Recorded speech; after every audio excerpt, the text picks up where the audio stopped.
Volume 3, Chapter 129. Taesan went down to the 20th floor. And the blacksmith was still at his place, just as he was when Taesan had left. Upon seeing Taesan, Hafren raised his eyebrows. "I thought you might have died since you've been gone for a while." "I had someplace to go," Taesan calmly responded, and Hafren gave him a curious look. "You've changed. I've seen countless adventurers. But I've never seen someone become strong as quickly as you. What's your secret?" "Just did this and that." After exchanging some casual conversation, Hafren got to the main point. "So, what's the matter? You came from a ruined world to this place." "Right, that's right," Hafren spoke with a calm expression. His face showed no emotion despite his world having been ruined. "You said the will of the world brought about its own destruction. Can you tell me about that process?" "I could tell you. But it doesn't seem like something you should be curious about." "Why?" "I have my reasons." Taesan couldn't talk about soul ascension, thinking about the reactions of the NPCs he had encountered while descending the labyrinth. He couldn't predict how Hafren would change once he learned about soul ascension. Hafren frowned slightly and then began to speak. "I guess it doesn't matter. A rough explanation will do." "Right?" Taesan nodded. "Our world itself was trying to kill us. I don't know why. Even as our world was being destroyed, there were those who tried to find a solution, but they all turned to dust." Looking back, there were signs from before, Hafren began to explain. "At some point, birds began to die suddenly, huge springs dried up, and mountains with fire in them exploded. We thought it was strange at that time, but we didn't worry too much about it. Springs could dry up, birds could get infected with a disease, and earthquakes and volcanic eruptions could happen. All were natural disasters, but they were understandable to some extent. Therefore, the inhabitants of the world focused on dealing with the aftermath rather than finding out the reasons. But it got worse over time. Mountains spewed fire daily, and huge rivers dried up in an instant. That's when we realized something was wrong. There was a presence threatening their survival. People started to move to find out why, but they couldn't find anything. Some believed it was the threat of the Demon King, while others thought it was a prank by the Transcendents, but we couldn't find the answer with such ideas. Ultimately, they couldn't find anything and slowly faced destruction. 1/10 of our world turned from a forest to a desert, the sea dried up, buildings turned to sand and collapsed, and all living beings were dying. By then, we realized the stars were killing us, but it was too late. Even if we had known, there was nothing we could do. What could they do when the stars wanted to kill them? The only thing they could do was leave the star, and then our world was destroyed. Only I survived and found a place in this labyrinth." Hafren ended his story calmly.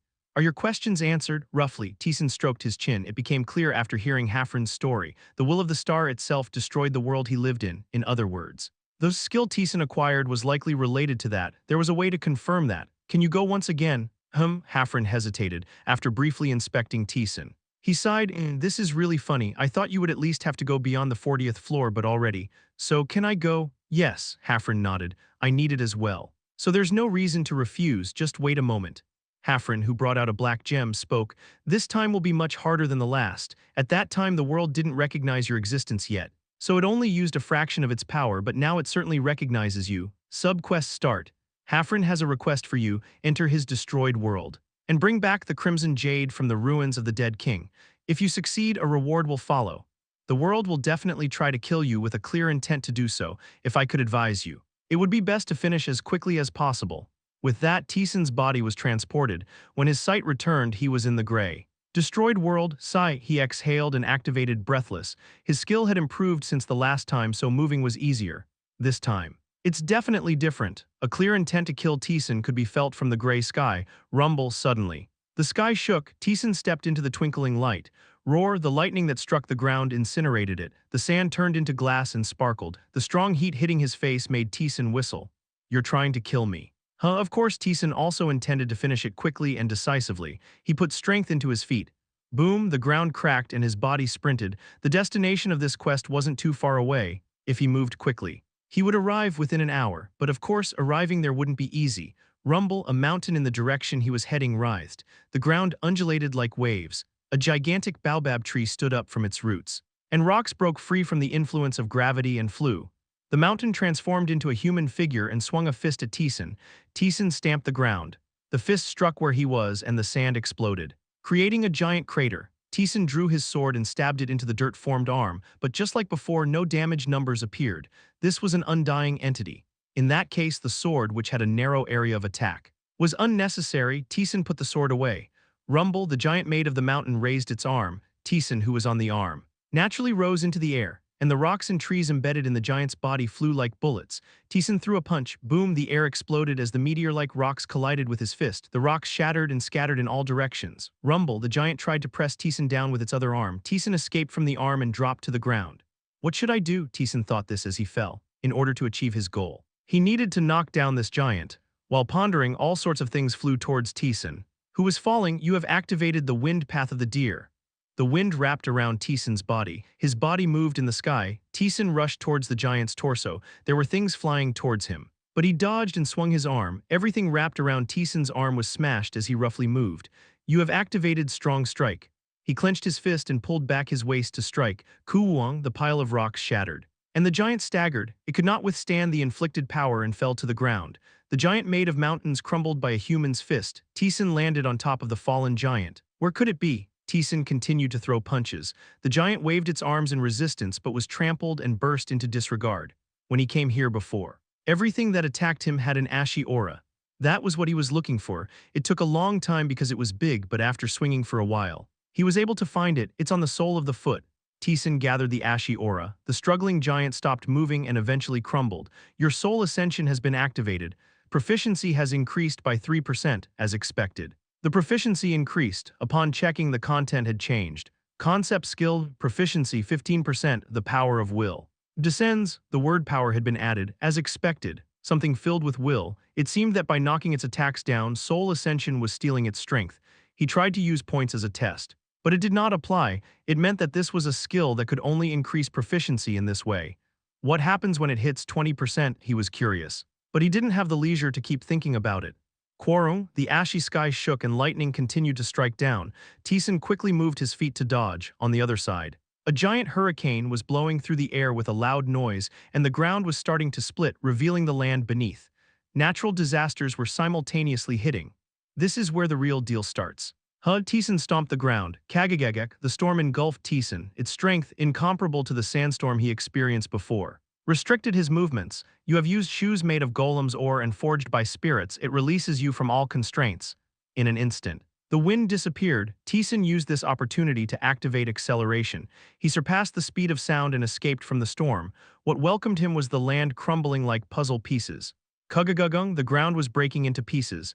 Taesan hastily found places, barely enough to step on, and moved forward. Kurung. In the meantime, the lightning struck down, avoiding a direct hit. But the end of his arm was slightly burnt. You have taken 215 damage. The air did not stop thickening. Now, it had developed a viscosity that restricted movement. You have activated repulsion. The air pushed away, restoring freedom to act, taking advantage of the gap. He stepped on an unstable foothold and dashed straight ahead. The distance was not far. Now it was right in front of his nose. However, in front of him was a massive cliff that seemed to have no end. Stretching across his path, Taesan was approaching this cliff at a fast speed. Taesan hesitated as he tried to step back. Kugugung, another cliff of the same size, was rushing towards him from behind at a fast pace. Oh my, well then, Taesan let out a hollow laugh. The world's will to kill him evident in his eyes. The cliff was approaching at a considerable speed, slow compared to Taesan, but because the length of the cliff was quite long, it was impossible to move out of its path. But this was also a good opportunity. With power in his legs, Taesan ran towards the cliff. When the cliff was within reach, he kicked off the ground, Quajik. He planted his foot on the cliff and began to ascend. The cliff was incredibly tall, reaching the sky, but he began to climb up at a fast pace. Halfway up, the speed of the moving cliff suddenly increased. You have activated freedom of choice. He invested his intelligence into agility to climb even faster. When the opposite cliff was within reach, Taesan leaped over the edge. Kuwuwung, the cliffs collided and shattered to pieces. The power would have caused significant damage if he had been caught between them. Whistling, Taesan looked down below. Now. Then, Taesan stepped on the cliff and ascended to the sky, and then the cliff crumbled away. From the high sky, Taesan began to fall, the sharp wind scratching his cheeks. He had used all his skills like nullify attack and air jump, and he had no intention of using any others. While falling, there was only one skill to use. Solidify. He wrapped his body in preparation for the impact, Kuwuwung, and then he hit the ground. The strong impact made Taesan grit his teeth. You have taken 1,243 damage. Even with Solidify activated, which halved the damage, this was the amount of damage received. It was natural, given he had fallen from a place higher than the clouds. If he had activated Path of the Wind Deer, he could have reduced the damage. But Taesan did not use the skill. The reason was precisely because of this skill. You have landed from an extremely high place to the ground. You have acquired the special activated skill leap. You have acquired the special activated skill landing. Did you know it would happen? Of course. Leap was a unique skill that was difficult to acquire due to its conditions. He had planned to get it later. But the opportunity presented itself, and he acquired it swiftly. And in front of Taesan was the entrance to the underground ruins. Chapter 130, he wanted to leisurely check his skills. But there was no time to spare. The gray sky was flickering as if lightning was about to strike. Taesan quickly entered the ruins. Krung, Kyukagung, a massive noise came down the passage. But the inside of the ruins was unaffected. Even as the world was perishing, this place remained intact, meaning it was very sturdy. Physically or magically, it's somewhat safe here. Now was the time to check his skills. Special activation skill leap. Mana consumption 3. Proficiency 1%, can leap very high and far. Taesan smiled with satisfaction. Being able to jump very high was literally what the skill entailed, if he increased his proficiency. It would be a skill that could jump higher than the clouds. If used in conjunction with acceleration, he could cover long distances in an instant. There were times when he traveled back and forth between regions to block the waves on Earth. And it was useful then. However, it wasn't a skill without disadvantages. If he floated in the air, he would take significant damage when falling. Moreover, it was a difficult skill to control, making it hard to land in the desired place, but he had also acquired a skill to solve that problem. Special activation skill landing, mana consumption 20, proficiency 1%, can land safely at the desired place when in the air. Just as the skill said, it landed you safely at the desired place when in the air. Naturally, there was no damage, even if you fell from higher than the clouds. You wouldn't take any damage as long as you activated the skill in time. It was a very good skill, and there was another reason Taesan wanted this. Will it link with the mid-air leap, a magic that allowed the user to move once more in the air? If it could be linked with that, it would be very valuable. However, this place was an enclosed indoor area, so he couldn't experiment there. Taesan decided to try it later and went deeper into the ruins. The blacksmith called this place a ruin. Ruins had mechanisms to block intruders. The floor Taesan stepped on pressed down, and a loud sound rang out. Taesan waved his hand and caught the arrow that was shot. More frequent and complicated traps appeared as he went deeper, but they were too crude to stop Taesan. Finally, he arrived in front of a gigantic door. This is it. Taesan clenched his fist. The door cracked open, revealing the inside. There was a coffin with a person buried inside, and behind it was a red gemstone. That must be the item the dwarf wanted. As Taesan was about to go grab it, he stopped in his tracks. Slosh, gray slime was dripping from the ceiling of the ruins. The droplets that fell on the floor gathered together to form a shape. It didn't take long for it to take on a human form. The shaped slime raised its head towards Taesan. At the same time, a burst of energy exploded. A gigantic burst of rage was trying to crush Taesan. Taesan drew his sword and made some distance. What is this now? It's like a collective of wills. A collective, a strong will can take a physical form. It's neither a mediocre existence nor the will of the world. It's quite possible. Think of it as a kind of incarnation. The incarnation of a star. That was what was showing anger towards Taesan. Creak. The ruins trembled uneasily. And the coffin shattered. The thickened air blocked the breath. And the sensation of needles pricking all over the body was overwhelming. A mere emotion was bringing about a physical phenomenon. Is it some kind of deity? Taesan's eyes grew serious as he gripped the sword in his hand.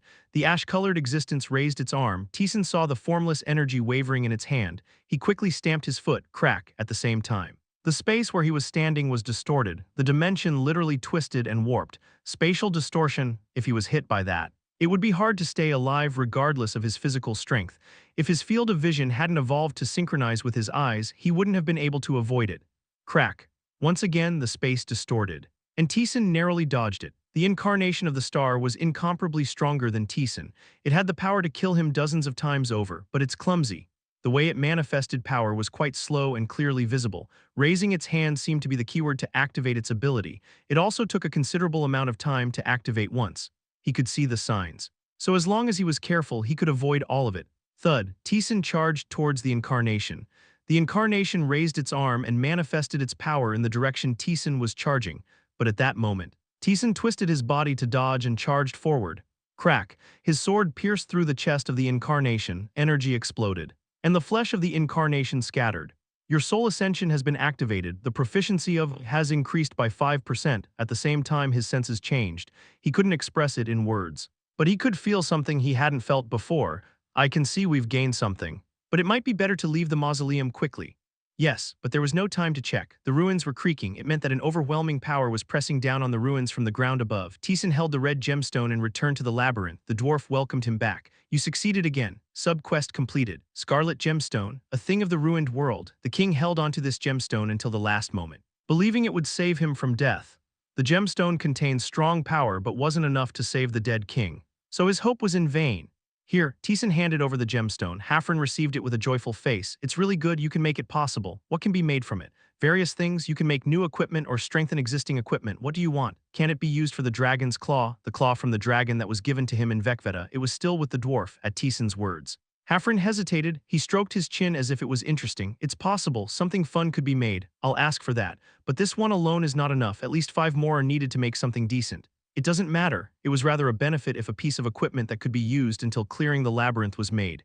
Then good, take good care of it, Hafren, who happily received the ruby, sent a strange gaze to Taesan. But something has changed. Did you gain something there? I don't know. Taesan looked at his hand. I'm thinking of checking it. Concept skill, proficiency 20%. The will's power descends, gained, as the proficiency reached 20%. The content was gained was added certainly. Something was gained, but what it was unknown. Taesan crossed his arms in the middle of the room and felt the power quietly. A power unknown until now was felt. Not only the body but also the walls, floors, and even doors of the labyrinth could be felt. What is this? I don't know. When in doubt, it was time for an experiment. Taesan broke through the next room. The dark spirit greeted Taesan, after easily fending off the attack. Taesan tried to confirm the change in the power he felt. After about 10 minutes of trying, he gave up. Is this something you can feel or not? There was something. The power changed every time the dark spirit moved, but that was the end. What it meant or how it was used was unknown. The ghost watching in silence asked, does it change every time the spirit attacks? Yes, I don't know what it is. But then what if you attack? I have to try. Taesan immediately attacked the spirit. At the same time, some movement of power was felt from Taesan himself. It changes when I attack too, but still. What it was unknown. Taesan looked puzzled. But the ghost seemed to have some guesses inside. Did it really happen? Is it true? Do you know what it is? Try attacking once more and check whether your physical body attacks first or the power. Let's simply call it willpower. See which one moves first. Taesan complied willingly. Once again, he took his stance and swung his sword at the spirit. Insight, the spirit fell. Taesan nodded his head. The will moves first. There was a very small difference just before he moved his body. But the force the ghost called will moved first. It's real, the ghost chuckled mockingly. You've obtained this without eons of training. What's it? It's a kind of state. What do you do before you move to attack something? I take a stance and choose how to attack, whether to aim for the head, counterattack, or target the vitals. First, he had to decide that and then move accordingly. Exactly. You read the movement of the sword, the movement of the muscles, and the opponent's gaze. Going beyond that to read their mind, that's the story that comes out when expressing the state. Is that the power I've gained? It's exactly the same as what I've heard in stories, since you've taken away the will of the world. You should understand it as reading the will of all things. That made sense to him. The walls of the labyrinth were also created by the magician for a purpose. Therefore, if the will could be felt from it, then it was valid for the will to be felt from everything that was seen. The ghost grumbled in disbelief. I can't believe it. I haven't even reached that state yet. Honestly, I'm not sure how useful it'll be. There was almost no delay between the movement of the body and the movement of the will. It was impossible to read and move first in the middle of a battle. Once you get used to it, the story will change. Do you know how absurd the power you've obtained is? It was similar to reading the opponent's mind. It meant that he could read and counterattack before the opponent even moved. No, is it just that? The ghost fell into deep thought, of course. It was an excellent state to be in. It was at least up to the limit that humans could reach. But considering that Taesan had taken the will of the world itself, it was definitely of a lower class. He had taken the power of a transcendent being and barely reached the limit of mortality. Moreover, if that was all, then it didn't explain why his proficiency had increased when he had defeated the high god's monster. If his proficiency became 100%, then it wasn't just about reading the will, but also materializing it. That can't be. The ghost organized its thoughts. That was an impossible task. With will alone, one could directly affect the physical world. That meant that even without a body, mental interference in reality was possible. That power was granted only to transcenders, but upon closer consideration, taking something from the world's will itself didn't make sense. As the ghost saw it, the ascension of the spirit realm was a skill that infinitely surpassed the rank of mortals. I don't know. It was mysterious. He couldn't know, and he was curious how far Taesan could go, what kind of existence he would become at the end of his journey. The ghost hid its emotions and urged him, "Shall we go down now?" Yeah, Taesan nodded his head and dealt with the spirit. He hadn't been able to go down the labyrinth for a long time. He would go down from the 25th to the 29th floor without stopping, clear the spirit's quest and then deal with the guides on the 30th floor.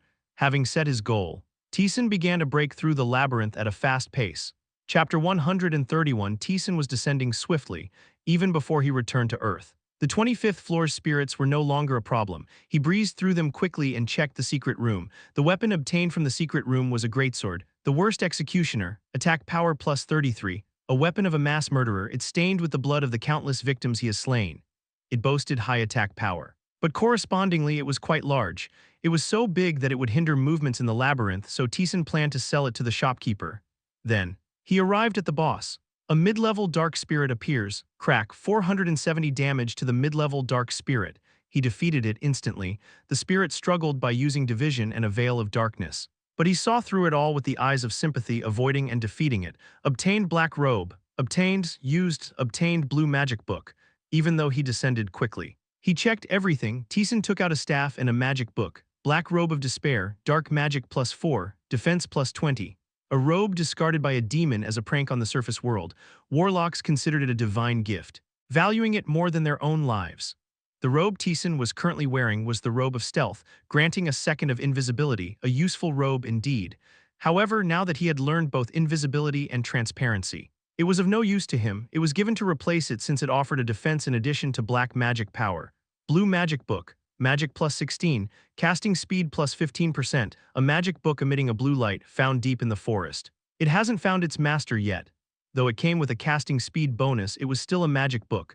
For Taesan, who was closer to a swordsman, it wasn't worth sacrificing a hand's equipment to wear. So he planned to bring it to Lily's. He broke through the 25th floor and descended. 26th floor quest start. Defeat the boss of the 26th floor and pass through. Reward curved twin swords. Secret reward. He met the shopkeeper and sold the unnecessary equipment. He replenished his gold and immediately broke through the labyrinth. The monsters of the 26th floor were earth spirits, as before. He defeated them and moved on. Taesan didn't stop. Crack. The boss of the 28th floor fell. A rainbow-colored spirit turns into light. The boss of the 28th floor was a light spirit. It was slightly troublesome as it moved at the speed of light. It would have taken quite some time if he hadn't figured out its pattern. Obtained blue jade ring. Obtained blue jade ring. Strength plus 15. Agility plus 15. Intelligence plus 15. The power of nature endows the wearer with deep and profound strength. It was a good ring. It wouldn't be an exaggeration to say it had the best options for a ring. He removed the thorn ring with an attack power of 2 and wore this one. Then checked the secret reward. Bow made of drake's tendon. Attack power plus 40. Accuracy plus 30%. A bow with elasticity so strong that even the mighty struggle to draw it, if one can pull it. It can unleash immense power, but it's incredibly difficult. It was a bow with high attack power, however its value was minor to Taesan, who had learned magic. He put it in his inventory for now. Sigh. Taesan caught his breath. Are you going to rest now? You came down really fast. There's no point in taking it easy. Taesan descended the labyrinth with the ferocity of a storm. He hadn't come down leisurely before. But this time he quickly cleared all the secret rooms and hidden elements, reaching the 29th floor in just one day, and he was able to gain quite a lot. Some of the equipment he had to sell to the shop as they were similar or worse than what he was currently wearing. But he still obtained significant items. First, he acquired earrings for the first time in a while. Earrings soaked in the blood of 100. Defense plus 20. Recover 20% of maximum health for every 100 enemies defeated. A pair of earrings created by a mad noble who summoned a black magician. He became the owner of the last blood infused into the earrings. The earrings had high defense and offered a 20% health recovery after defeating 100 enemies. It was a bit difficult to use intentionally, but it was a nice bonus, and he also got a necklace. White rune necklace, defense plus 15, magic plus 8, intelligence plus 25. A necklace made from the highest grade white runes coveted by all magicians of the magic towers. It had high magic stats, added to that were high defense and intelligence. It was worth more than what he got as a secret reward, and finally, he also changed his bracelet, mithril bracelet. Attack power plus 15, defense plus 30, a bracelet made of mithril, excellent for both offense and defense. Needless to say, it was a neat and superior piece of equipment. Descending 3 floors, he changed 3 pieces of equipment, and his level also rose by 4. Kang Taesan, level 65, shield 371/371, health 4250/4250, mana 788/788, magic 55/55, strength 1000. 485, intelligence 1108, magic 55/55, attack power plus 188, defense plus 232. The subject is in the best condition. although leveling up was less frequent due to his high level compared to the floor. Overall, he had become significantly stronger. It was a satisfactory change. Taesan frowned. But why haven't they come yet? What hasn't? The ones in the depths, the guides of sin, the leaders of that group. It had been well over a month. And there was still no sign of them. The ghost realized what Taesan was referring to and muttered as if it found it strange, too. It is taking a long time. They would have come right away if they heard the news. Are they taking that long? I wonder, probably stuck on the floor you mentioned. Perhaps they're still floundering about, such fools. The ghost clicked its tongue. Its voice was filled with contempt and disdain. It doesn't concern me. It was fine if they were late. In the meantime, he could gather everything worth collecting. Now it was time for the magic and black magic that had been put off. As he descended the floors, Taesan began taking out the black magic-related equipment he had acquired and prayed. Then, as the space split, the figure of the demon god appeared. You've returned. Thanks to you, it's been very useful. Dark magic, unlike magic, had the advantage of increasing in power the more magic was invested. Thanks to this, he could deal with monsters more easily. Hearing you say that is not bad, it eased my irritation a bit. The demon god narrowed her eyes and murmured, You called me to obtain new magic. Right, for this much, this should be good. After checking Taesan's offerings, the demon god bestowed darkness upon him. You have learned Mephisto's black lightning. It's a suitable technique for you now. Thank you, a skill chosen by the god herself couldn't be bad. Taesan expressed his gratitude. The demon god looked down at him with a peculiar expression. Quicker than I thought. Pardon, the power within you. Is it because you visited the world of the child hammering on iron? The sprout will shoot up before long at this rate. I don't understand what you mean. It was a conversation he couldn't comprehend. The demon god shook her head. You don't need to know now. No, it's better you don't. Forced growth leads to rot. Is that so? He didn't know what it was about. But it seemed the demon god was choosing not to tell him for his own good. Taesan didn't pry further. You've heard the general story from the mad combat fanatic, right? The remark came out of nowhere. After thinking for a moment, Taesan realized its meaning. Are you referring to Lord Lacarata's? Yes, that madman. You must have grasped the general situation. Yes, well, I found out what I wanted to know. The demon god narrowed her eyes. Next time, I will come down. That's the agreement. So when I believe in you, Kang Taesan. With those words, the demon god disappeared. Taesan chuckled at her tendency to vanish after saying what it needed to. What's that about, still? Her words weren't incomprehensible. Descending meant that it pertained to Earth. After he won against the B-grade monster, Lacaratas descended and blessed them. Next time, it implied that the demon god would take on that role. In other words, it meant that stronger monsters would appear next time, just like this time. Just what I was waiting for. It was nothing but good news for Taesan, who had acquired the Apostle Transformation as a reward. He had tried using the Apostle Transformation while descending the floors, and he was astounded by it. It was a skill on a completely different level, even compared to addition. It was hard to say which was superior.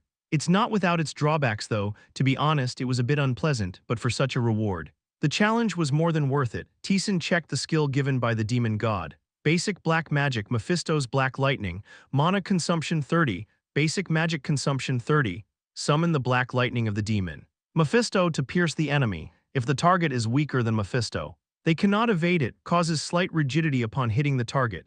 An unavoidable instant skill. That was exactly what the description suggested. Taesan was astonished by the skill beyond imagination, although the consumption of magic was quite high. If it was as powerful as Taesan thought, it would be worth it.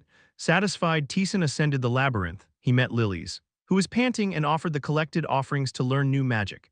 Basic magic, random blink, mana consumption 40, proficiency 1%, teleport to a random location within a certain distance centered around yourself. This skill cannot be used again for 10 minutes after activation. Taesan couldn't help but laugh at the description of the magic. Random teleportation was another unbelievably good skill. Teleportation was extremely valuable as it momentarily made one disappear from the opponent's sight, though random. Since it was centered around himself, there was some degree of control over the variables. It could be used to evade attacks, create openings, or even rely on luck in unavoidable situations to turn the odds. Is this really just basic magic? He was newly curious about what intermediate and advanced magic would be like. Goodbye, leaving Lilies' farewell behind. He descended the labyrinth again. 29th floor quest start. Defeat the boss of the 29th floor and pass through. Reward Ring of Obsession. Secret reward, crack, he progressed, dealing with each challenge. The secret reward of the 29th floor was a longsword. It wasn't better than the weapon Taesan was currently wearing, so it was destined for the shop. With a decent amount of gold accumulated, he could consider buying new equipment. Reaching the 30th floor might make it possible. With anticipation, he continued through the labyrinth. Then, he encountered the boss. A distorted homunculus spirit appears. The aberrant spirit twisted and contorted its body to attack Taesan.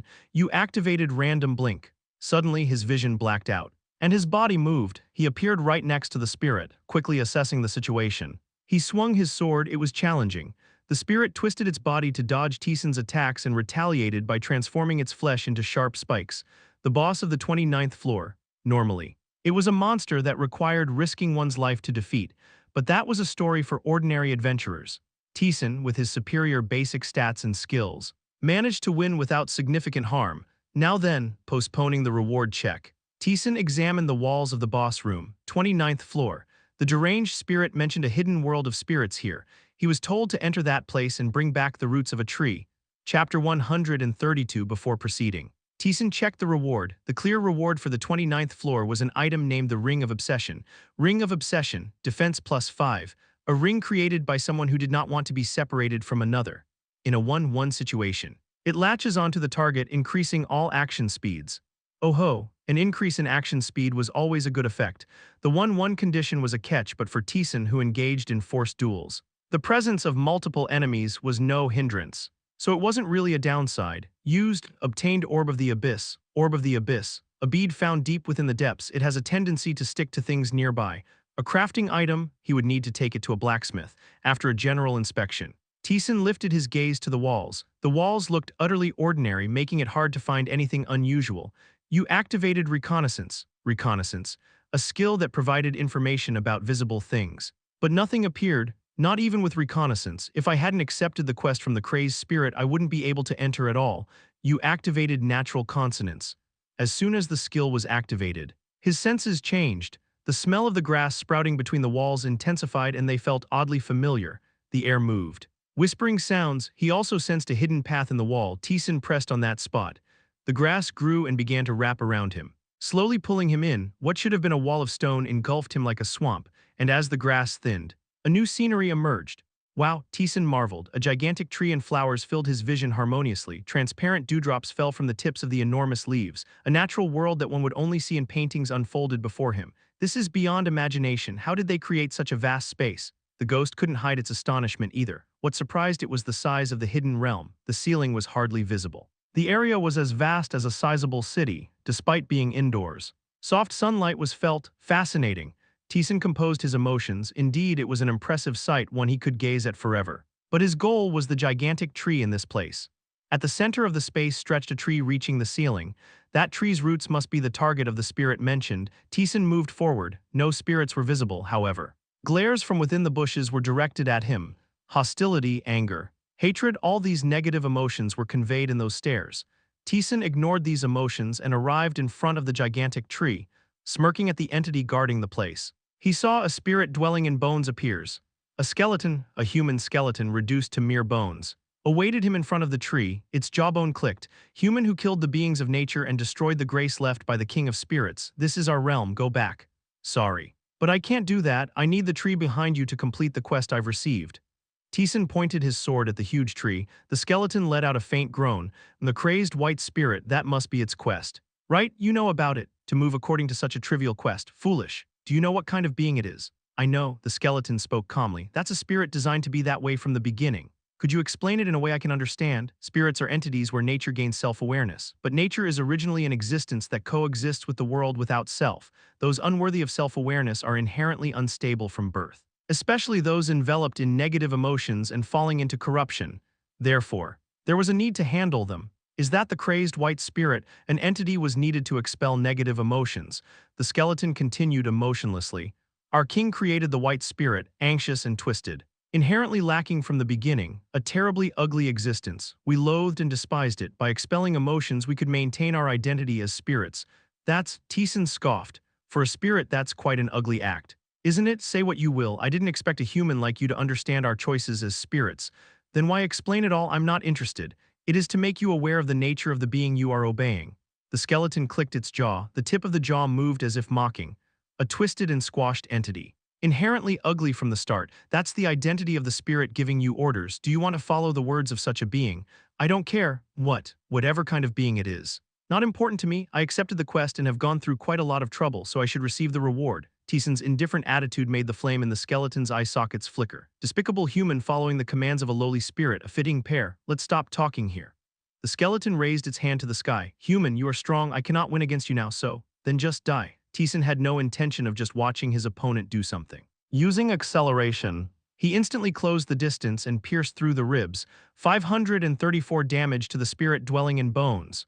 Cough, he continued to accelerate. Slamming it into the ground, he stepped on the arm and kept stabbing with his sword. Damage numbers scrolled continuously. Eek, the skeleton's eyes blazed with fire. The spirit dwelling in bones activates a small spark. A small spark appeared in front of Taesan. It was very small and weak. But Taesan quickly sensed danger and moved away. Boom, the spark exploded. Shooting flames like a breath, the flames reached the ceiling without losing momentum. Human, why are you calling me? Taesan taunted and fired an icy arrow. The skeleton waved its hands roughly, melting the icy arrow with its flames. An ignorant human. Lacking in manners and order, I shall grant you a death befitting of you. The skeleton clacked its jawbone. Whoosh, a curtain of flames wrapped around the skeleton. Taesan kept his distance, aware that getting too close would result in significant damage. This place is a sanctuary given to us by our king. I was born as a spirit to manage this sanctuary. Whoosh, the flames combined to form a giant pillar. The pillar reached the artificial sun, which shone faintly from the ceiling. I will kill you with the power our king has bestowed upon us. A blinding flash filled the space. Taesan closed his eyes and covered himself. After a moment, the light faded, the scenery had changed significantly. The sun that illuminated the space was gone, and instead the skeleton was ablaze with red flames. A burning skeleton, Taesan chuckled. But his eyes were serious. A heat that would blind and melt the flesh of a normal person emanated from the skeleton. Not just for a normal person, but even for a typical 29th floor adventurer. It was a level of heat they couldn't withstand. You activated Icy Arrow. He tried using Icy Arrow to reduce the heat, but it melted instantly, turning into water and then evaporating. This is serious. The opponent is a challenging enemy.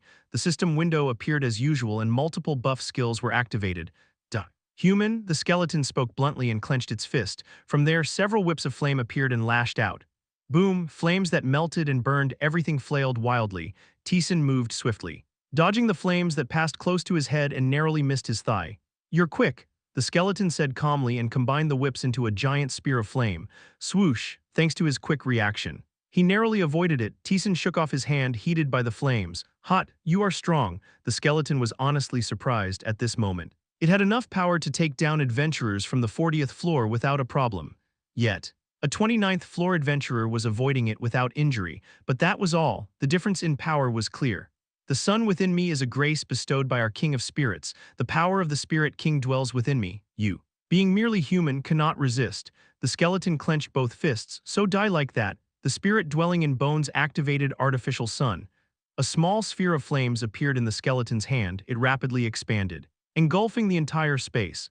Taesan did not try to escape. He calmly watched the expanding sphere. Seeing this, the skeleton sneered, accepting failure and embracing death, a wise choice.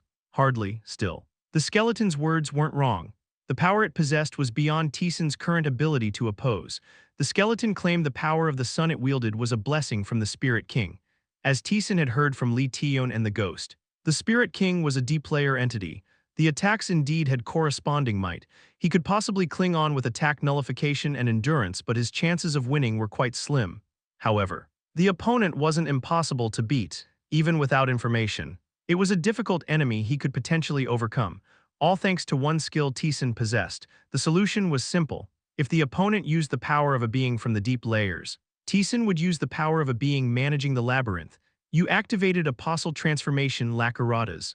Something settled into his body. A presence from a higher, more fundamental level spread through him. His legs, grounded on the earth, became as solid as a rock, and his hand, holding the sword, relaxed. The skeleton, calmly waiting for Taesan's death, faltered. This power, Taesan's eyes turned red. His muscles activated, gripping his sword. He swung it fiercely. Boom, the sphere split with an explosion. The sun's power was erased by the sword's strike. The skeleton gasped. The power of an apostle, the grand and lofty power bestowed upon adventurers by gods who took an interest in them. The skeleton knew of this power, its strength, and its status, but it quickly calmed its surprise. It knew Taesan was strong. It was entirely possible he had made a pact with some god or apostle. That's as far as you go, but you can't reach me. The apostle's pact was a contract that brought down the power of gods, a mortal gaining power and status they would never normally achieve. Surely a power beyond reach. Normally, even the skeleton wouldn't dare oppose a true apostle, however. It wasn't so threatening now, because the one receiving the power was still a mortal being. Adventurers of lower levels with weak minds and bodies couldn't fully utilize the apostle's power. They needed a certain level of strength and status to even draw out half of it, and that level was a story for those who had descended to at least the 70th floor. An adventurer who had barely reached the 30th floor couldn't possibly draw even a tenth of the apostle's status. So, the skeleton had a chance. You are nothing but a dog of gods fed by divine intellect. A low-level adventurer like this would have been overwhelmed by power. Losing even their intellect, that wouldn't be scary at all. As the skeleton expected, several sentences echoed endlessly in Taesan's head. Enemy, kill the enemy, engage in combat, voices pressing down on the brain. Crushing the self, Taesan shook his head. Shut up, loud yes, but he agreed with them. That was the enemy. Enemies must be killed, slowly raising his sword. Taesan's action made the skeleton hesitate. You're maintaining your intellect. Shut up and die, Taesan charged. The skeleton hastily released flames. Dozens of whips of flame wildly flailed, destroying everything around, until now. The power of the whip had been evaded. Each whip held the power to turn a vast forest to ashes. Taesan yanked his hand fiercely. Boom, the sword strike exploded. The flames whips were torn apart and vanished. What is this? Taesan dashed through the exploding flames. Chapter 133. How can an adventurer like you wield the king's power? The skeleton screamed and harshly raised its bone-formed arm. A red sphere materialized there. The heat clung to Taesan's cheek. It was literally a miniature sun. It had enough power to instantly turn this narrow space into ashes. But daring to bring such a toy, a lowly power before an apostle of the gods, a voice filled with rage echoed in his head. Taesan laughed in response. His self was not consumed by the power engulfing his head, but he somewhat sympathized with it. Information related to the status of an apostle was in his mind, fragment of the Spirit King. A power the Spirit King divided from himself and bestowed upon spirits. It was a very strong power. A being that could claim to be the king of a race could reach the very edge of mortality. Such a fragment had the power to destroy worlds and entangle them in terror. But that was all. It was woefully insufficient compared to the stature of a transcendent being. Taesan swung his fist towards the exploding flame. The flame could not defend. The skeleton let out a hollow laugh. Impossible. It wasn't a lack of power. The adventurer before it had received the apostle's power. But it shouldn't be easy to block its flames like this. What was lacking now was status. The apostles, the god's authority, trampled the very status the Spirit King's fragment held. Boom, the flame grazed Taesan's shoulder, but there was no pain like the heat one would expect, if anything. It felt like splattering hot oil. You received 303 damage. The damage was just at that level, with the activation of solidification. Damage that would normally be in the thousands was reduced to 300, due to the difference in status. All damage was reduced, the skeleton roared. I received the king's power, the power of our king. So what? Taesan taunted. The power of the Spirit King was indeed strong, if handled properly. It could be considered reaching the limits of power attainable by mortals. Having obtained that fragment, the skeleton must have reached the level of the 50th floor at least. But that was it. Once reaching the level of a transcendent being, status became much more important than power itself. Taesan raised his hand. You activated the deer walking on the wind path. A gentle breeze blew, a light wind enough to rustle hair. Easily swept away the flames burning the forest. The deer walking on the wind path was a skill of a high-ranking spirit. Compared to the Spirit King, there was an enormous difference in power. Normally, it wouldn't have stood a chance and would have been crushed. However, due to the apostle transformation, all statuses were elevated, and even the power of a high-ranking spirit could now deflect the Spirit King's power. Unacceptable, how can a weak adventurer like you? The skeleton cried out in denial. It knew the apostle's status was far higher than the Spirit King's fragment, however. It expected Taesan, being weak, to not fully harness it, but that wasn't the case.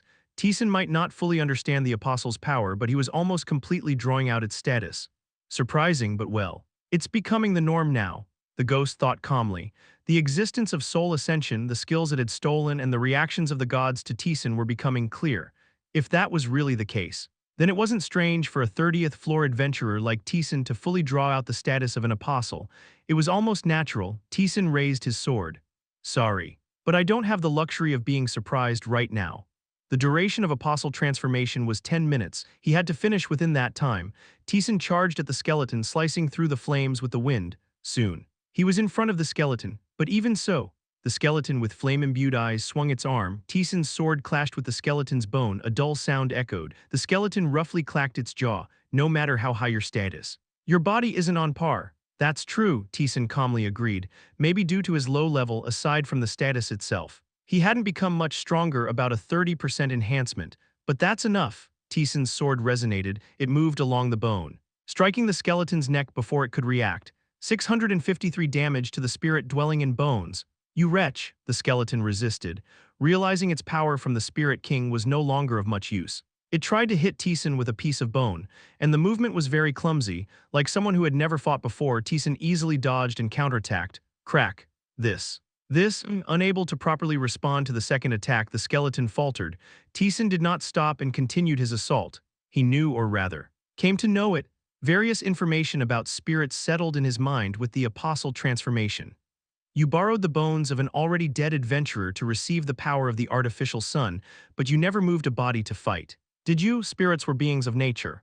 They didn't possess physical bodies and attacked enemies using their attributes. So it was natural for them to be unskilled in physical movement. Then you should die. He dodged by tilting his head and thrusting his sword. The spirit resisted. It was almost a struggle of desperation, trying to create distance and use flames to blind and counterattack. But all of it was blocked. This is the end. Taesan turned and swung his sword at the skeleton's neck. With a cracking sound, the neck bones started to split, activating strong blow. He cut through with even greater force.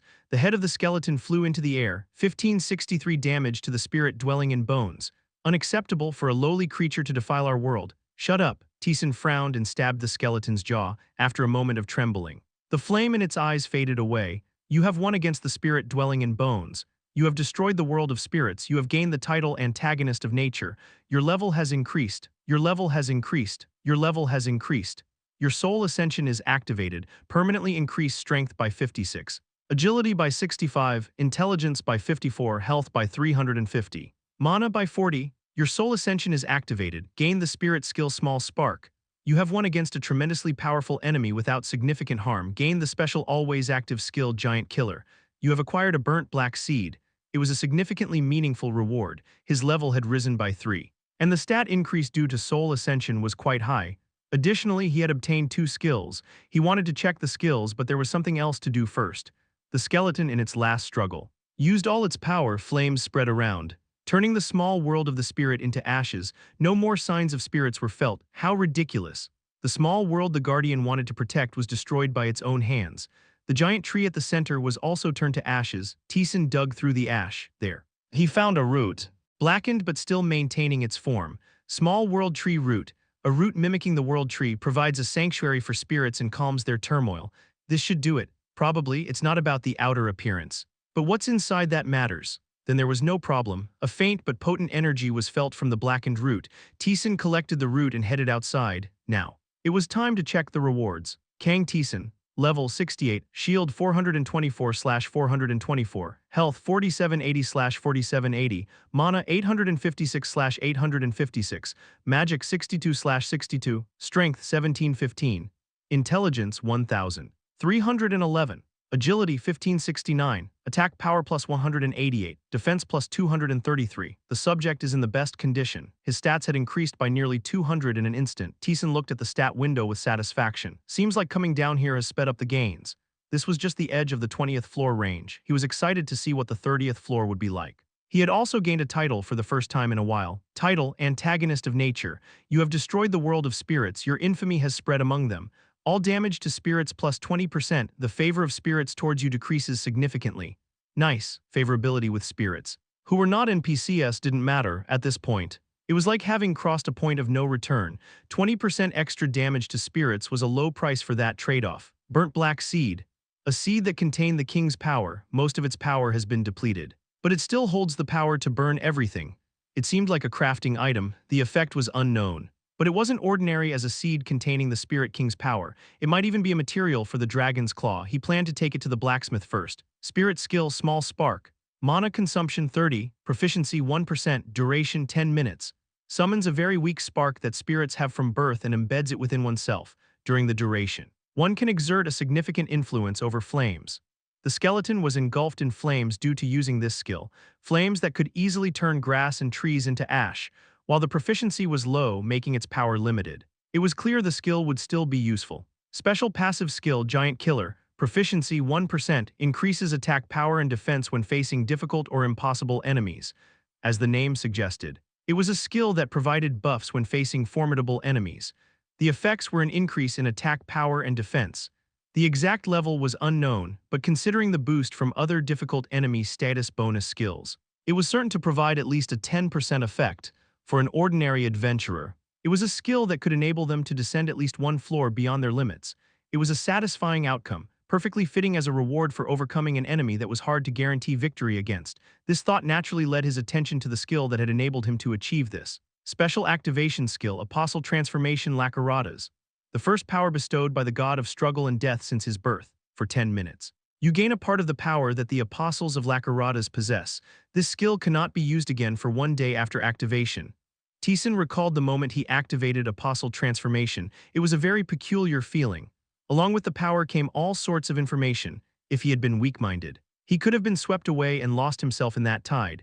Things about gods and spirits he had never known, worlds he had not perceived, sceneries never reached by human sight. So this is the perspective of an apostle.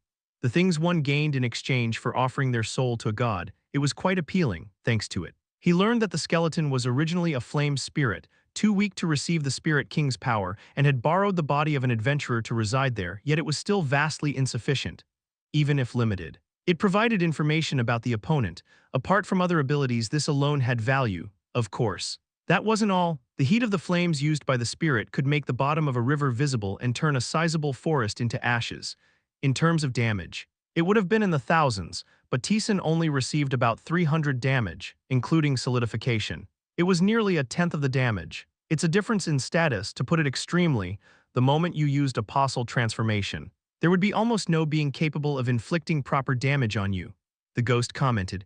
Chapter 134. It's either the same apostles or those who have achieved a certain level, or maybe just strong ones. If not, it's hard to deal significant damage to you. Is it because of the rank? The knowledge gained through Apostle Transformation vaguely remained in his mind. The Transcendent had risen above all mortal constraints to a lofty position, and at that level, they reached a dimension far above mortals where their attacks would not work. Thousands, even tens of thousands of powerful mortals gathered would fall to a mere gesture. Such was the difference between the Transcendent and mortals. Apostles who contracted with such transcendent beings received their power, though diminished. Borrowing the rank of the Transcendent made mortal attacks ineffective. Normally, your level would not have allowed you to become this strong, but you are exceptional, the ghost spoke calmly. Taesan clenched his fist. But it's not omnipotent. It's not without weaknesses. But it's not only advantages either. The level of strength gained through Apostle Transformation was roughly 30%. It wasn't low. It was a significantly high level. It could deal with the most formidable enemies, but it wasn't enough to overcome enemies with overwhelming rank differences. Even if the damage was reduced due to the difference in rank. If there was just a level or stat difference, it wouldn't mean much. It would just lead to more hits and defeat. Still, this is enough. What more could you ask for? I know that, in fact. That he overcame the skeleton was unbelievable. He would have lost 90 out of 100 times without Apostle Transformation. With increased levels, the rise in stats would also increase, making it a good skill in the long run. Wanting more was just greed. Having roughly confirmed this, Taesan went down to the 25th floor to find the blacksmith. Can you check these two? Hand them over. Taesan handed over the abyssal orb and the burnt seed. Hafren stroked his chin. Looking at the abyssal orb. Obsession, or closer to a curse, it would work on the shoes. What's the effect? The earth you step on becomes cursed. Enemies that step on it will suffer from all sorts of curses, unless they are exceptionally strong. They'll suffer considerably. Ho, it wasn't bad. It meant he could limit the enemy's movements during combat. Then make it with that. Give me the shoes. And I'll make them soon. And this. Hafren looked at the burnt seed with an ambiguous gaze. Where did you get this? The item explains itself. Well, Hafren chuckled. A spirit king, you caught one who received his power. I can't tell. He held the seed. This could be a material for the dragon's claw you gave me. That was fast. You've already gathered 3. How many more do you think I need? 1, maybe 2 more. I thought it wouldn't be made until you reach at least the 50th floor. Hafren muttered in disbelief. 2 more. It wasn't too far away. If he waited a little longer, he could obtain equipment incomparable to what he had before. Taesan handed over the shoes with anticipation. Start with this. Then, got it. I'll make it after I finish some work. Taesan left Hafren behind and ascended the labyrinth, back on the 21st floor. The crazed spirit with a gloomy expression was waiting for him. You're here. Yeah, Taesan handed over the blackened root. The spirit took it with trembling eyes. You really did it. The spirit closed its eyes tightly. Did you hear about me? Roughly about what spirits are and how you were born. I see, the spirit muttered in a somber voice. Since birth, I was destined to be this way. The first thing I saw was the contemptuous gaze of my kin, and the first sensation I felt was pain and persecution. But I was content, believing I was still one of them. Thinking that being together in any form was enough, but it wasn't, as the skeleton had said. The crazed spirit was a tool created by the Spirit King to maintain the spirit's self-awareness. The crazed spirit began to weep. Everyone abandoned me. I was left alone in the spirit realm. That's when I realized they never saw me as one of them. That I was no more valuable to them than a leaf by the roadside. The weeping stopped. Glaring eyes peeked through the lowered head. So I will take my revenge. Is that so? Taesan didn't say more. The spirit lifted its head. Smiling bitterly, of course. I know it's impossible for someone like me. The Spirit King was powerful. Descending deep into the labyrinth meant possessing that level of power. Taesan assessed that the small spirit in front of him couldn't reach the Spirit King's level even in hundreds of years. The spirit seemed to be fully aware of this. 2. I could have chosen to live in the peace I finally found, but that's not why I came here. I made a pact for revenge.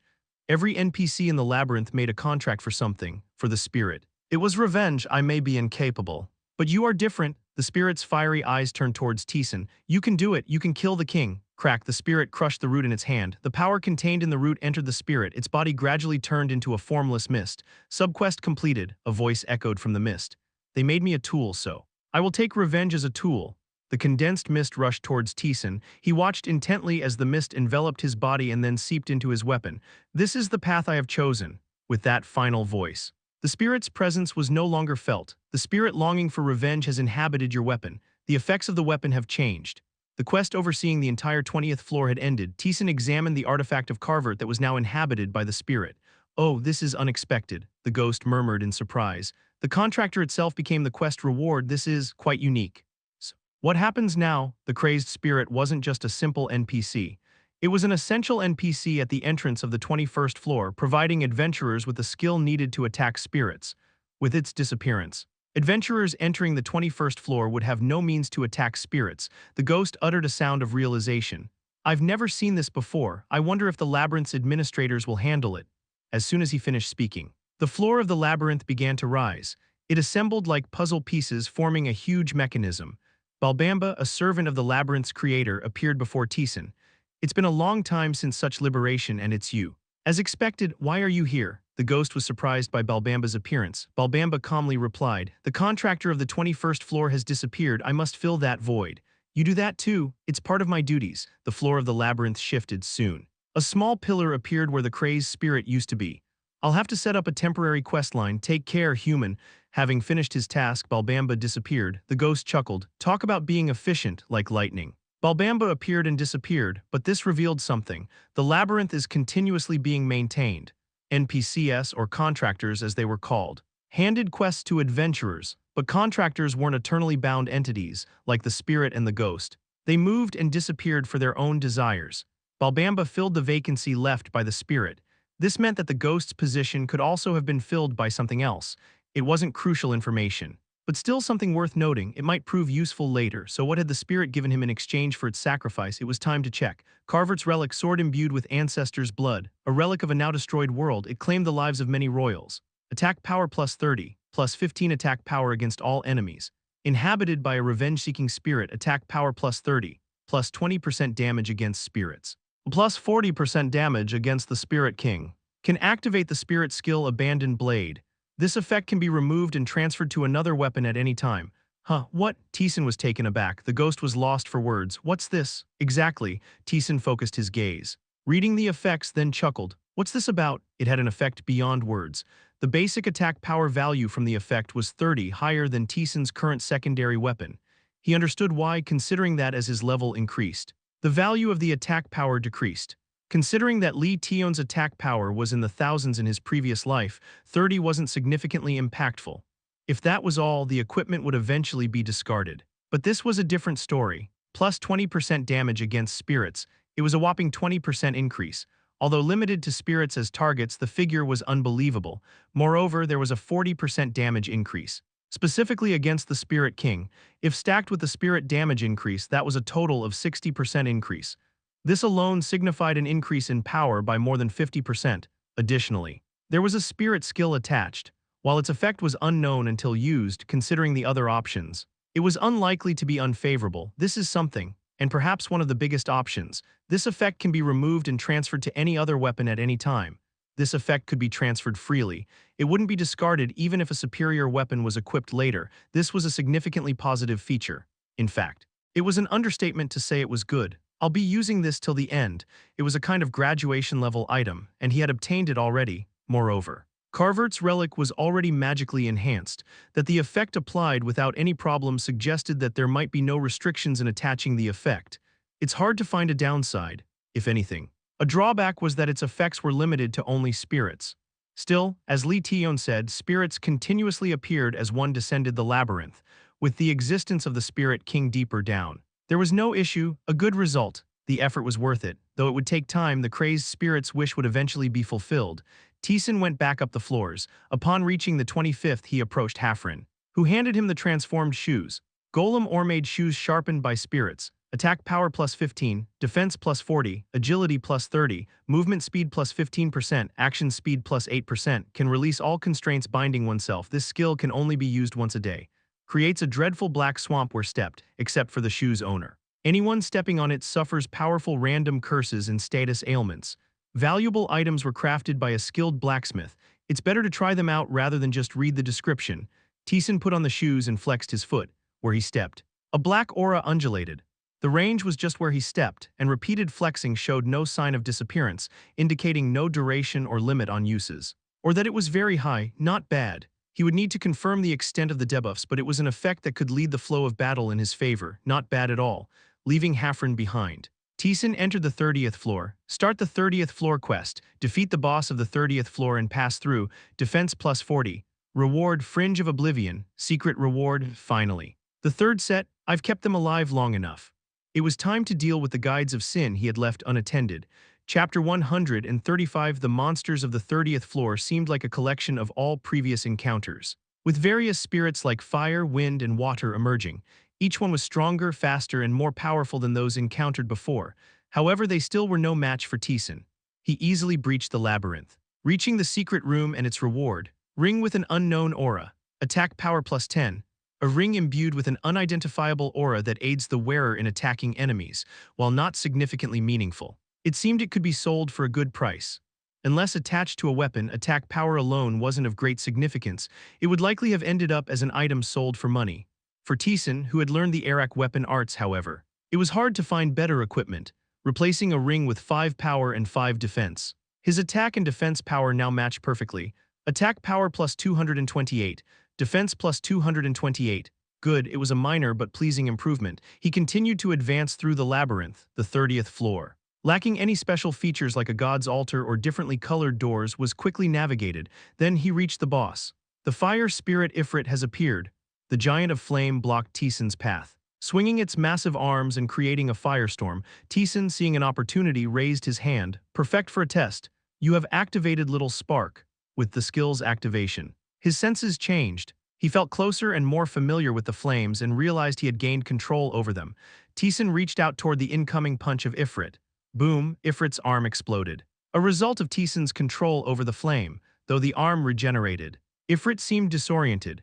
Nice. The boss of the 30th floor could do nothing but be relentlessly beaten up. What followed was a one-sided battle. Ifrit's attempts at retaliation were effortlessly blocked by Taesan's slight gestures. Farewell, Taesan clenched his fist. Ifrit's entire body exploded, leaving only ashes. An anticlimactic end for a 30th floor boss. Your level has increased. Your soul ascension has been activated. You have discerned the 30th floor's hidden element. Reward obtained. You have perfectly cleared the 30th floor. Title Settler obtained. You have perfectly cleared and understood all floors up to the 30th. Title Seeker of Perfection obtained. You have ascended to a level worthy of pride as an entrant of the labyrinth. Title Pioneer obtained. Your continuous challenges and value are evident. Title Persistent Challenger obtained. You have reached a position acknowledged by all. Title Adventurer obtained. Your footsteps now leave a meaningful change. As usual, numerous rewards were provided all at once. Now then, before concluding the floor he had to check, Taesan sat down. The 30th floor's completion reward, like before, was a title, expectedly high in terms of stat boost. It was satisfying, but the lack of change made it somewhat dull. Thinking this, Taesan checked the title. Title Settler. You have reached a level where settling in the labyrinth is possible. Whether to move forward or stay is your choice. Strength plus 40, agility plus 40, intelligence plus 40, attack power plus 10, defense plus 10. Taesan was momentarily taken aback. The values are too different. He had received a title when he cleared the 20th floor. The corresponding title for Settler was Advancer, which had boosted each stat by 15, a fairly good title, however. The current title offered incomparably better performance. Stat increase of 40 and attack/defense by 10. What's this? Because you've reached the 30th floor, the ghost explained calmly. if up to the 20th floor was the beginning. From here, it's different. This place is no longer considered a lower level. That's why they're giving such substantial, clear rewards. It might not mean much to you, but title attack power applies even if it's not on a weapon. Which is very good, interesting.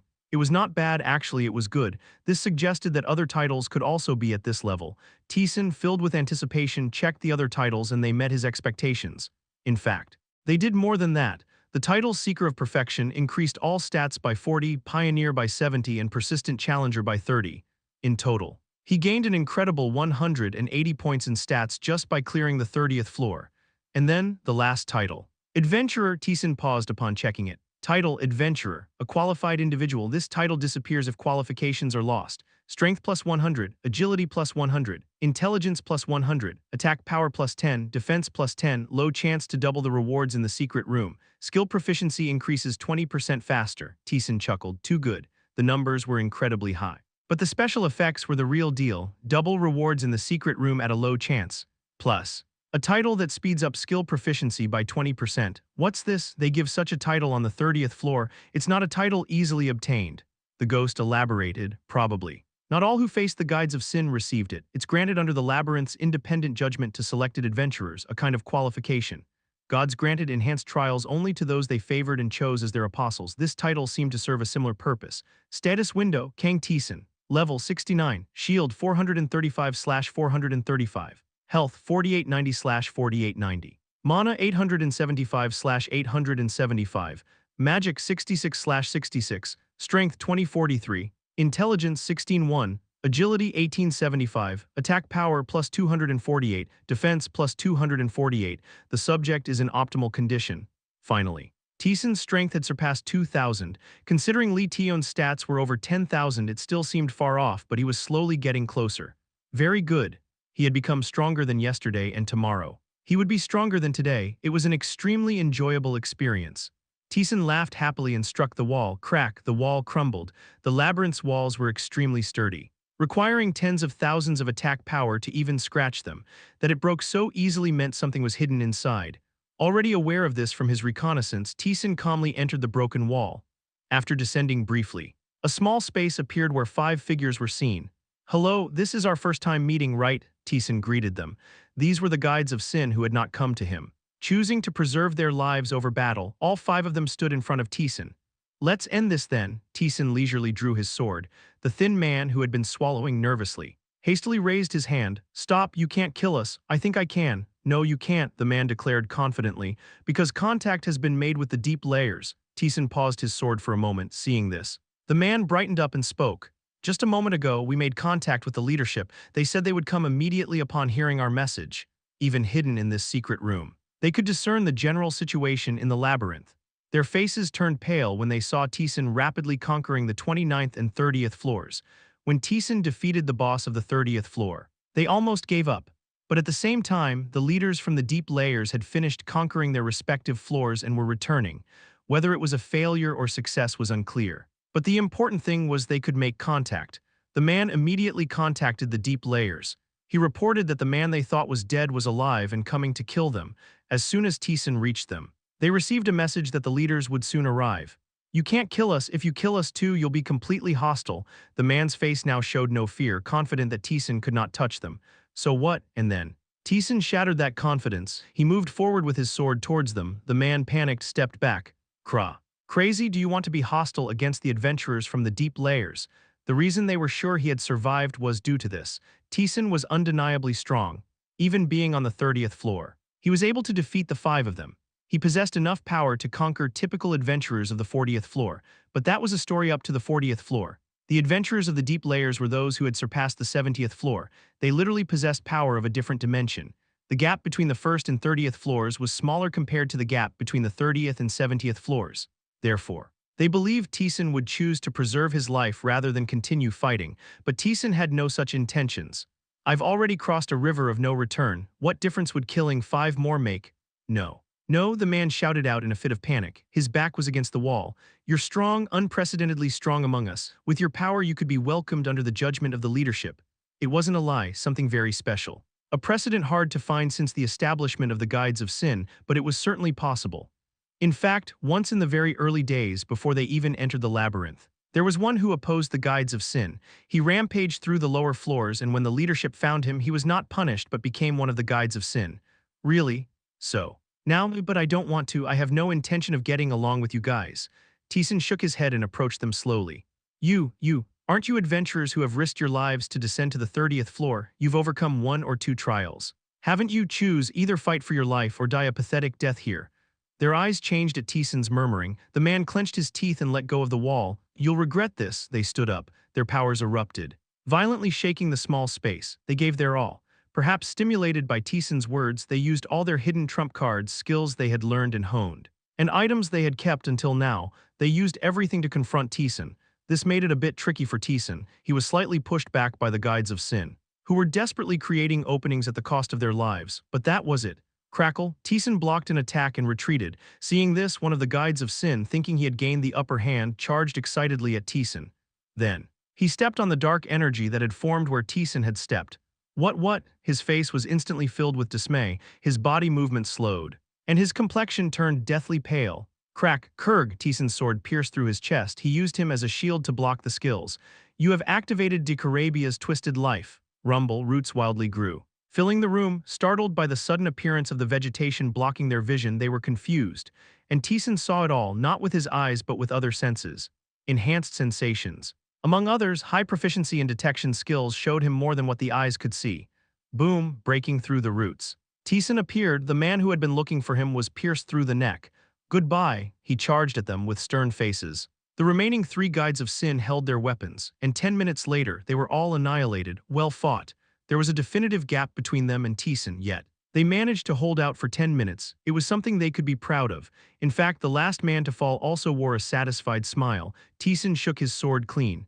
The 3rd tier of the guides of sin. There had been 5 of them. Although there was a level difference, it was enough to trigger the soul ascension. He gained levels and a few skills, but there was no time to check that. Taesan lifted his head. Hey, what's this? Why are they all dead? A young man with a frivolous demeanor was entering the room, looking shocked. Chapter 136. A man with red hair looked surprised. What's this? He had come down upon hearing the news, only to find that all those who had called him were dead, and the one who seemed to have killed them was right in front of him. Did you kill them all? What if I did? Impressive, the man exclaimed in admiration. There were at least 5 corpses in his vision. It meant that an adventurer from the 30th floor had defeated 5 of his peers. Your name is? As the man, curious, began to ask. He hesitated. At the end of his gaze was a ghost. Long time no see, redhead. Hello? The man awkwardly scratched his head. The ghost chuckled. Not so well, you bastard. The ghost's tone was playful, but it was tinged with deep anger. The man gave a vague smile. This is really embarrassing. But please don't misunderstand me. I honestly didn't intend to do it. It's quite shameful to exploit such vulnerabilities to kill. So what are you saying? You want me to spare you? There's nothing to spare. What's done is done. You are already dead. The man shrugged his shoulders, his gaze shifting to Taesan. Are you going to interfere? I have no intention to meddle. Do as you please. The ghost spoke briefly. The man smiled. Understood. The man took a step forward. Wow, amazing. You really are strong. Even I couldn't beat 5 of them when I was here. How did you do it? The man burst out in amazement. Yet his eyes were profoundly dark. You have activated complete reconnaissance. Due to the difference in levels with your opponent, some effects of the skill are sealed. Ambracia Marin. Level, except for the name. No other information was visible. Ambracia stroked his chin. Honestly, I wanted to bring you to our side. It was very regrettable. With such talent, he could have risen to their position. If Taesan had joined their side, it would have been possible to successfully conquer the 74th floor, which had been a stumbling block so far. But this is crossing a line. He had annihilated not only the 2nd tier but also the 3rd tier adventurers. It was rare for adventurers to visit the labyrinth and even rarer for them to reach the 2nd tier. The 2nd tier might be weak, but still they were part of them. Taesan, who had killed all of them, could not be spared. Well then, goodbye. Ambracia threw a punch. The air exploded, and a storm swept through the room. It was not a simple gust of wind.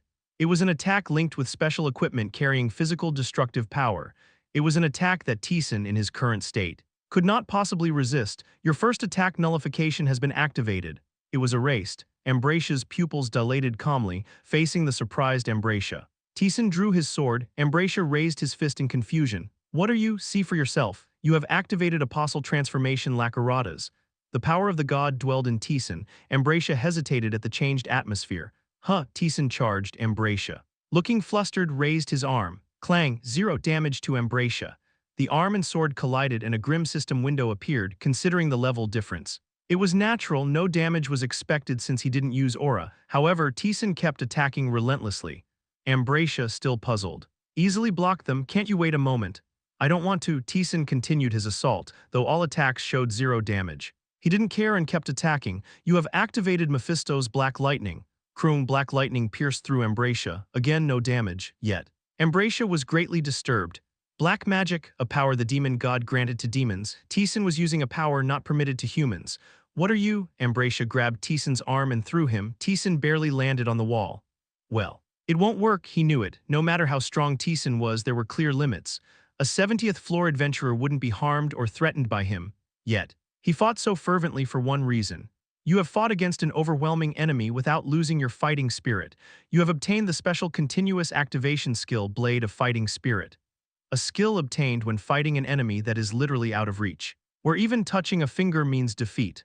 A skill obtained when fighting such an enemy without breaking one's own fighting spirit. Still aiming for victory, Blade of Fighting Spirit. Its effect was as significant as its conditions, a skill that he needed to acquire someday, having obtained what he wanted. Taesan stood up. Ambracia was still looking at Taesan with a confused expression.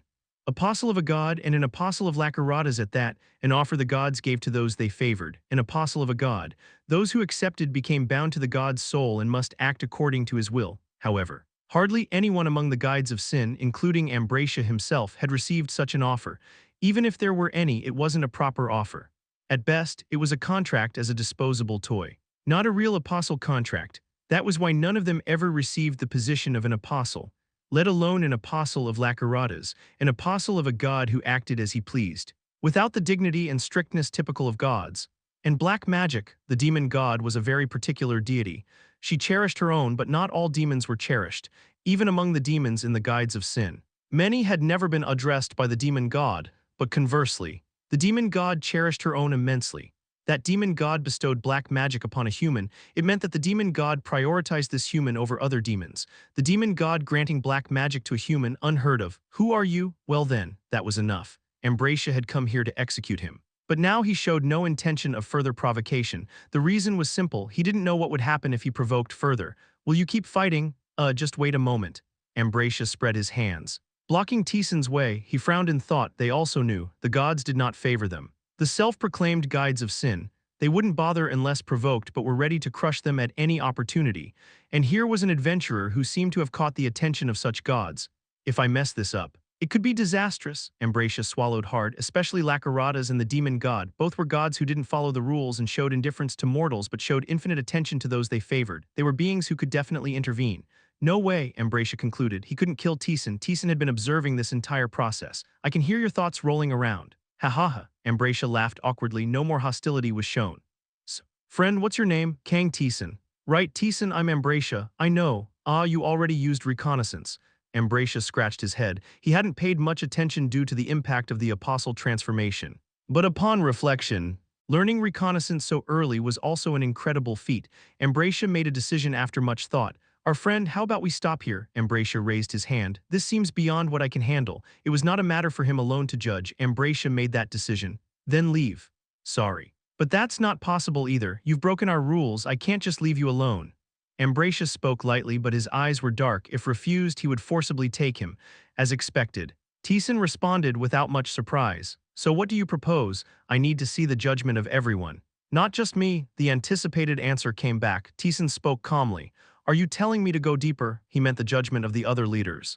Not just himself, that was Ambracia's answer. But Taesan had no reason to do so. Descending the labyrinth by bypassing the floors meant foregoing the rewards of the previous floors. He had no intention of going down, even at the cost of his life.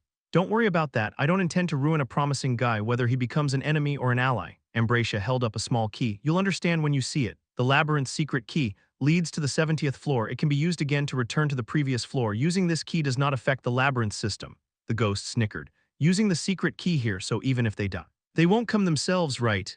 Don't be too hard on them. The others whined about not wanting to come up. So I had no choice but to come. This should keep them from complaining. Ambracia shrugged his shoulders. The ghost spoke to Taesan, who was quietly holding the key. It's a very precious key sold only to those who descend to the deeper layers by the shopkeeper. It's consumable and expensive, so they can't use it easily. Don't worry about any other tricks. Good, Taesan nodded. How do you use it? Ambracia was slightly taken aback by Taesan's confident question. Go now, why delay? Let's finish this quickly. I need to go down to the labyrinth. To what? Ambracia was perplexed. Going down to the 70th floor into the heart of the enemy's territory without knowing anything.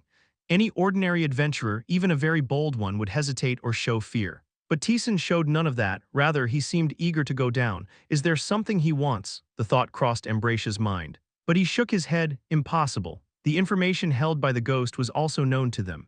The 70th floor was fully explored, having sorted out his thoughts. Ambracia spoke. It's not difficult, just think in your mind that you want to go there.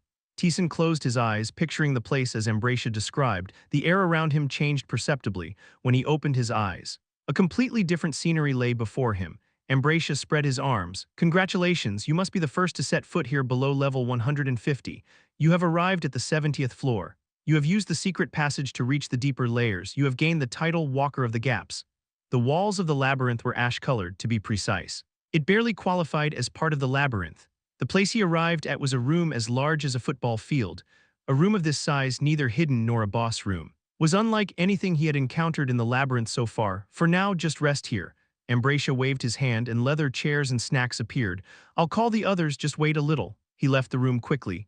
Taesan, watching him go, sat down, comfortable. It was very plush, comparable in comfort to luxury chairs on Earth, and the snacks are delicious. Too, they weren't just sweet. The ingredients were mixed to create a complex flavor. It had a very refined taste. Is there a chef or something? Some have taken up cooking as a hobby since they're stuck here for life. That's rather sad, Taesan crunched into a snack. So, you've come this far, now the real challenge begins.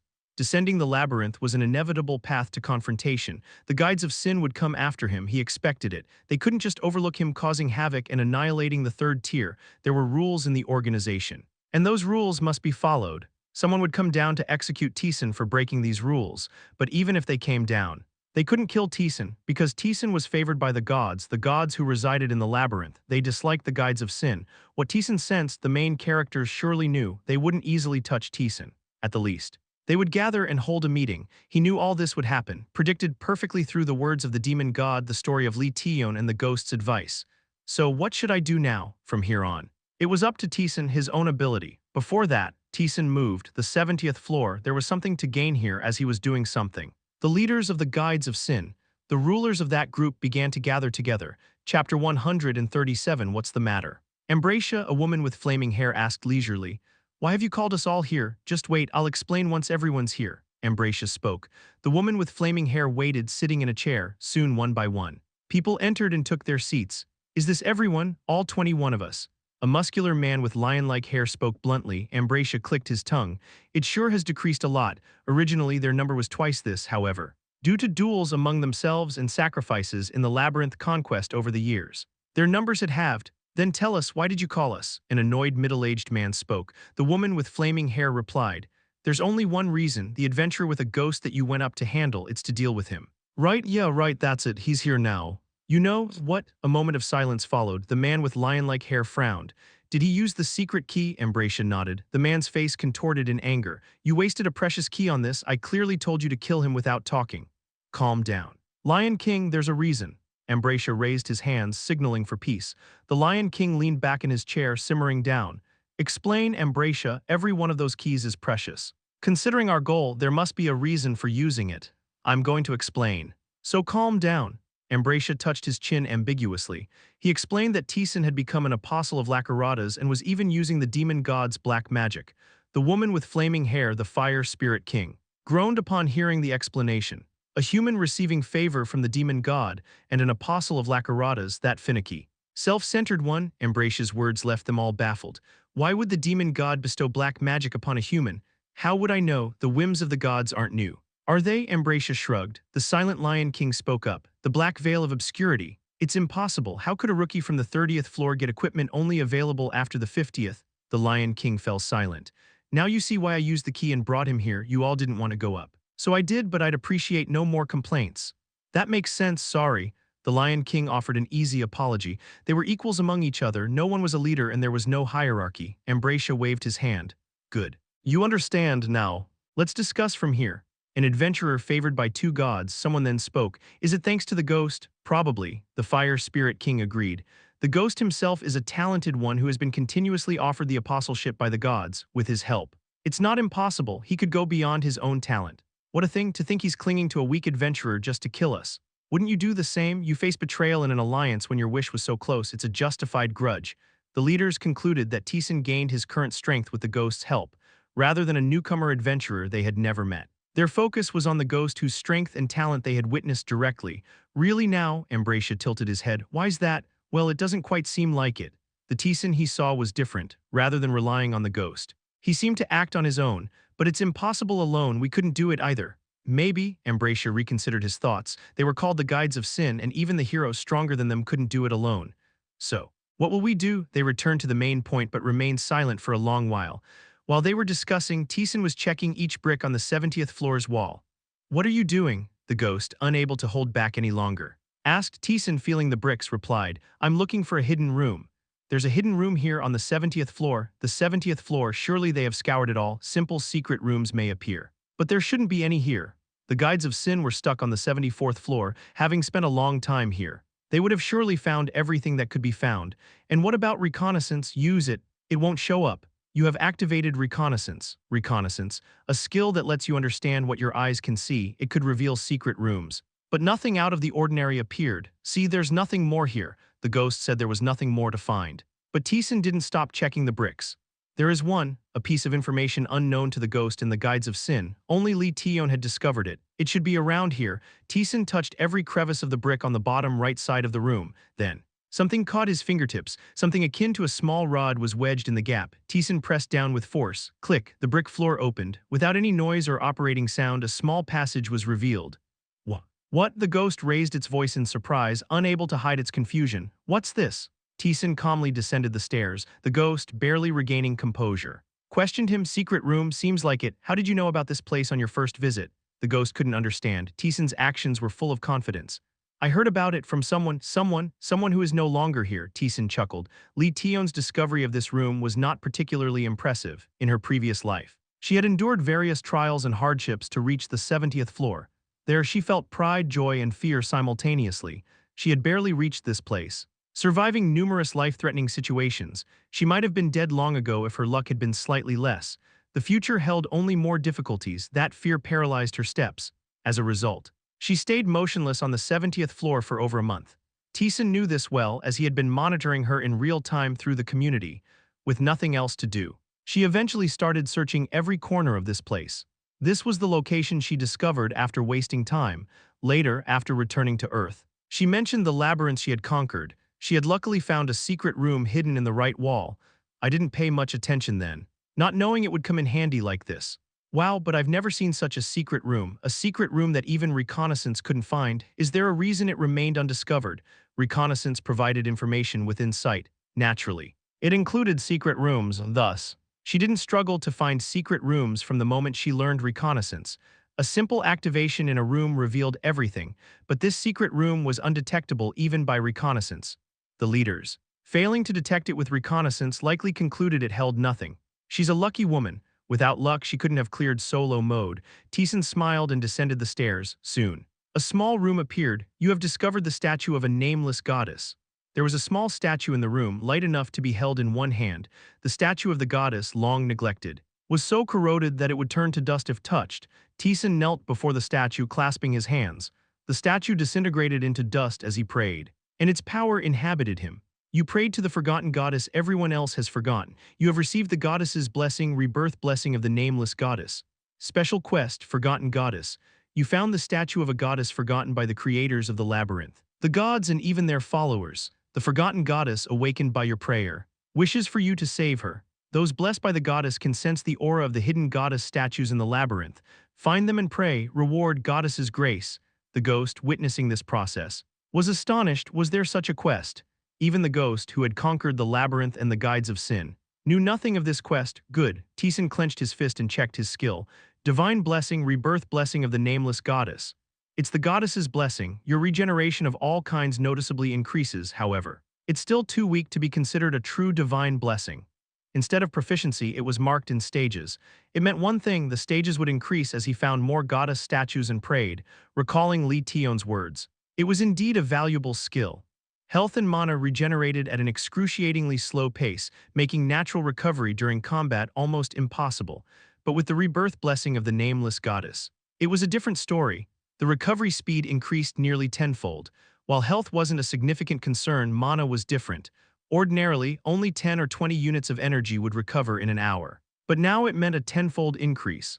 Furthermore, Taesan had additional costs like a protective shield and magic energy. By simple calculation, his efficiency was about twice that of Lee Tion's. Hold on, but if it's in stages, does that mean I have to find each one? Then, if I find it late, I can't even complete the quest properly. That's right, the moment you descended a floor in the labyrinth. The rewards of the previous floor almost entirely changed. This applied to quest rewards as well. That was why Lee Tion only obtained the rebirth blessing of the nameless goddess and the blessing of life. There must have been statues of the nameless goddess on floors before the 70th. That's fortunate. Taesan had the chance to obtain most of the goddess's blessings. After tidying up the room, Taesan stepped back outside. Despite the considerable time that had passed, there was no one to be seen.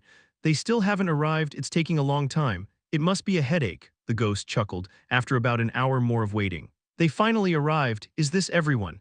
I intended to bring everyone, but some didn't want to come, so I only brought those who agreed. Ambracia said this as Taesan glanced at their faces. There were 3 in total. One was Ambracia. The guide he had been talking to all this while was not particularly special. Taesan examined the others, a man with golden, lion-like hair and a muscular, sun-kissed complexion. He was glaring at Taesan with golden eyes that matched his hair.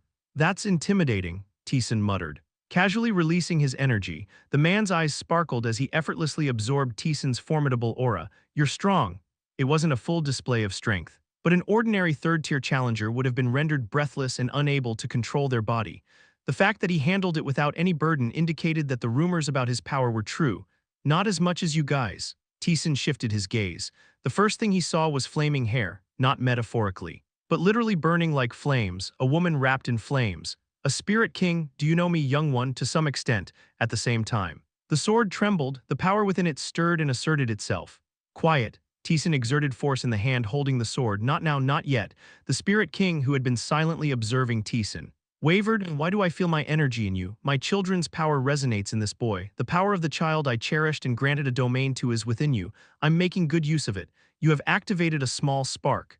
Taesan flicked his finger, and a flame sparked. You killed them. The Spirit King's eyes darkened. They all entered the labyrinth prepared for death. They knew they might be killed someday. Flames surged in the Spirit King's eyes. But I am angry, suddenly. The room's temperature soared. The heat was so intense that it was nearly impossible to breathe. His skin burned red, and his immunity to attacks quickly dissipated. You have taken 3069 damage. It wasn't a direct attack, merely a change in emotion. The being in front of him could kill Taesan with rage alone, yet Taesan laughed, trying to kill someone you invited. How impressive, Taesan taunted the Spirit King amidst the searing pain of burning flesh. Going to kill me? Do as you wish if you can handle it. Stop. The Lion King grabbed the Spirit King's arm, simultaneously. The heat subsided. Restrain yourself if this leads to death. It cannot be reversed. That's right, it's too hot. Taesan dusted off his clothes. His nonchalant demeanor caused the Lion King's eyebrows to twitch. Let's end this obvious charade, clearly. They were strong, they could kill Taesan with a flick of a finger, but at the same time they absolutely couldn't kill him. I don't want to waste time, so let's get to the point. Chapter 138, whatever you plan to do. I have no intention of following, so let's drop the pretense. Predictable anger, predictable pressure. They flaunted their power to crush the weak. Others would have crumbled under them, succumbing to fear and death. Obediently following, it was highly likely Lee Tion did the same. Though the details were unclear, she never elaborated on her encounter with the guides of SSN. Maybe she found another way, that was her strength, but Taesan knew they could never kill him.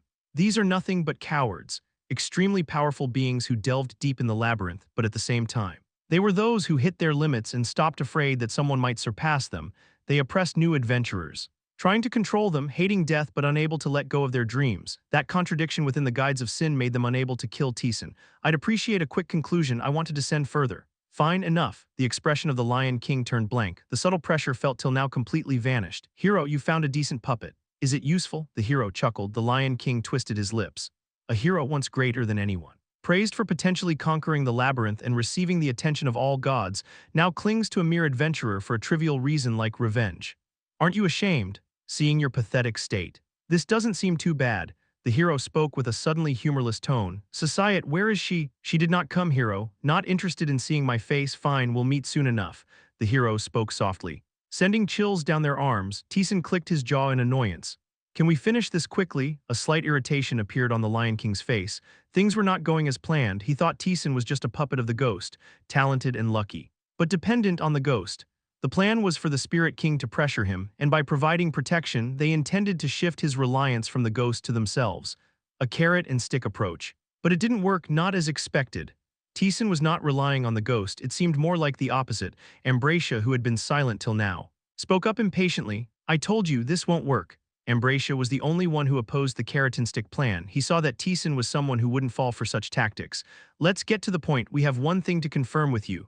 Confirm, to verify if the gods really granted you their blessing.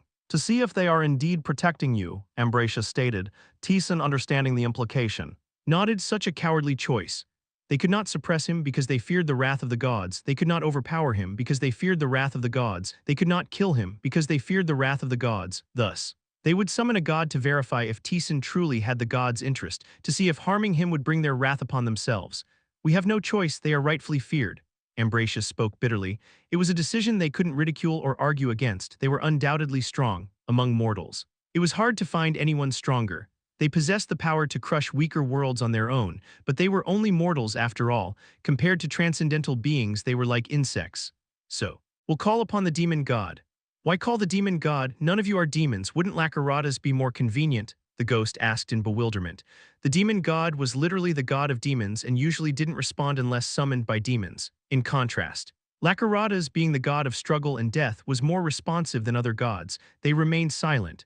Realization dawned late on the ghost, who then sneered, of course Labyrinth hates you. You're scared he might kill you for no reason. Labyrinth, the god of struggle and death, was the antithesis of everything the guides of sin represented. For them, summoning Labyrinth was far too dangerous. On the other hand, while the demon god disliked them, it wasn't an entity likely to attack them directly. It was the best choice for verification. Quiet, the Lion King, unable to hide his wounded pride, spoke harshly as he opened a portal. From it, he retrieved a jet-black gem. We'll use this to call the demon god. Summoning a god required a sacrifice. The gem he brought out, difficult to find even in the deeper layers, could contain all forms of energy. It was sufficient to attract the demon god. Crack! The Lion King applied force and shattered the gem. The black mist within then dispersed towards the labyrinth's ceiling. Come forth, great being, we offer you a tribute, the Lion King bellowed, simultaneously. The darkness split apart. A massive presence began to coalesce in front of them. The Lion King's pupils wavered. An immediate descent. The jet-black gem was a sufficient offering. But lofty gods typically didn't descend so readily. He thought it would take 2 or 3 more offerings before a god would appear. This was beyond his expectations. This, a voice mixed with pleasure and irritation was heard. The Lion King, regaining his senses, immediately prostrated himself. Ambracia and the Spirit King did the same. Even the Fire Spirit, who existed since the birth of stars, and the Lion King, once the strongest and mightiest ruler, couldn't raise their heads before a god. Only Taesan remained upright. Should I be pleased to see you here?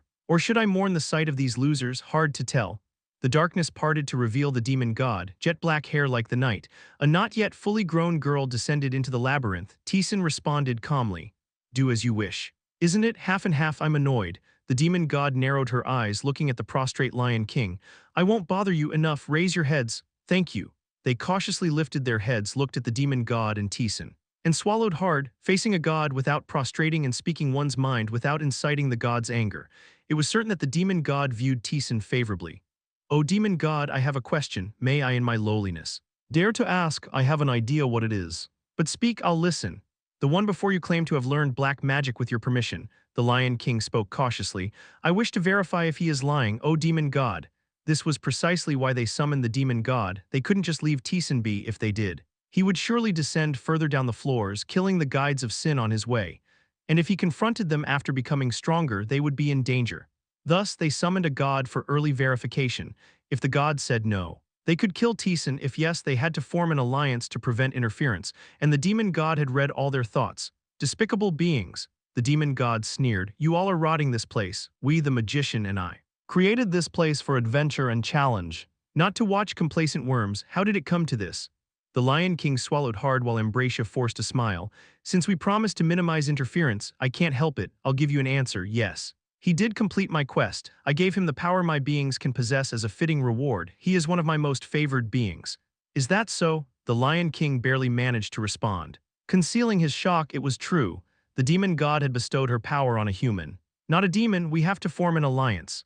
The Lion King quickly concluded, messing with a god's favorite was too risky, they had to pull Taesan to their side, that was the only solution, the ghost was present. But a deceased being couldn't interfere beyond a certain point with the living. With the right reward, Taesan might join them. He was desperately thinking, but Taesan had no such intentions. Taesan addressed the demon god.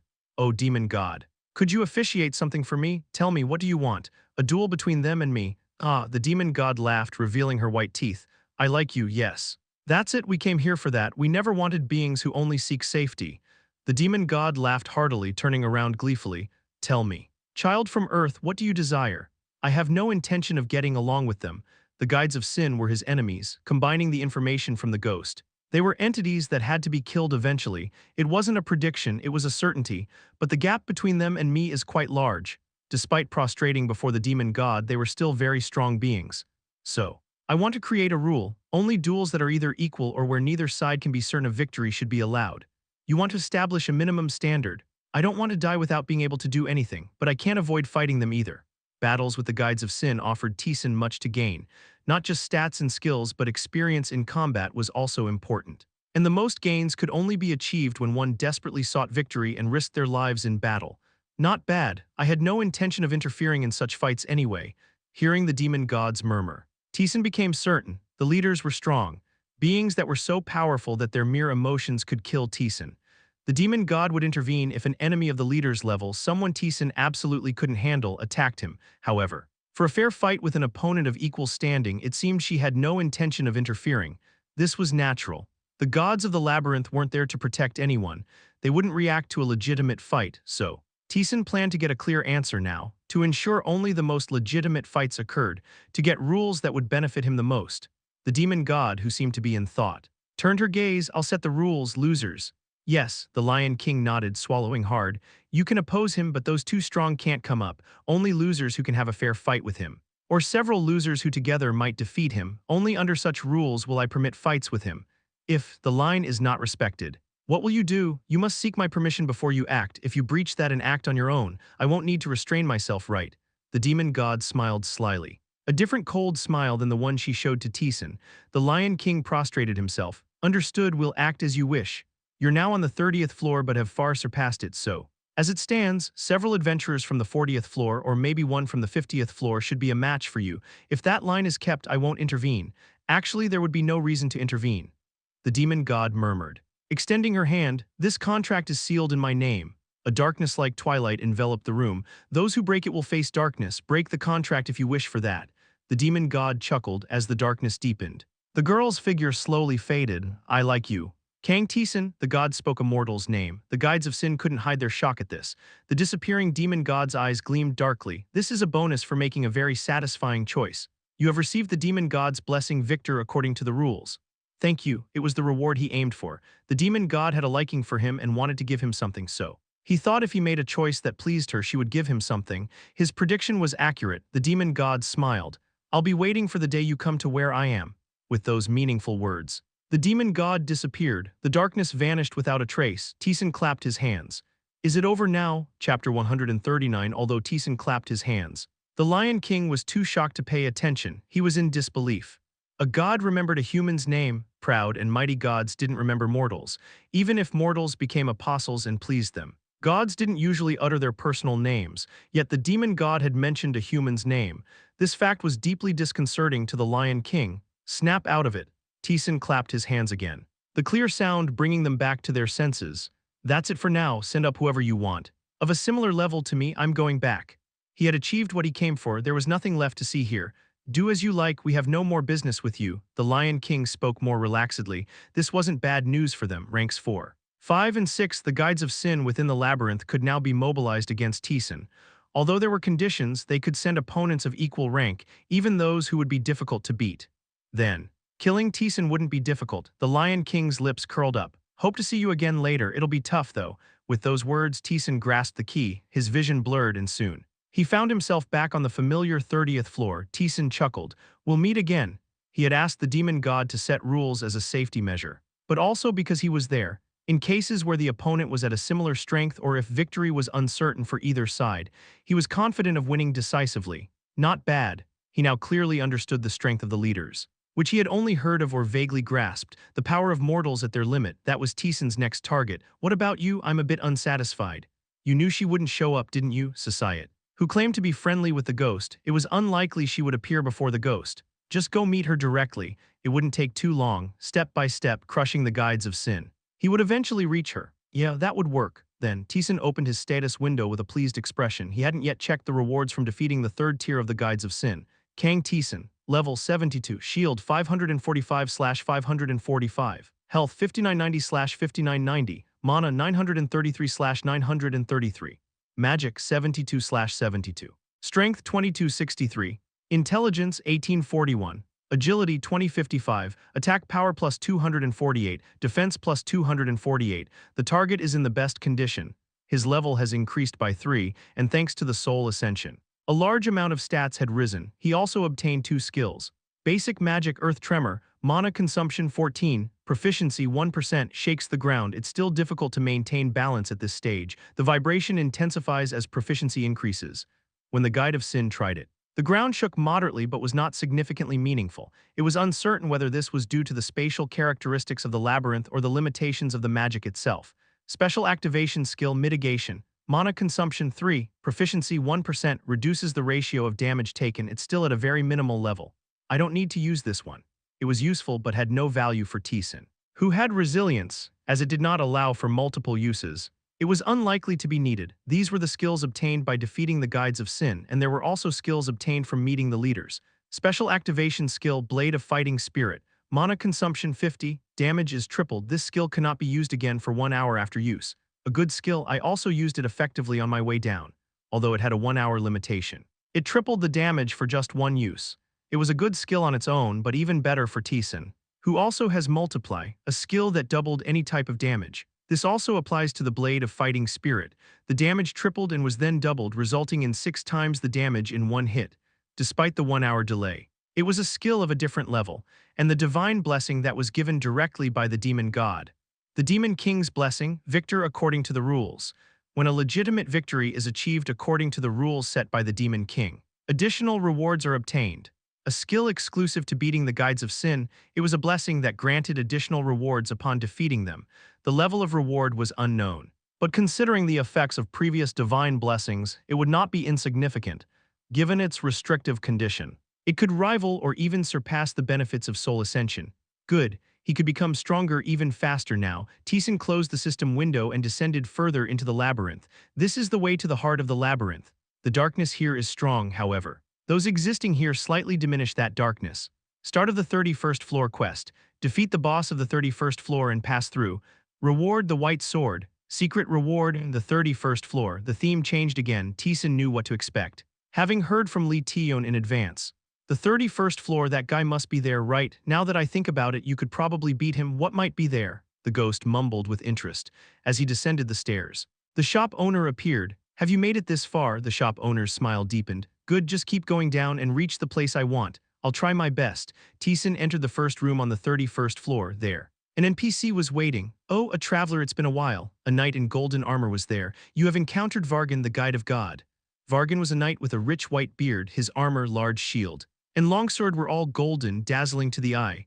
The hero. Vargan hesitated upon seeing the hero. It's been a while, hasn't it? Yeah, it's been a while, right? We met only once and never again. So, you being here means… Vargan looked at Taesan and smiled. So you're the adventurer Lord Anjar spoke of. Did you hear about me? Yes, he spoke highly of you, said it was a pleasure to meet a fine adventurer. Vargan looked at Taesan with shining eyes. I guess you're not too bad, Shing. He drew his sword. The blade of the longsword was pure white. Taesan reflexively drew his weapon.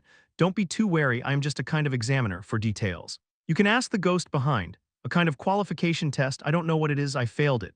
Taesan was surprised. The ghost should have been capable of handling at least 2 average adventurers on the 30th floor, a test that even the ghost failed. What is it? I test 2 things. One is the judgment of qualification to descend here. Vargan raised his shield. His entire body was hidden behind it. This one is quite easy, just show enough strength. And even if I don't permit it, there's no rule that you can't descend further. It's just that you're likely to die. So it's better to be content here.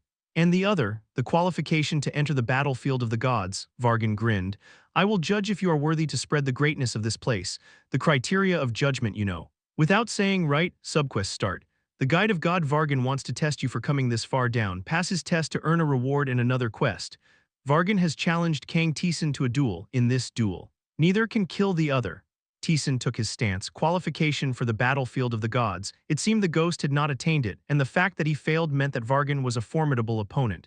There was no reason to refuse. It wasn't a life-threatening crisis. And if he gained the qualification, there was a high chance of receiving a special quest. As the crazed spirit had, duel accepted. Let's do it. All right, Vargan assumed his stance. Then let's start right away. Boom, a loud sound rang out. It was the sound of Vargan rushing at speed after stomping the ground, an incredibly fast pace. It was a speed incomparable to the guides of sin that Taesan had seen before, but not so fast that it couldn't be followed with his eyes. You have activated mental acceleration. You have activated breathless attack. He activated all his basic skills and moved his body. Clang, the sword collided with the shield. Emitting a sharp sound, Taesan frowned at the strength felt beyond his wrist. He's strong. His strength stat was much higher than expected, as much as Vargan was surprised. Taesan was equally astonished. Blocked my charge among the hundreds of adventurers he had tested. None had blocked his charge, not even the so-called heroes. Taesan created distance. Vargan thundered towards him with thudding steps, strong and heavy. There was almost no chance of winning in a head-on clash. Then, you have activated random blink. At the moment Vargan swung his sword, Taesan activated the skill. His body disappeared and then reappeared right above Vargan, quickly assessing his position. Taesan used gravity to bring his sword down. Vargan pushed up his shield with a huff. Clang, Taesan's body was thrown into the air. Due to the difference in stats, the speed at which he was flying was extraordinary. If this continued, he could hit the wall and suffer significant damage. Boom, Vargan didn't miss this opportunity. In the air, even the strongest are not free in their movements. He intended to finish it by pressing on. Vargan, who caught up with Taesan in an instant, pushed forward with his shield like a tank. You have activated aerial leap. Taesan stepped in the air. Vargan's body brushed past, and Taesan struck at his nape. Clang, Vargan took 64 damage. Is this all it does? Taesan clicked his tongue, excluding the damage from aura. It meant he had not inflicted any real harm. Gasp, Vargan stopped and struck Taesan, although Taesan blocked with his sword. The difference in stats was inevitable. His body was thrown into the air again. Vargan rushed in. Aerial leap could only be used once in the air. And Taesan had not yet touched the ground, but Vargan had no choice but to stop. You have activated landing. Taesan's body countered the force and landed on the ground. Landing 2. Vargan couldn't help but marvel. Now I see why Lord Anger mentioned you. It's unbelievable. That's my line from their short battle. It was clear he was not an opponent Taesan could defeat. The opponent probably possessed strength beyond the 60th floor. There was a significant gap between him and the leaders of the Guides of Sin. But the current Taesan was far from that level, yet Taesan raised his sword. Let's continue. An opponent who it seemed impossible to attain victory over, however. It was precisely in battling such adversaries that one could gain valuable experiences. Taesan stomped his foot. That's far enough. Vargan stopped his sword. Taesan's face, drenched in sweat, shone with determination. I can't go any further. If I'm not careful, I might end up using all my strength. Vargan forcibly suppressed his fighting spirit. It had been a battle close to an hour. During that time, Vargan was unable to overpower Taesan. Duel ended with the end window. Taesan collapsed. He had fought with all his might and achieved not a bad result. How long he endured against such an opponent also influenced the proficiency of his skills. Indeed, the proficiency of skills like fighting against strong opponents or blade of fighting spirit had also increased by about 1 to 2%. Taesan was satisfied, and Vargan couldn't hide his admiration. A newcomer to the 31st floor, to hold out against me for an hour, it was unthinkable. Even that strong hero could only last 5 minutes against him, and even he, being an exceptional adversary, received ample rewards. But an hour, while he wanted to continue fighting. Vargan was the guide of God. He had his role to fulfill. You might be able, what might be, to represent the labyrinth and qualify to compete. Vargan grinned. Subquest completed. Vargan intends to give you a suitable reward. With the completion, another quest began. Subquest start. Head to the battlefield of the gods and achieve victory. Chapter 140. After taking a rest to recover stamina and mana, the conversation resumed. What is this battlefield of the gods? It's not a complicated story. You know that there are numerous gods in the labyrinth, right? Taesan nodded. He had already encountered more than 5 gods. As he went deeper, there would likely be dozens more. The gods who agreed with the wizard's intentions entered the labyrinth, but conversely, the gods who did not agree with the wizard are still in the outside world. The god of light born from the earth, Harmon, was like that, existing outside. That was already known. Vargan wrinkled his nose, foolishly and weakly. The gods who couldn't enter the labyrinth are trying to assert their pride. They created their own battlefield, sending their slaves to fight there, wanting to claim that what you made. They can easily create too, Vargan scoffed. Don't you think it's foolish, ignorant of the labyrinth's greatness, just flaunting their pride? The only god he had seen outside was Harmon, the god of light born from the earth. But the disparity in power seemed clear. Harmon's struggle was crushed under the light touch of the demon god. The gods in the labyrinth were of the highest caliber compared to the outside world as well. As they talked about Harmon, Vargan vehemently agreed. Yet the gods outside are acting out of line, provoking the gods of the labyrinth. They're saying, if what you're doing has any real meaning, prove it to us, ignorant fools. Why not just squash them? I wish it were that simple. Vargan shook his head regretfully. Several gods from the outside combined their powers and turned their battlefield into their domain, even for the gods of the labyrinth. There's significant power loss. They probably don't think it's worth the risk. I see, the demon god came to mind, as Vargan said. Even gods had to endure power loss to destroy another god's domain. But the demon god utterly destroyed Harmon's world, where he massacred the demons. That meant she thought enduring the power loss to crush Harmon was worth enduring. But the battlefield wasn't worth it. I can't stand it, the gods outside daring to mock the labyrinth. His words were filled with undeniable anger and pride for the labyrinth. Taesan nodded, thinking to himself, a kind of pride battle, a battle of pride between the gods of the labyrinth and those outside. That was exactly what it was. If you've heard this much, you might guess that I should become the labyrinth's representative. Exactly, Vargan nodded emphatically. Taesan understood the flow of the conversation. But there was something he didn't grasp. Then why don't you go? Vargan was stronger than Taesan, but Vargan shook his head. I can't. I wouldn't be able to go there anyway. Vargan explained calmly. Beings that are too powerful are blocked by the gods there, but we can't send someone too weak. Either someone strong enough to enter their world and powerful enough to defeat their slaves. You are just right for it. Vargan's eyes were filled with intensity as he looked at Taesan. You can crush the arrogance of those insolent ones outside, become the representative of the labyrinth and defeat those who follow the gods outside. That was Vargan's proposal. Taesan stood still for a moment. Lost in thought, observing him, Vargan suddenly clapped his hands as if remembering something. Ah, I haven't given you your reward yet. Here. Take this. Vargan handed over a golden ring. It might be a bit much for an adventurer on this floor, but you have proven your strength sufficiently. You deserve this level of reward. Golden ring, health plus 200, mana plus 50, strength plus 20, agility plus 20, intelligence plus 20, attack power plus 20, defense plus 20. The golden ring, its value is indescribable. What is this? The ghost let out a sound unintentionally. Taesan, having seen the effects, also paused. Is it okay to give away a ring like this? The effects were unbelievable. Such abilities were not fitting for a mere ring. Even the most stat-boosting armor would be excessive for these effects, let alone a ring of which 10 could be worn. The ghost chuckled disbelievingly. This is equipment that is hard to find even on the 50th floor, right? Don't you know, as you descend deeper, equipment becomes worthless. The standards are different down there. But that's a distant story, right? Right now it seems like too much. Really, I don't think so. Vargan looked at Taesan and muttered, if so, you'll reach the deeper layers soon enough, so it's not a big problem. Well, that's true, the ghost closed its mouth. Taesan wore the ring, it was a gain for him, so he planned to use it gratefully. So, what will you do? Vargan asked with eager anticipation. Taesan continued to think, a power struggle among gods. He would probably leave the labyrinth and head to the battlefield in the territory of the gods outside. If it involved gods who disliked the labyrinth, there was a high possibility they would show animosity towards Taesan. It was a quest not without risks. Taesan asked, what's the reward for the quest? It will be more than enough, Vargan grinned. The gods of the labyrinth will generously reward you for removing the thorn in their side. I will as well. If the reward was certain. There was no reason to refuse. Taesan accepted. Let's give it a try. Subquest accepted. Vargan's smile deepened. Good, very good. How do I get to the battlefield? Once you reach the 33rd floor, head to the room at the far left end. There'll be a god's altar there. You can go through it. Got it. The 33rd floor, it wasn't far. Taesan would arrive there before long. Vargan, satisfied, sheathed his sword. All right, I'll excuse myself now. I'll be preparing your reward in advance. Vargan left with a smile. Taesan, watching him leave, also gripped his sword. Now, his plan was to continue exploring the labyrinth. You didn't receive that quest, did you?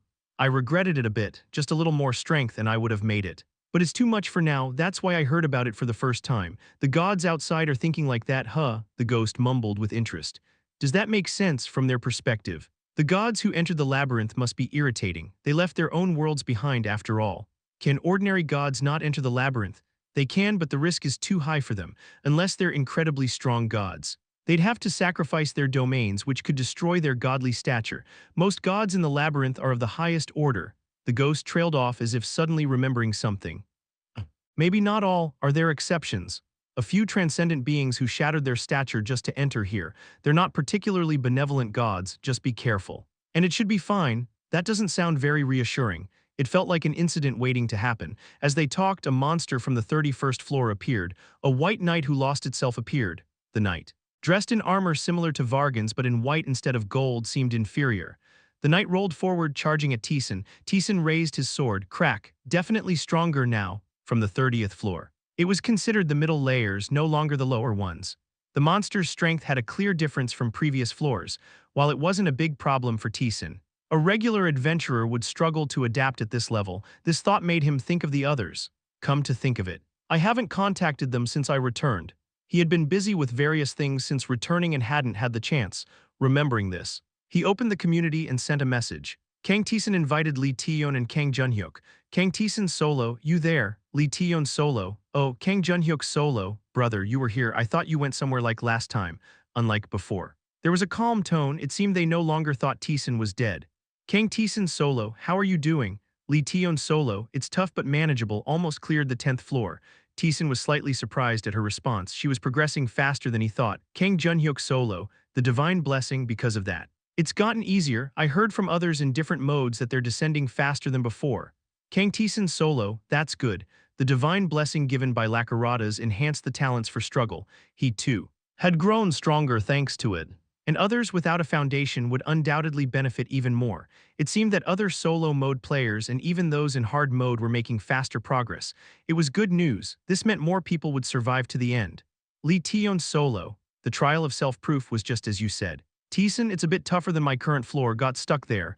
Kang Junhyuk solo, I finished similarly, thanks to that. I got stronger and managed to push through. Kang Taesan solo, that's great, you'll gain various things once you clear the 10th floor. Making it easier. Each theme that was cleared granted them various titles. Taesan himself had grown significantly stronger after clearing the 10th floor, so for them with lower base stats, the improvement would be more noticeable. Kang Taesan solo, let me know if you need anything, I'll at least give you the basic information. Information like secret rooms or bosses was fine to share. Towards the end of the conversation, Lee Taeyeon seemed to remember something and wrote a message. Lee Taeyeon solo, oh Taesan, did you check the community? The easy and normal modes. I mean, Kang Taesan solo, haven't looked, I haven't even had time to check yours. Lee Taeyeon solo, right, Kang Taesan solo, what's up? Lee Taeyeon solo, it's nothing major, not bad news, it's a bit lengthy. So you can check it out later. It seemed like a complex issue to explain. Taesan, not particularly interested in the easy or normal modes, exchanged a few more words and then exited the community. Taesan resumed his journey through the labyrinth, and when he had cleared about half of the 31st floor, Ambracia appeared with an awkward expression. Hello, Taesan tensed his grip on the sword without a word. Ambracia hurriedly waved her hands. Don't attack. I'm not here to fight. Then why are you here? Did I want to come? Those damned ones kept whining about not wanting to go. Sending a 4th tier wouldn't work either as it might start a fight. Ambracia sighed deeply, thinking about it. He seemed more mild-mannered than other guides of Sin and often got pushed around. So what is it? I came to explain the rules between you and us. Ambracia began to explain. After reviewing the Demon King's rules, we decided to act when you reach the brink of the 4th tier. That's later than I expected. Only then can we pour everything into it. Taesan would have to approach the 40th floor before the 4th tier adventurers could mobilize against him. They planned to complete their preparations by then, thinking this approach would have the highest chance of success. Well, I don't quite agree. As they prepared, Taesan would also grow incomparably stronger by the time he reached the 40th floor. Ambracia shrugged. Regardless. That's our plan, Taesan nodded. Ambracia's words implied that the guides of Sin wouldn't interfere until he reached the 40th floor. Although he had finished relaying his message, Ambracia didn't leave immediately but kept staring at Taesan. What? Just it's fleeting, Ambracia gave a bitter smile. Looking at you brings various thoughts, see you later, leaving a cryptic comment. Ambracia departed, the ghost commented, they must have mixed feelings about you. Why? Because you remind them of their past selves. They tried to conquer the labyrinth but ultimately failed and gave up, but you keep going. Gaining the gods' recognition, successful versus failed, they must be thinking about this every time they see you. I see. It was a matter of little interest to Taesan. He would not be deterred, having witnessed destruction and returned from death. He had no intention of backing down, he simply moved forward to conquer, to win. Taesan gripped his sword firmly. Chapter 141 Huff, huff, boom with a loud noise. A monster fell, a smile formed on the face of the man who had fought it. 10th floor clear reward, 5 blue potions. Oh, the man Kim Yo-hin exclaimed in awe. He had just cleared the 10th floor on his own for the first time. Yes, he clenched his fist. This was an achievement beyond his wildest dreams. He was a normal mode player like others. He was initially panicked but eventually accepted the situation and entered the labyrinth. However, he had been unable to pass the 5th floor for months. His lack of talent was the reason. He struggled even with light attacks and had barely escaped death from monsters of his level. Others like him who entered the labyrinth had moved on. But he remained stuck here, known as a failure in normal mode. He struggled alone and couldn't find a proper party, but that was now over. This is really. He looked at the skill with awe-filled eyes. God's blessing, struggle and death's harvest. You gain all talents related to struggle and death. The skill that enabled him to clear the 10th floor alone, the effect of gaining talents he didn't have before was tremendous. He could now easily block attacks from monsters he couldn't handle before and defeat them without significant damage. This skill made him much stronger, and there was a person responsible for him obtaining this skill. Kang Taesan, was it? He had been in Busan when the world was ending. And the choices were given. He had never seen Taesan directly, but he had heard stories from other normal mode players. A single person who defeated many players from hard mode, someone who defeated a monster that others couldn't even resist, and the one who bestowed blessings upon them all. Thanks to Kang Taesan, Yo-hin could conquer the labyrinth. His gratitude towards Taesan was indescribable. I should thank him if I ever meet him. He had reached a place he believed was unreachable. His feelings were evolving beyond mere gratitude, and unbeknownst to Kim Yo-hin, a golden aura was emanating from him. This aura reached out across dimensions to someone. Divine power increased by 1%. Taesan, who had just defeated a monster, paused. Why did this suddenly increase? Indeed, the increase in divine power proficiency was unexpected. Taesan frowned. Did this monster possess divine power? Unlikely. I'm not sure. It was an inexplicable increase, feeling uneasy. Taesan continued deeper into the labyrinth. The 31st floor was also nearing its end. Taesan checked the rewards in the secret room. Sword infused with holy energy. Attack power plus 25. A sword blessed by the gods now faded. Only remnants remain. It was equipment of the same grade as the weapon he was currently wearing. He thought it would be good to sell it in the store. Adventure title activated. Rewards from the secret room are doubled. Oh, another sword infused with holy energy was generated. Taesan picked it up with a satisfied expression. Not bad, though it was unnecessary equipment. It would be quite valuable in the store. After collecting the rewards, Taesan continued to break through the labyrinth and soon encountered the boss. The fragmented self of a knight appears. Clank, a white knight wielding a sword similar to those he had faced before. Taesan drew his 2 swords and charged. Clash, he uses Wolf's Fang and Dance of Swords in quick succession without activating a skill. The knight countered with his own swordsmanship. Clang, Taesan's sword smoothly countered the knight's attack and pierced the armor. He crushed the knee with an attack and struck the head. You have defeated the fragmented self of a knight. The victory was not difficult. Taesan swung his swords around, according to Lee Taeyeon. Monsters wielding various weapons appear from the 31st floor, so Taesan focused on swordsmanship, which significantly improved his proficiency. Advanced skill Stormscar Sword, proficiency 39%, a sword technique passed down from the destroyed world. Only one person now masters it. You can be confident you've begun to understand it.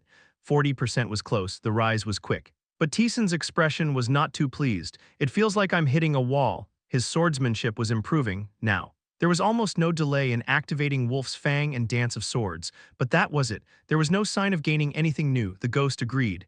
You're reaching your limit, I told you before, right, beyond a certain level. It's really hard to self-learn. Have I reached that point? Yes. The 4th stage is particularly tough. It's a kind of consolidation. The techniques you've accumulated and learned, you need to combine these two to create something new, but that's not easy. It's actually difficult. The ghost spoke in an ambiguous tone. There are a few methods, but they're difficult to apply here. You need to discover them yourself. I've never seen anyone do that, even with your talent for struggle. Swordsmanship is a different realm. What to do?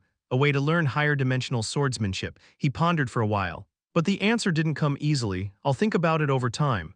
You can take your time once you get past that stage. It gets a bit easier. He checked the clear reward. White sword, a spotless white sword refined from a mineral not found here. Attack power plus 35. Good. Taesan used dual swords, aside from Calvert's relic. He needed another weapon. The one he was currently wearing had an attack power of 25, so naturally. He thought to replace it, was used, obtained a golden sword. Golden sword, attack power plus 45, a spotless golden sword refined from a mineral not found here. This feels like a tease. Doesn't it? The ghost murmured sulkily. Taesan changed his weapon again and went down to the 32nd floor. 32nd floor quest started. Defeat the boss of the 32nd floor to pass. Reward bloodstained armor. Secret reward. Seems like no magical items will be given. The rewards were all similar. Possibly due to the knights on this floor. Taesan, wishing to learn new magic, felt a bit disappointed. He met the store owner and sold the equipment he had acquired. Why are there two of these? The store owner looked puzzled as he picked up the sword infused with holy energy. This should be worth about 14,000 gold. Are you selling? Yes. I'll sell. The amount was satisfactory. He had now accumulated enough money to buy items from the store owner. What do you want to buy? Not now. There was no rush. The deeper he went, the better the equipment for sale. So he planned to wait as long as possible. Leaving the store owner behind, Taesan descended to the 32nd floor. The monsters on the 32nd floor were similar to the 31st. Armored and wielding swords, their movements were more refined and faster, however that was it. He handled them with his swordsmanship alone and moved on. After a while, he found a shrine of a god. You have discovered the shrine of Ehili. First discovery bonus. Strength permanently increased by 10, health permanently increased by 30. It's been a while. It was a reward that felt good, even though it wasn't necessary. Taesan turned off the window and looked at the shrine. The shrine's appearance was very simple. No, it was too simple to even be called a shrine. A giant sword reaching to the ceiling was the only thing piercing the ground. A chilling aura emanated from it. He had a guess who the owner of this shrine was. The ghost calmly confirmed his guess. God of swords, Ehili. Indeed, he had suspected it, with the god of magic residing in the labyrinth. There was no reason for the god of swords not to exist. This feels strange. He was unsure how the god of swords would react to him, in a way. Taesan had stolen the aura bestowed by Ehili on Vekveta through soul ascension. It wouldn't have been strange to interpret it as intercepting the power of a god. Moreover, Vekveta had also perished. Although the demon god directly crushed it, Taesan's involvement was a fact. So he felt a bit uneasy. It doesn't matter. The most indifferent god in the labyrinth is the god of swords. He might not take interest in you, but he won't show hostility either. The ghost spoke with certainty if he said so. It was unlikely Taesan would face hostility. Taesan approached the sword and touched it. Coldness seeped into his hand. Simultaneously, energy flowed from the sword. A calm yet heavy aura filled the room. Within the energy, a few emotions were felt: curiosity, doubt, and welcome. Looks like there's no hostility. Subquest begins. The influence of Ehili is reduced. Ehili wants to test you, having come to his shrine. Accept. And an enhanced trial will come to you. Overcome it. And a reward follows. Reward: Ehili decides based on your performance. An enhanced trial from the start. Even the indifferent Ehili must have heard about you. He's not planning to take it easy. Here it starts. The ghost murmured excitedly.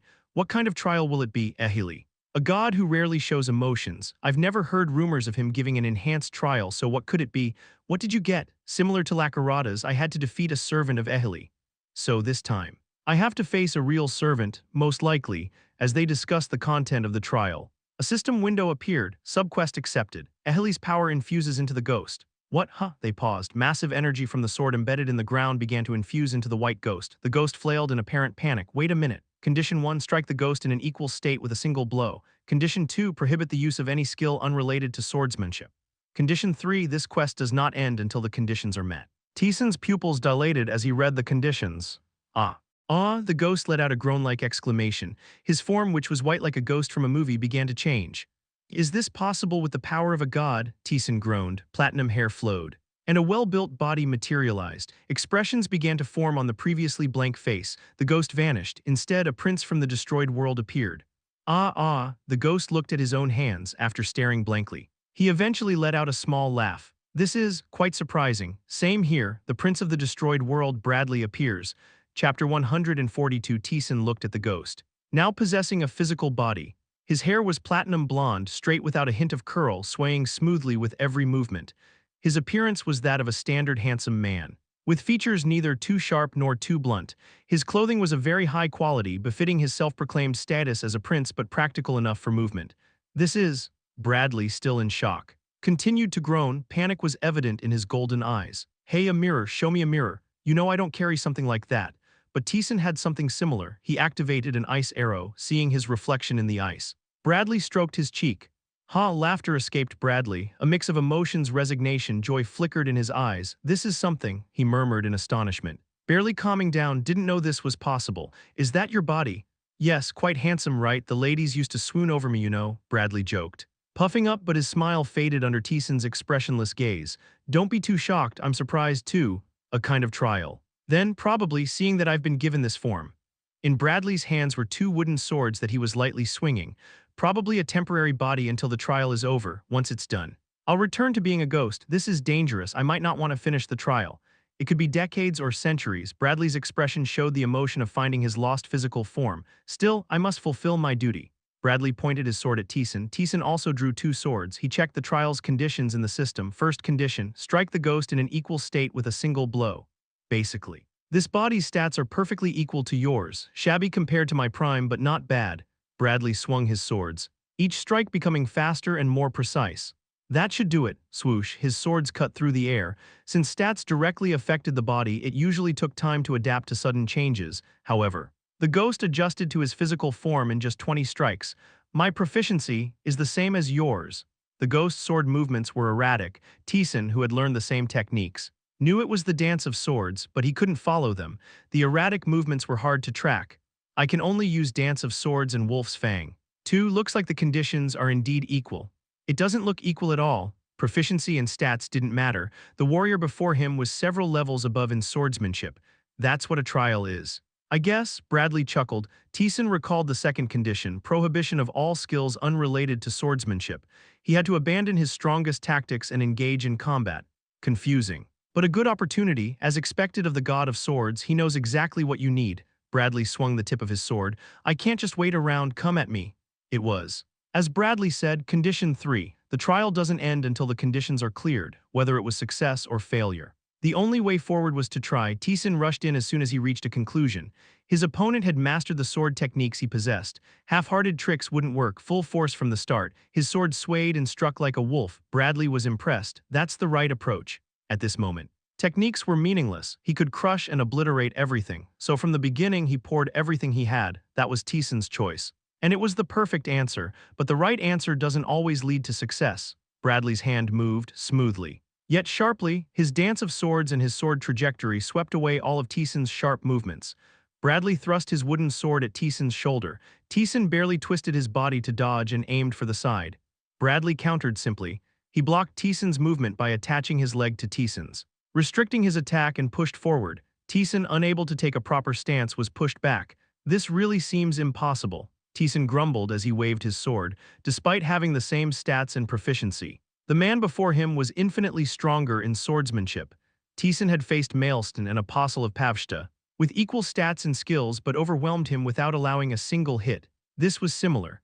The swordsmanship Taesan learned was what Bradley had mastered in the past. Between the master and the learner, the advantage was clear. Without skills, landing a hit was impossible. So you're going to give up? Hardly. Taesan charged again. He changed his approach, altered his pattern, and twisted his movements to attack Bradley, and Bradley blocked them all. That won't work. Bradley swung his sword. The movements were simple, but they easily countered Taesan's chaotic attacks.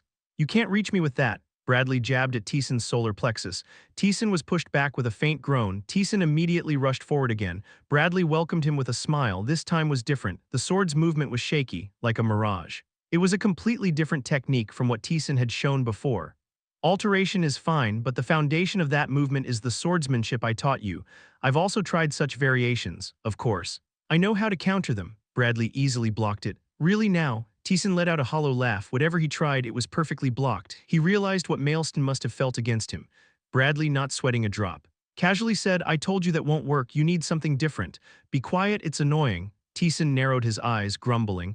This way won't work. He tried various modifications to the sword techniques he learned from Bradley, mixing them with his own skills, but all were ineffective. Bradley seemed to know all of them, blocking them with light movements. Bradley's proficiency in Stormscar swordsmanship was 100%. This meant he fully mastered the technique, including all its variations and derivations. I need something different. Taesan closed his eyes. Bradley smiled at this gesture, as expected. After 100 attempts, Taesan realized the answer. It might seem slow to some, but it was an incredibly fast realization for Bradley. Taesan's innate talent wasn't extraordinary. If asked, Bradley could name dozens more talented than Taesan. Sure, Taesan had talent, but it was not something exceptional that couldn't be found elsewhere. However, Taesan possessed the ability to organize thoughts and insights accumulated through experience and derive answers, and that was more remarkable than mere talent. The result right before him proved it. Taesan had said he hit a wall upon entering the 31st floor. It seemed difficult to find a way forward. To progress, that was inevitable. The Stormscar swordsmanship belonged to Bradley. It was his technique, not Taesan's. There was a limit to how far Taesan could go. The fact that he couldn't land a hit on someone equal to him in stats was proof of that. But that's strong enough. With proper training and focus on the sword, He could reach a level effective even in deeper layers. But what got Taesan this far wasn't swordsmanship, but the variety of skills he possessed. Swordsmanship was just a supporting area. I can't defeat you with my swordsmanship. He was a master of Stormscar swordsmanship, even if restricted by the system's proficiency limits. That experience didn't vanish. Taesan, even after hundreds of attempts, couldn't reach him, and it would be the same even if Taesan reached 100% proficiency. After all, it was Bradley's swordsmanship. He learned it, developed it, and perfected it. For someone else to handle it better than its creator was impossible unless they were a one-in-a-continent genius. And Taesan didn't have that level of talent in swordsmanship, but I can't just abandon it.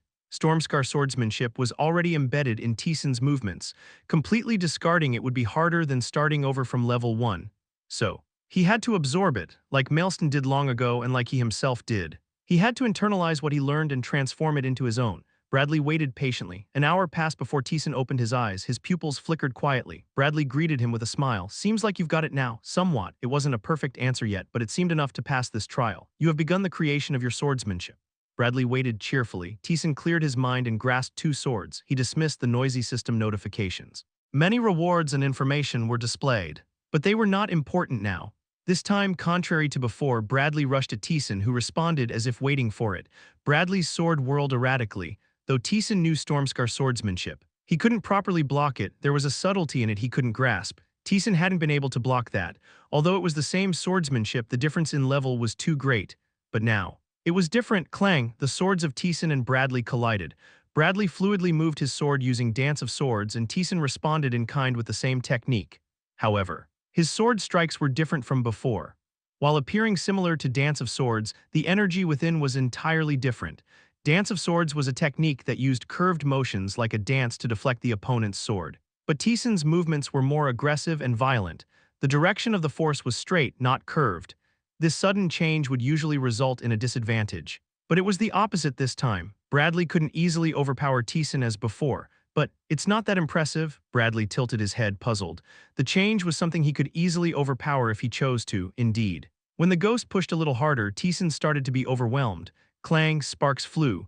During the time Taesan had his eyes closed. He had thought hard. The Stormscar swordsmanship was not his. It was undoubtedly an excellent technique, but he couldn't master it completely. This was evident from the battles so far. He had used swordsmanship effectively. But it was always as an individual technique, not harmonizing with his other abilities.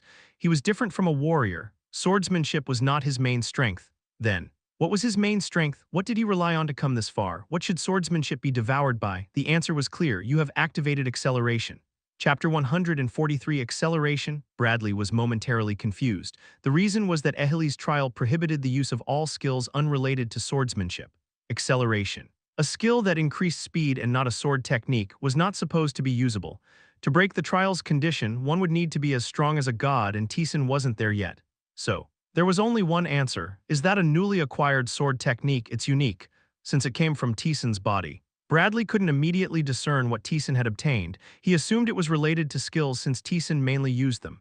But acceleration was a skill that increased the speed of a charge. He knew all about it. Blocking it was not a problem. Taesan, who had swiftly approached, swung his sword. Bradley, trying to block, was startled. The speed of the sword strikes had changed.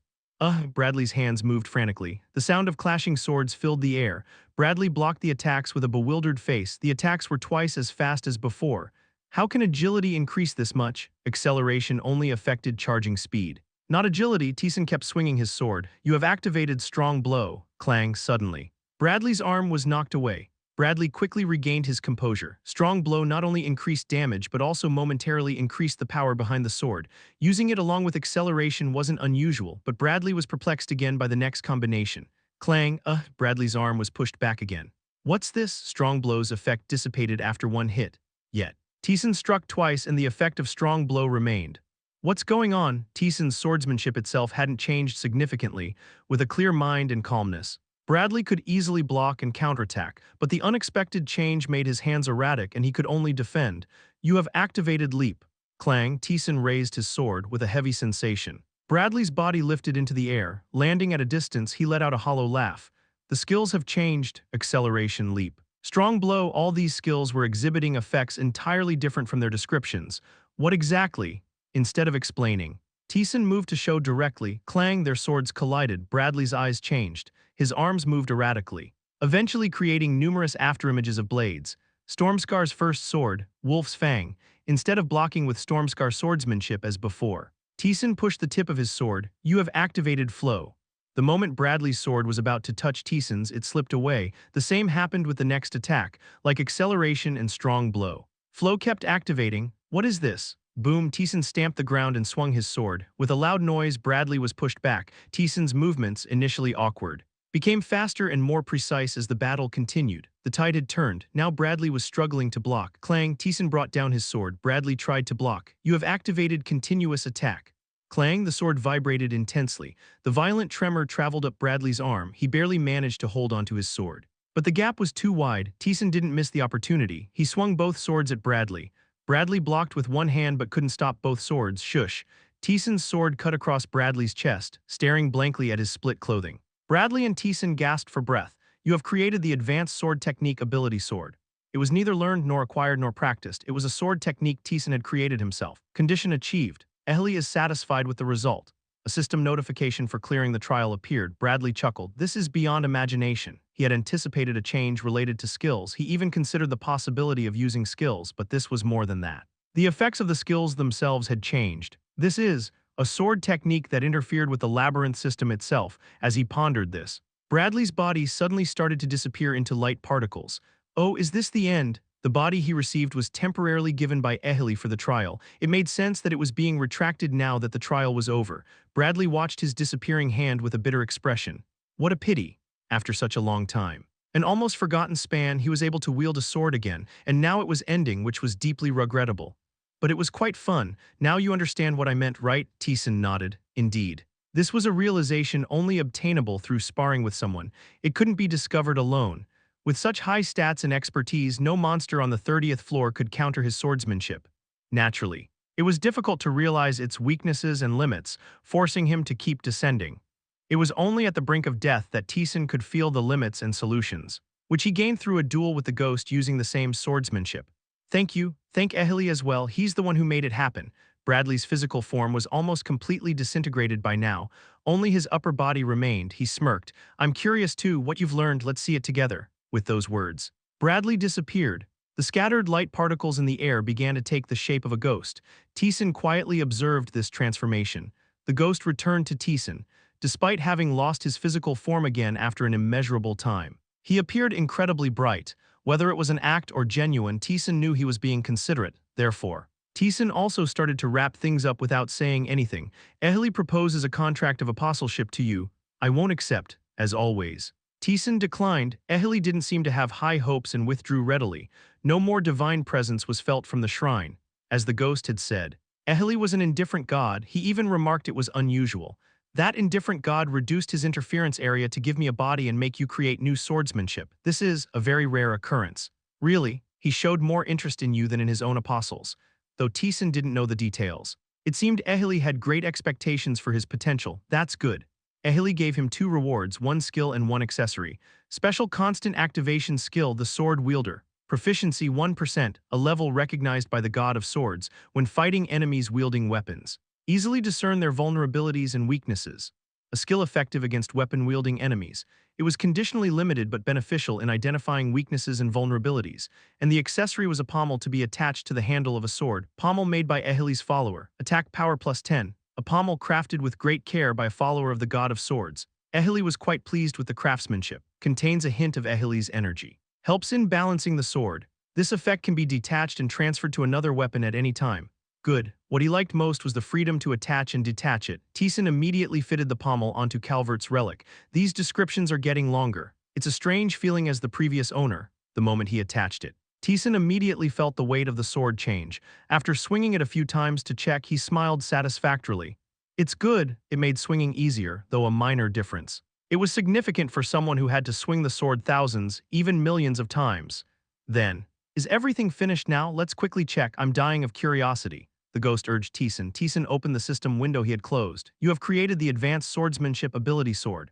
You have created a sword technique. You have obtained the title qualification of a master. The advanced swordsmanship Stormscar sword has been integrated into the advanced swordsmanship ability sword. You have created a sword technique yourself, achievement unlocked. Strength plus 50, agility plus 50, intelligence plus 50, health plus 200. The achievement numbers were quite high. 50 was a figure comparable to clearing a certain theme floor simply for creating a sword technique. Quickly, open it, quick, now. It was time to check the skill. The ghost waited excitedly. Advanced Swordsmanship Ability Sword. Proficiency 7%, a unique sword technique created by an adventurer in the labyrinth. It's based on the labyrinth system. It's created on the foundation of a sword technique used by a prince of a destroyed world. It can perfectly link several skills with swordsmanship. It's real, the ghost chuckled in disbelief. Really, the contents of the skill changed. It's far beyond advanced level. Is it a skill that barely misses being top tier? The top-tier Arak weapon technique allowed the owner to inflict damage with any part of the body. Not just the weapon, it was a technique that intervened with the system of the labyrinth itself. The sword technique Taesan created was no different, transforming the content of a skill that no one else could touch seemed to the ghost that, with a little more development, it could reach a top-tier level. This was evident even from the change in proficiency. The proficiency of his Stormscar sword was 39% when it was integrated into the ability sword. The proficiency transferred was only 7%. It meant there was such a difference between the two sword techniques. Can we know how the content of the skill has changed? Looking at it now, I can sort of tell. Upon examining the skills, he noticed a few had additional content. He was curious. But there was something else to check first. Title: Qualification of a Master. A person who has created a sword technique, a realm where one can pass on their created sword technique to disciples. Only a very few among numerous swordsmen can reach this realm. Strength plus 50, agility plus 50, intelligence plus 50, attack power plus 20, defense plus 20. The speed of proficiency increase in sword techniques greatly increases. If you wish, you can pass on your sword technique to others. Did you also get this? I did. I modified the original Stormscar sword to suit me. It's a pretty good title. The proficiency increase feels like more than 40%. That's quite advantageous. Taesan found that there were several more skills and titles that increased skill proficiency. They didn't know how they would influence each other. But it meant at least an additional 50% increase, and there was also the part about passing on. Could I pass it on to Lee Tion or Kang Junhyuk? He planned to check the next time they met, but I'm really curious about something. The ghost spoke with a voice full of excitement. What he wanted was not difficult for Taesan to guess, but I don't really know. When fighting the ghost, he didn't read the descriptions one by one. After getting a rough sense, he relied on his instincts to continue the battle. Let's go and experiment to find out. Taesan moved. Chapter 144. While Taesan was moving to the next room, the ghost asked with curiosity, "You were deep in thought for about an hour earlier, weren't you? What were you thinking about then?"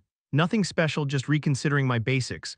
The foundation of his strength was his skills. Swordsmanship and stats were all secondary, but this trial was about swordsmanship. Skills could not be used, so Taesan naturally thought he couldn't use his skills, but soon after, Taesan had a realization.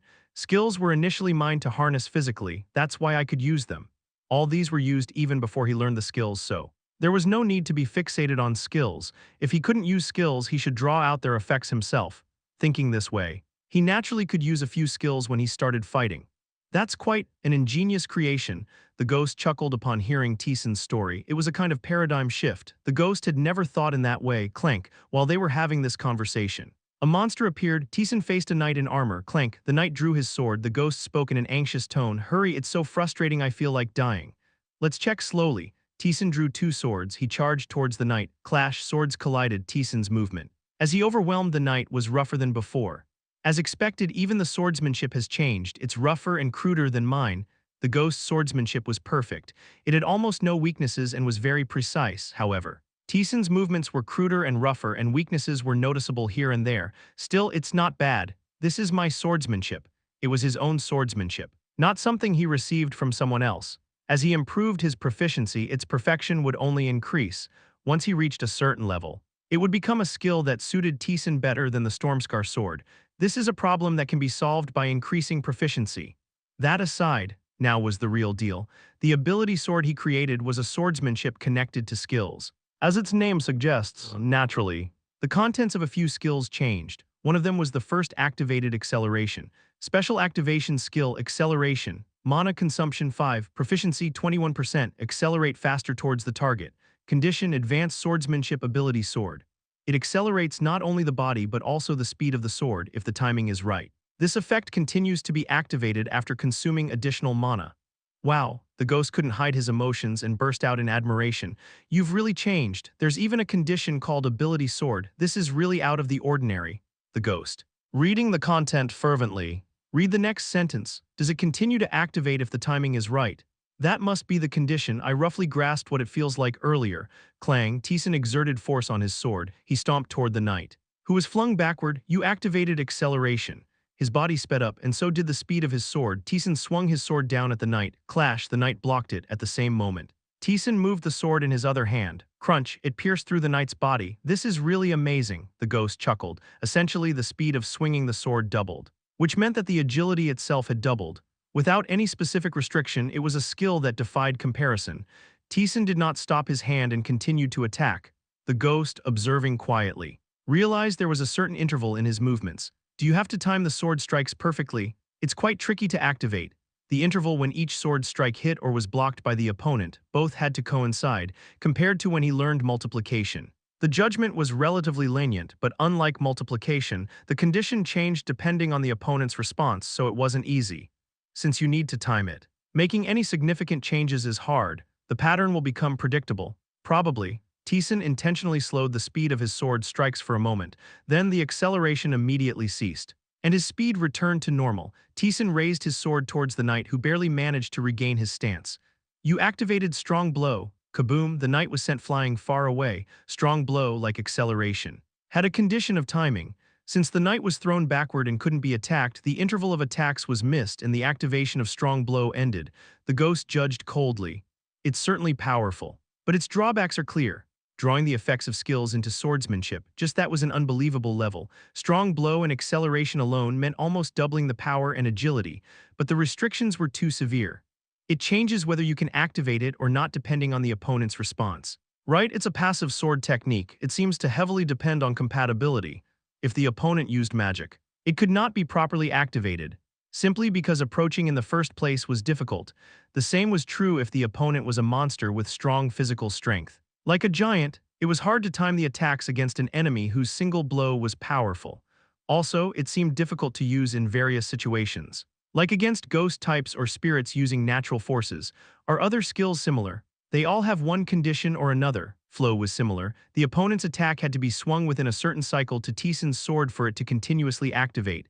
Leaping, continuous attacks, etc. also had their respective conditions.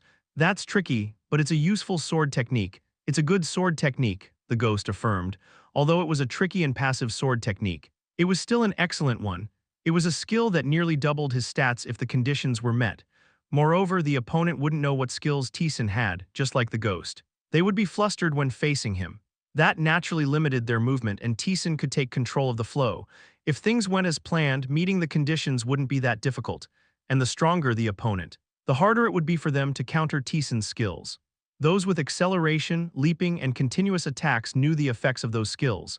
They tried to respond based on the information they had, but they would undoubtedly get entangled in Taesan's skills, which had entirely different effects. Satisfying. Crunch. Taesan took down the knight and smiled. This was more than what he initially anticipated. It was still immature, his swordsmanship was crude, and the activation of skills was not yet second nature, but it would improve over time. As proficiency increased, the conditions would become more refined.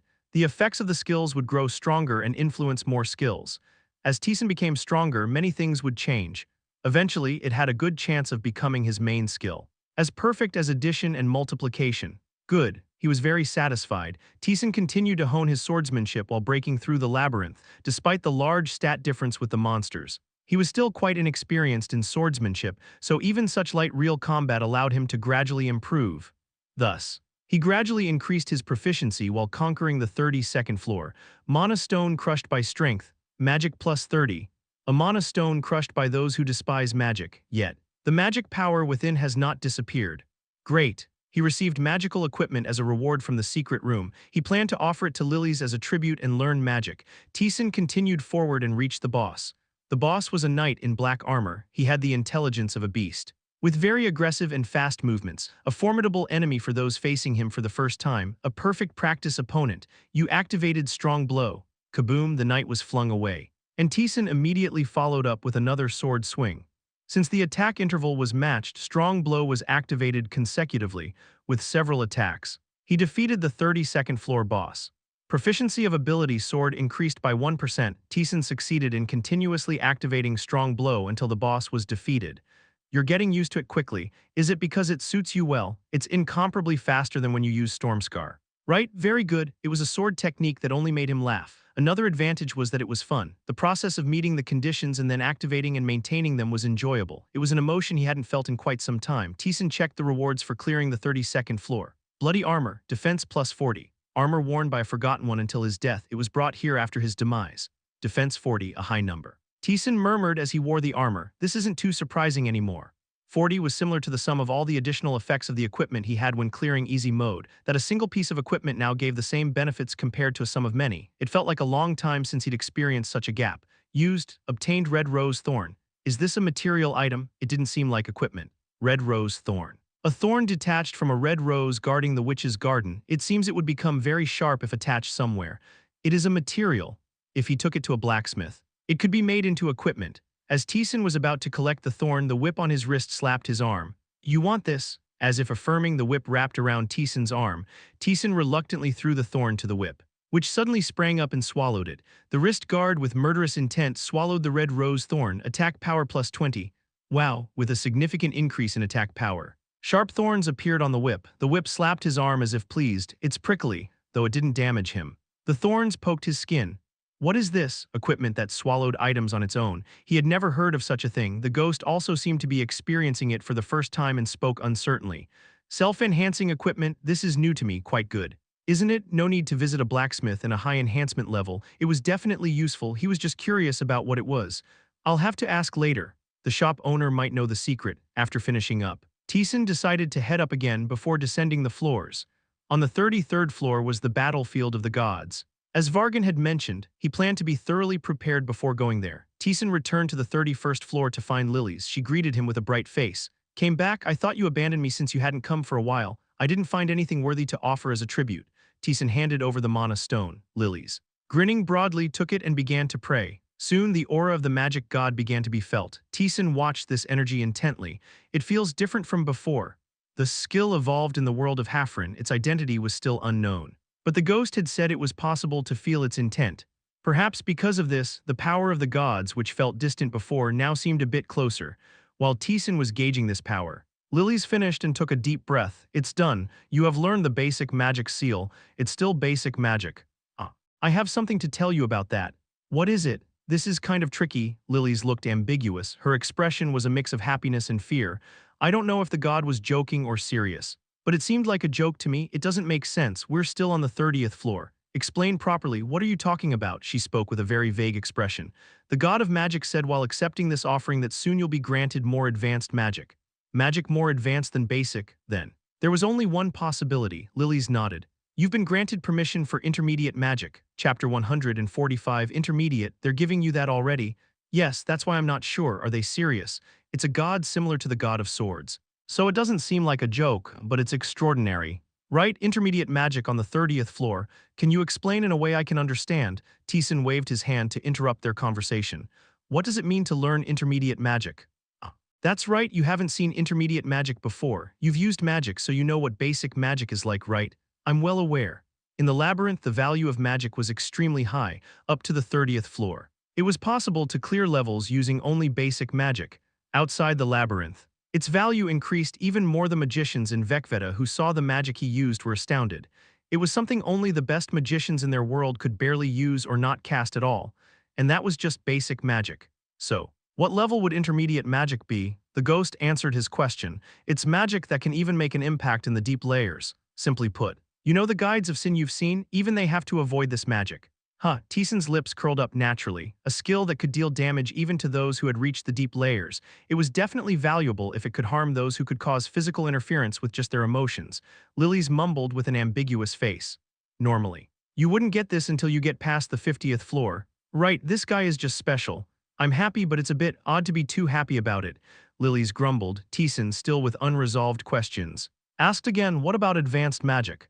If just moving from basic to intermediate created such a difference. Anything beyond would certainly make an even bigger impact. A few at the top of the guides of sin can use it, magic that makes it possible to conquer the deep layers on its own, though those idiots can't do it.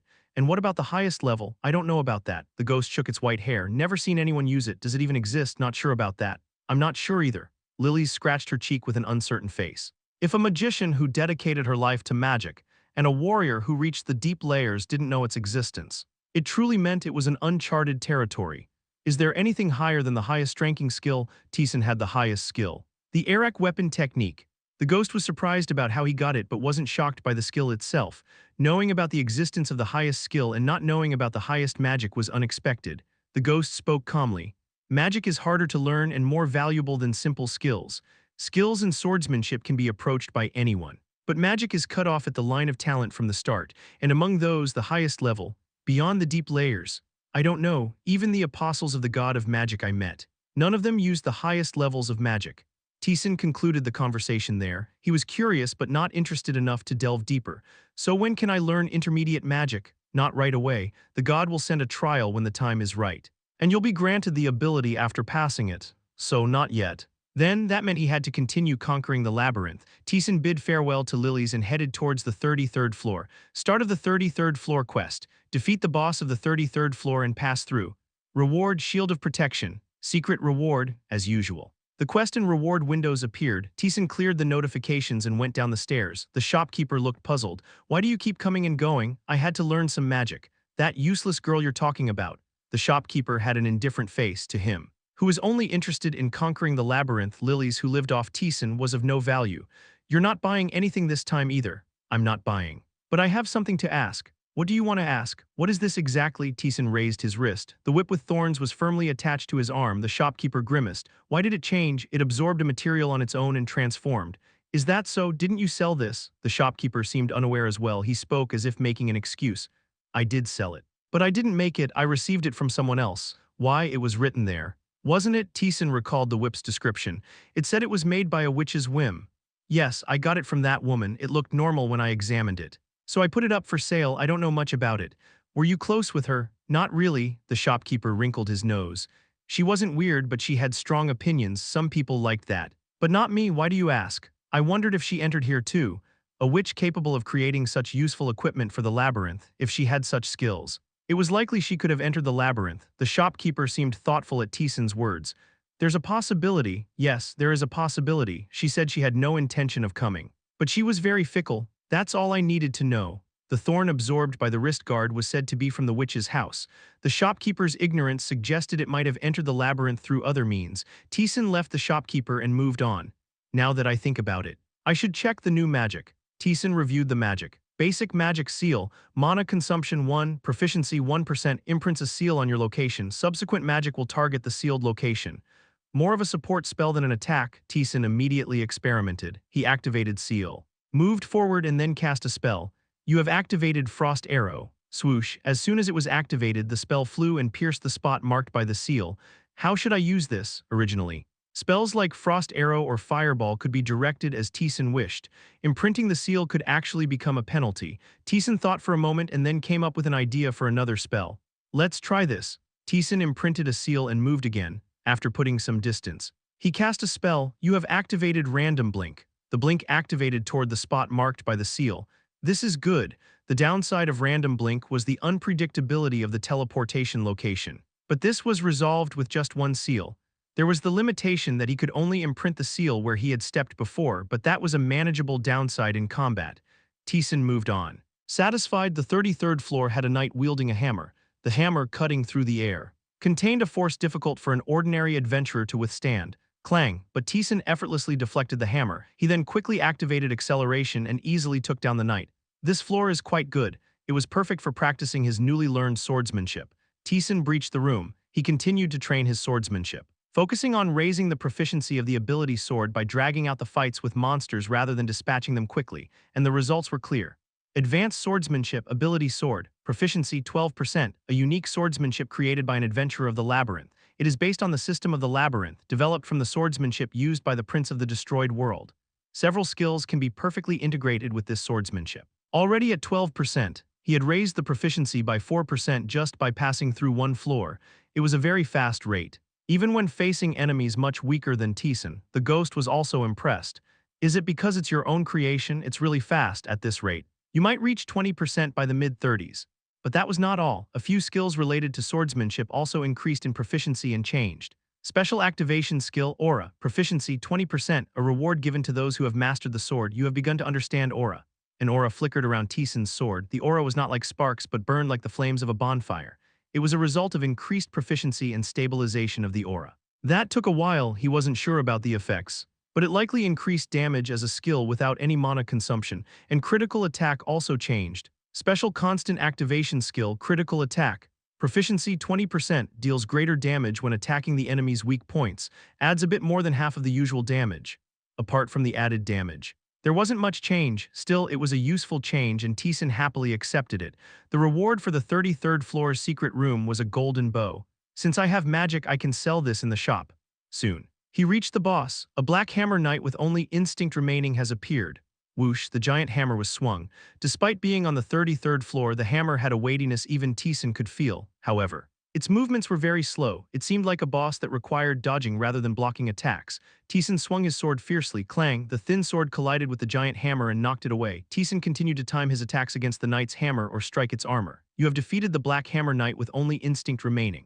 The proficiency of ability sword has increased by 1%. Your level has risen. It had been a while since his last level up. He thought it wouldn't happen for a while due to the significant level gap with the monsters.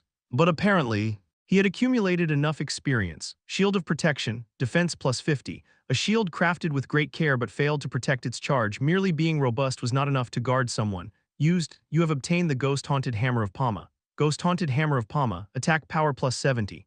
A massive hammer that can only just be lifted with 2 hands. It was created to annihilate ghosts. But as a result, countless spirits have taken residence in it.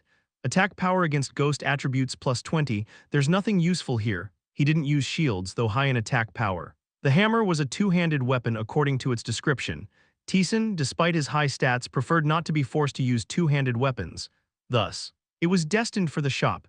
Taesan returned to the entrance and sold the accumulated equipment and miscellaneous materials to the shopkeeper. Time to go. Vargan had said to go to the left end of the 33rd floor. A small door appeared as he reached the last room on the left. Entering it, he found a small altar. 2 small steels like a gateway were set up at a slight distance from each other. Someone who will let you out of the tower will come. As the ghost murmured, power began to descend onto the altar. The gathering energy felt familiar. Lacaradas, we meet again, Kang Taesan, from the dissipating energy. A voice full of interest echoed. Are you overseeing this? Doesn't it seem fitting? I suppose so. Struggle and death. It was an area fitting for a battlefield. Lacaradas asked with a hint of amusement. Have you decided to head to their battlefield? It seems I'm the only one suitable for the task. Indeed, it took quite some time to find a suitable one due to the petty restrictions those outside have imposed. Lacaradas' voice was gentle. Taesan could feel the friendliness in his voice. It was a fresh shock for Taesan, even when they last met on Earth. Lacaradas seemed to harbor good feelings towards Taesan, but he had not smiled or spoken softly. His voice was always blunt and calm, but now it was very different. Above all, Lacaradas was addressing Taesan not as a mere mortal but by his name.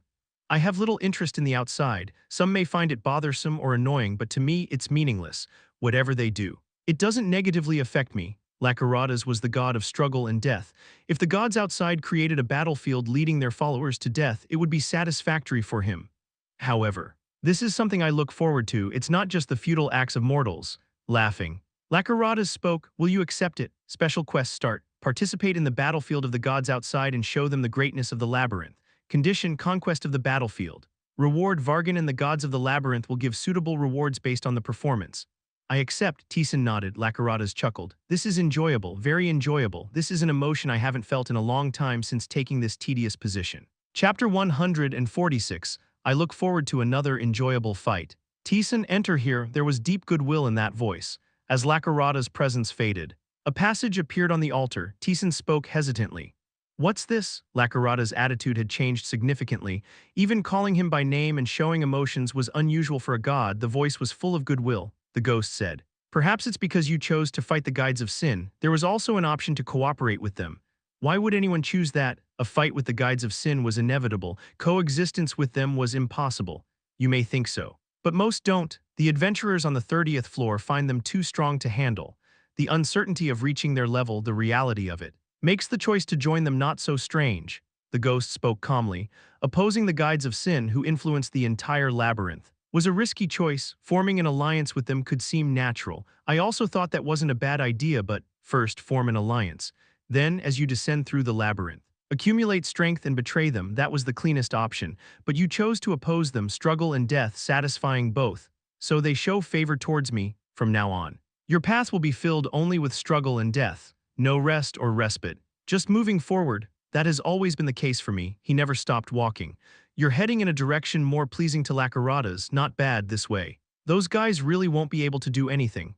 There's no harm in that. The favor of a god always brought benefits. Taesan stood in front of the passage as he put his hand in. He felt a slight resistance and a sensation as if being scanned. The passage to the battlefield of the gods. Level restriction 75. Was there a limit?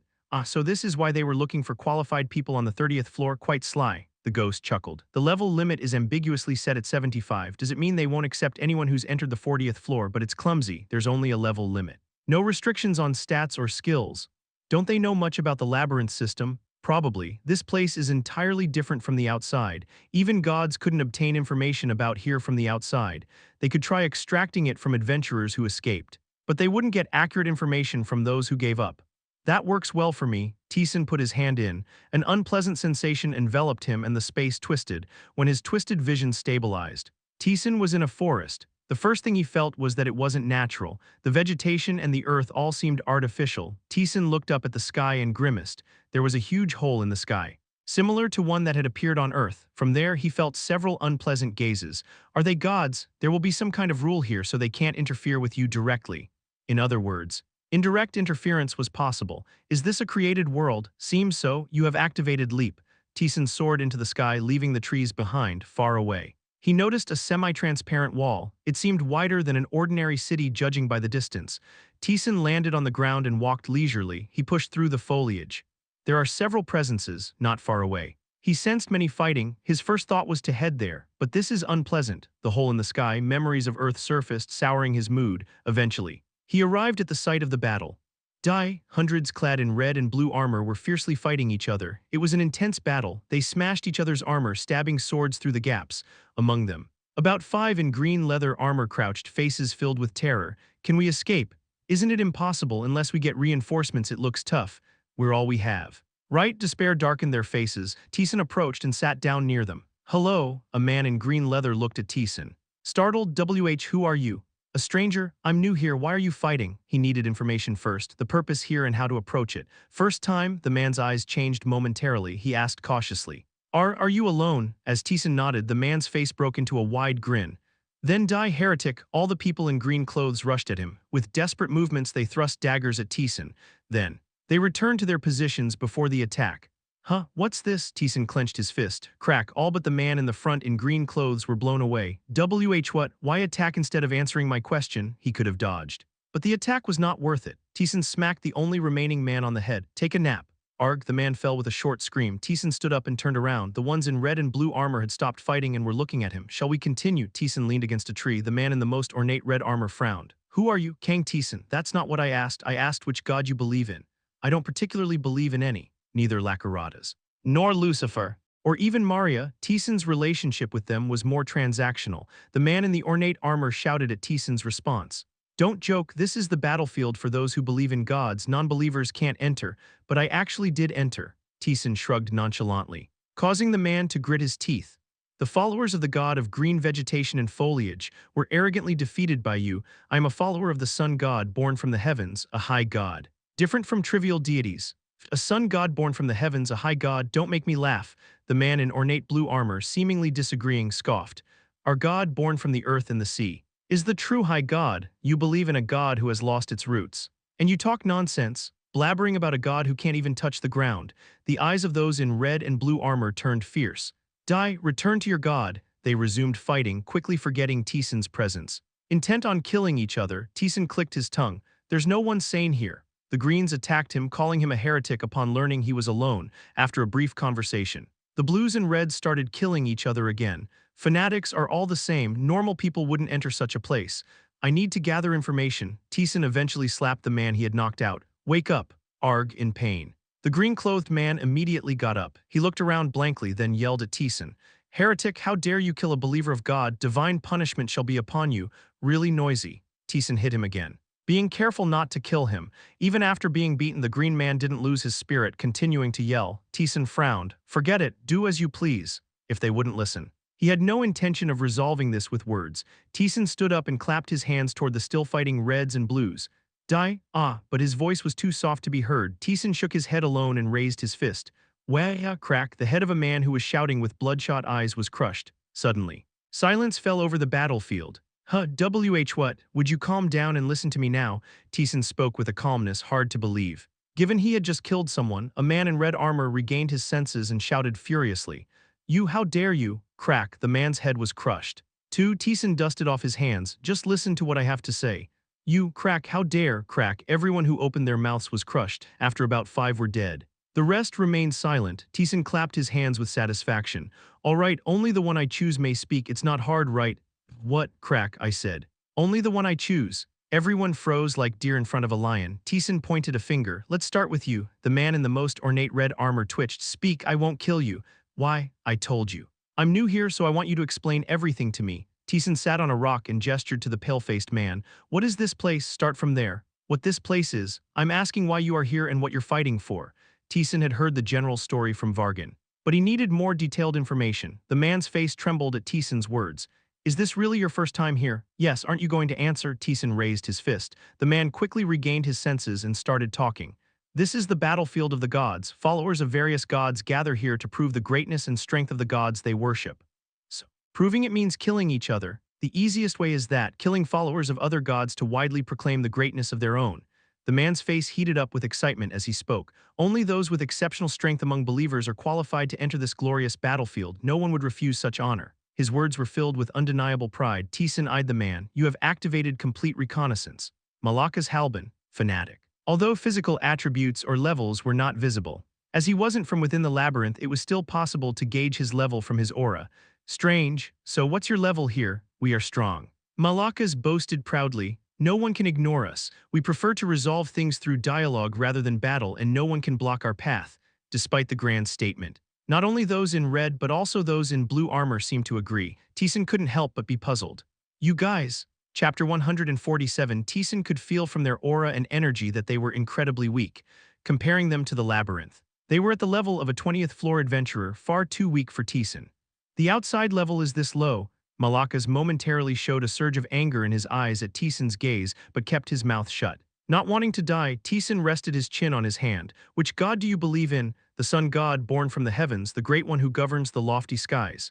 We believe in the sea god. Born from the earth, the only god who defied fate and ruled the seas. Like Harmon, all had prefixes to their names. A difference from the gods of the labyrinth. Taesan shifted his gaze. Who do you believe in? I believe in the god of blue foliage. Okay, green. Taesan placed a hand on the man's head. The man looked up at Taesan with an anxious face. Tell me honestly, what level are you and those guys at? The man glanced briefly at the red and blue ones. Taesan laughed at his gaze. Who should you really be afraid of? The man regained his senses and spoke. We're at the bottom, the weakest 3 factions here. Even the strongest person here could take us all down. Yeah, that makes sense if it's just this level. There would have been no need for him to come down. Even an ordinary 30th floor adventurer could deal with them all. It meant Vargan had the strength worthy of searching for people. At Green's words, Malaka's face reddened, unable to contain his heat. He shouted angrily, I won't tolerate any more insults. What are you going to do if you can't tolerate it? We will stake our lives and defeat you. The man drew his sword with a clang. Those behind him did the same. They glared at Taesan with menacing eyes. This villain, we won't forgive you. How annoying, Taesan frowned. Not just the reds but also the blues rushed at Taesan. Seeing it as an opportunity, Taesan waved his hand. You have activated Frost Arrow, crackle. Fragments of ice formed in the air. They pierced the armors with a sharp noise. They tried to block with shields and swing swords. But it was futile. The shields were pierced and the swords shattered. They approached Taesan, stepping over bodies. Taesan pulled back his arm. The sword drew an arc and all those approaching were slashed and fell. Defense, attack, and self-sacrifice. All crushed by overwhelming power. Malakas cried out in denial. This can't be. In his world, he was a very strong being. As the great warrior of the sun god born from the heavens. Even kings of nations couldn't dare face him with his immense power. However, in the battlefield of the gods, he was a very weak being. He struggled to overcome followers of other gods, continually defeated, and ended up with only the smallest land. Still, he never lost his pride. He believed he lost the land not because he was weak, but because those who believed in him and followed him were weak. In reality, it wasn't entirely false. He wasn't that weak here. Possessing an average level of strength, I am not weak, it's not my fault. But his feeble mental victory was now utterly shattered. Hey, crack, his sword split in two with a mere gesture, with one last look of disregard.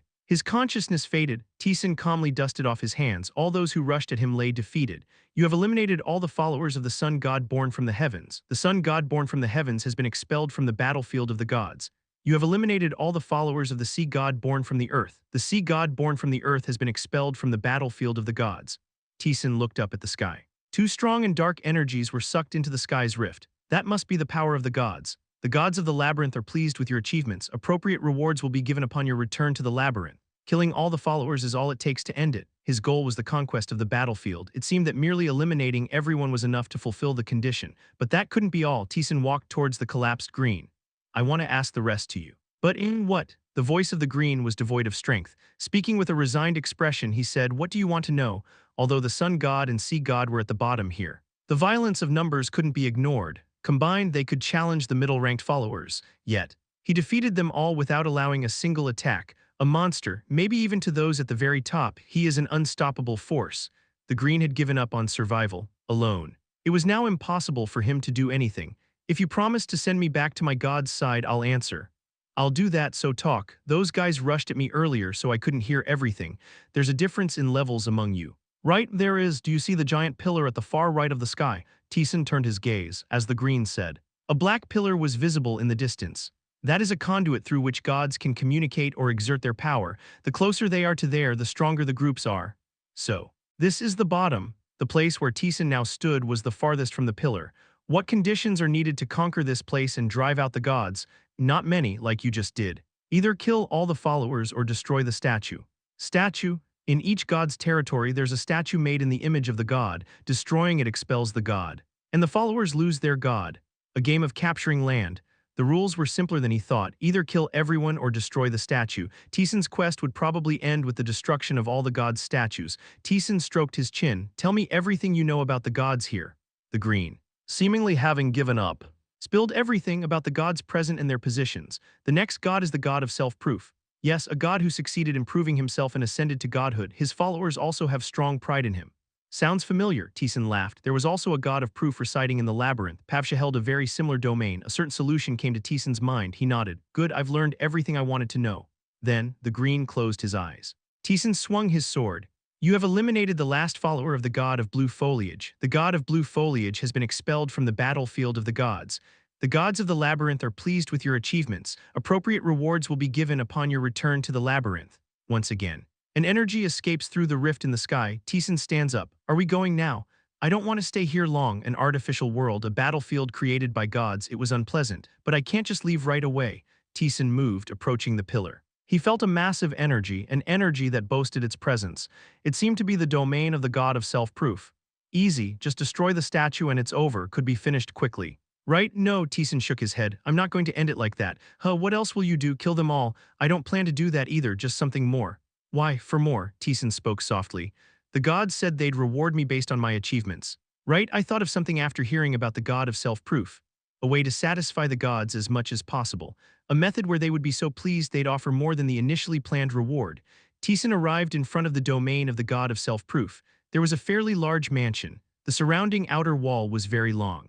And the gate was big enough for a giant to pass through. The building beyond the wall was lavishly decorated. It's quite extravagant. Taesan flicked his finger at the jewel-encrusted gate. Quang, the gate shattered into pieces with a massive noise. Flying towards the building, fragments of the shattered gate embedded in the building rumbled unsteadily. Taesan walked forward. Soon, numerous people frantically ran towards him. Intruder, everyone. Gather, they shouted and rushed towards Taesan. Taesan, without stopping, waved his hand. With a light gesture, armors crumbled, a flick of his finger broke necks, and a light kick sent them flying far away, crashing into the building. We can't stop him. Realizing they couldn't stop him, they cried out, Go and bring the saint, we can't stop him ourselves. Some entered the building while the rest continued trying to block Taesan. Taesan broke through them all. Step by step, as he almost reached the building's entrance, a man in dignified clothing appeared, stronger, at least stronger than anyone Taesan had beaten so far. Are you the saint? Yes, the saint looked at Taesan with a calm gaze. Who are you? Would you know if I said I came from the labyrinth? The labyrinth, the man's eyes wavered. You seem to know. It seems like he's the representative of the god of self-proof. You've had a talk. Right, then it's easier to talk. Taesan approached the saint. The saint, regaining his composure, raised his mace and crossed shield. Even so, the saint charged with the shield, the mace powerful enough to break walls and topple waves. swung towards Taesan. Taesan reached out his hand, grabbed, the mace was caught in Taesan's hand. What? The saint's eyes wavered, the caught mace wouldn't budge. Like a sword stuck in stone. Just above the bottom, not much difference though. Taesan swung his fist, the cross shield crumbled. And the saint was slammed to the ground. See you later, Taesan passed the unconscious man. Aren't you going to kill him? The ghost asked in surprise. Taesan hadn't killed a single follower of the god of self-proof. I told you I'm going to gain more. You have activated repulsion. The followers were flung away as if the air itself exploded at this level. Repulsion alone was enough to deal with them all. Walking through, he approached a place radiating power where a giant statue stood. It was like an ancient Greek statue depicting a man with long hair like a woman, emanating a divine aura. So I just need to destroy this. Taesan lightly tapped the statue, which was solid but not indestructible. You, the saint, having woken up, rushed over. Stop, you'll receive divine punishment. Why would I? Taesan shrugged. I came here as your gods wished. I'm just doing my job. Why would I receive divine punishment? The saint stuttered. He was the saint of the god of self-proof. He had been informed about the conflict between the labyrinth and the outside gods. That was why he knew why Taesan was sent to the battlefield. If anyone should receive divine punishment, isn't it you? You failed to protect your god, and you knew this could happen. Right? This was the battlefield of the gods, where each god's followers killed and were killed. Taesan was simply doing what should be done on the battlefield. Taesan placed his hand on the statue. The followers nearby screamed, but I'll give you a chance. Taesan removed his hand, the saint, with shaky eyes, asked, a chance? Your god is the god of self-proof, right? I'm giving you a chance to show that. Chapter 148. Taesan sat quietly next to the statue waiting. The followers, fearing he might destroy the statue, watched him with wary eyes, but Taesan had no such intention. After some time, everyone had gathered, so many of them. Hundreds of people crowded in front of his eyes. As you said, I brought them all. The saint bit his lip. These hundreds were all the followers that had descended to the battlefield. Don't regret it. Everyone line up, at the saint's shout. They all responded with a short cheer. The followers quickly formed ranks around Taesan. Their movement ceased. And the saint held his crushed shield. O God, we are gathered here. Please recognize our worth and manifest in this world, with the saint's shout. A massive energy was felt from the statue behind Taesan. The energy spread to the followers. They slammed their shields into the ground. A barrier-like power was felt. And its target was Taesan. Kuung, a massive force oppressed Taesan. It felt like a giant pressing down on him. These followers believed in the god of self-proof. The followers, with the god's assistance, brought their self-proven worth into reality. Individually, they were insignificant, but it was a different story when hundreds gathered, echoing each other. They created a massive barrier and formed a kind of seal with the god's assistance. The power oppressing Taesan was their worth. Its uniqueness made it impossible to escape with physical strength. Neither magic nor skills worked against it.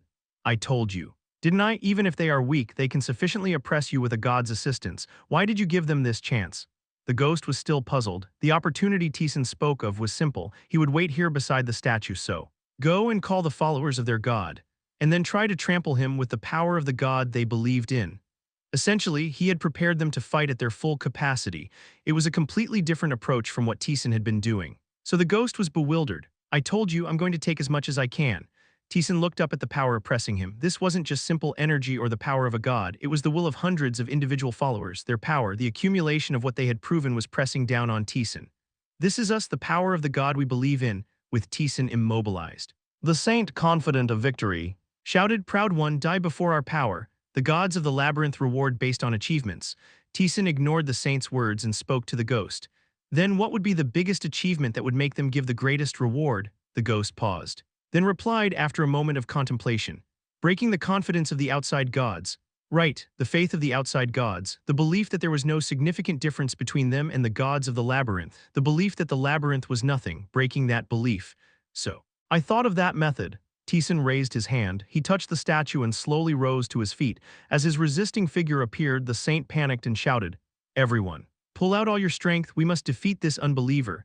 At the saint's command, the followers exerted even more power. A stronger force than before oppressed Taesan.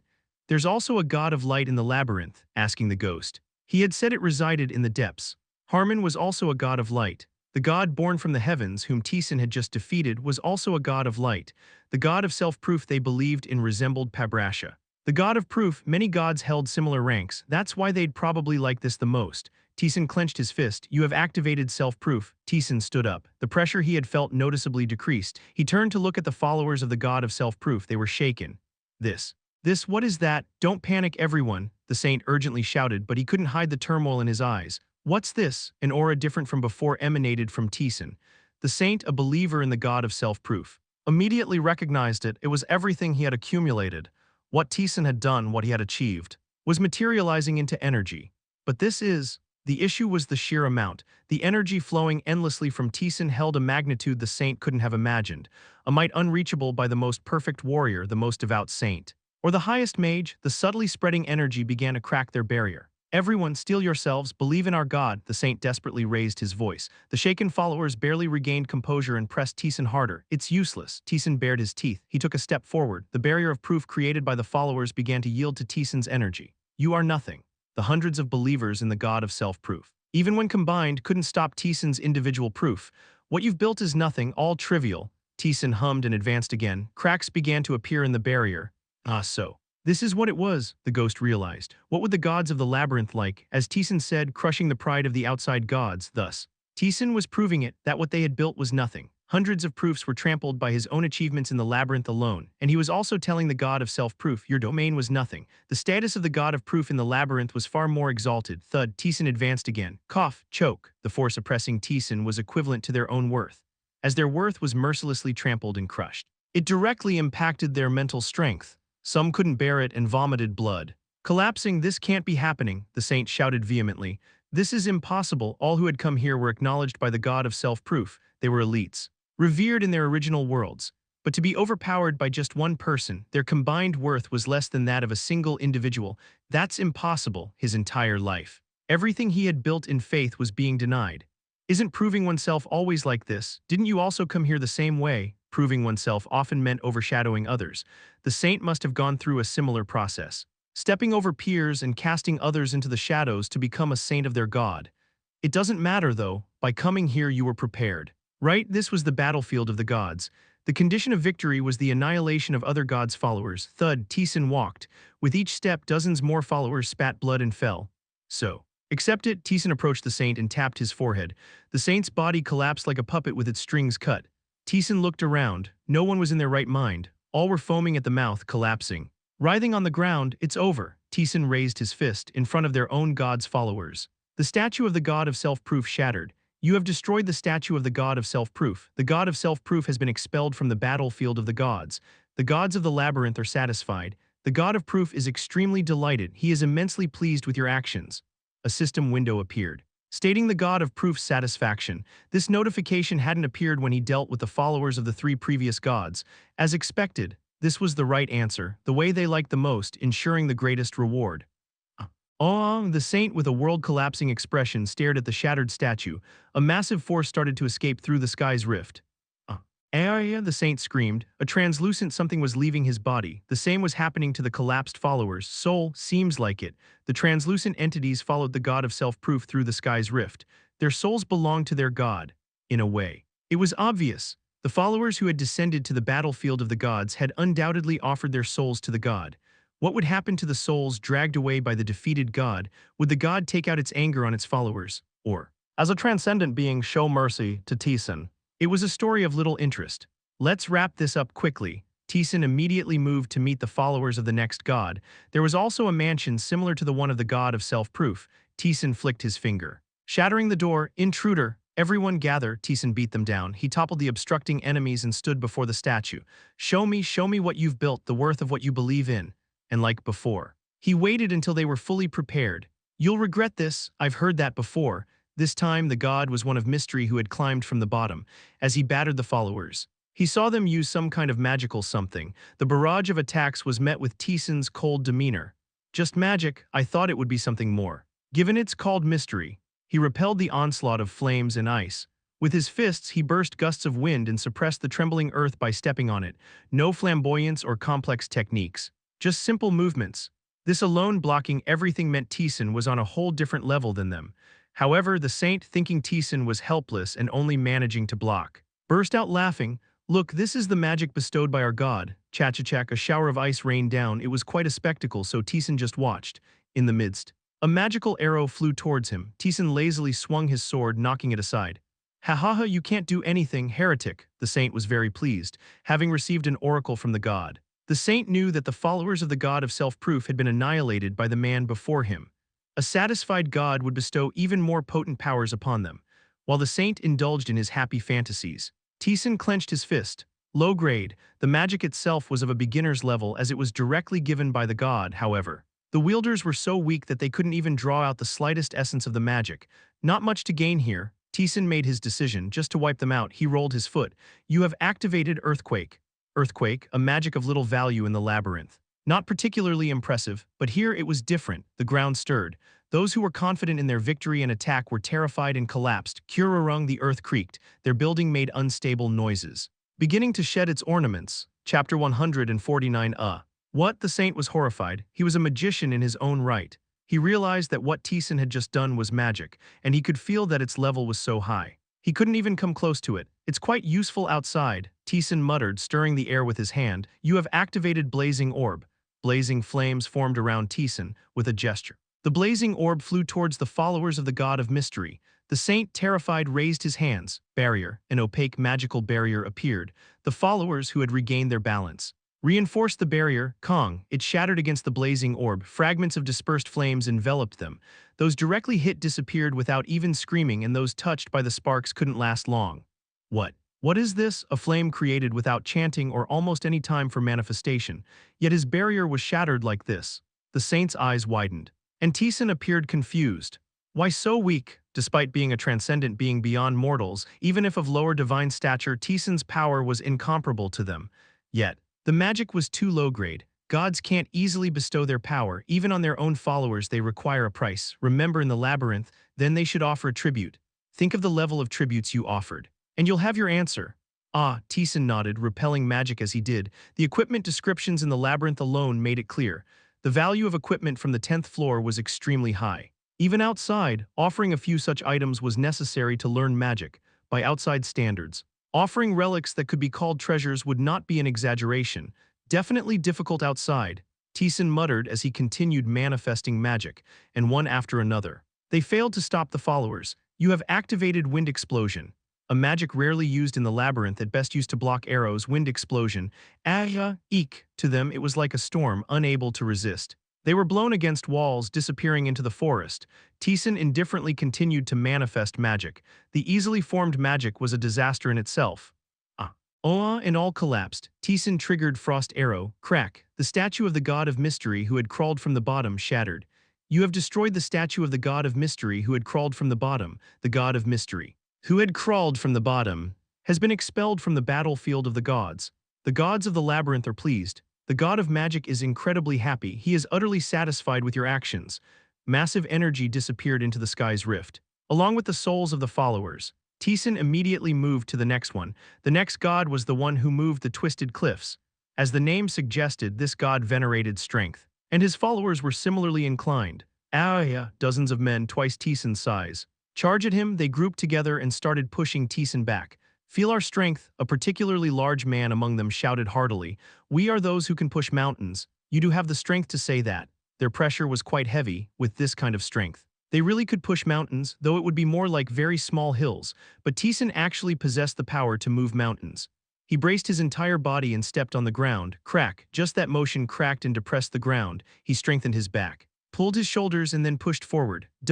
What? Whoa! The bulky men were flung away as if shot from a cannon. The eyes of the particularly large man widened in shock. What the? In the labyrinth, stats directly affected one's physical body. Increasing agility allowed one to easily break the sound barrier. Boosting strength made one unimaginably powerful, and Lee Taeyeon possessed the power to shatter waves and lift mountains.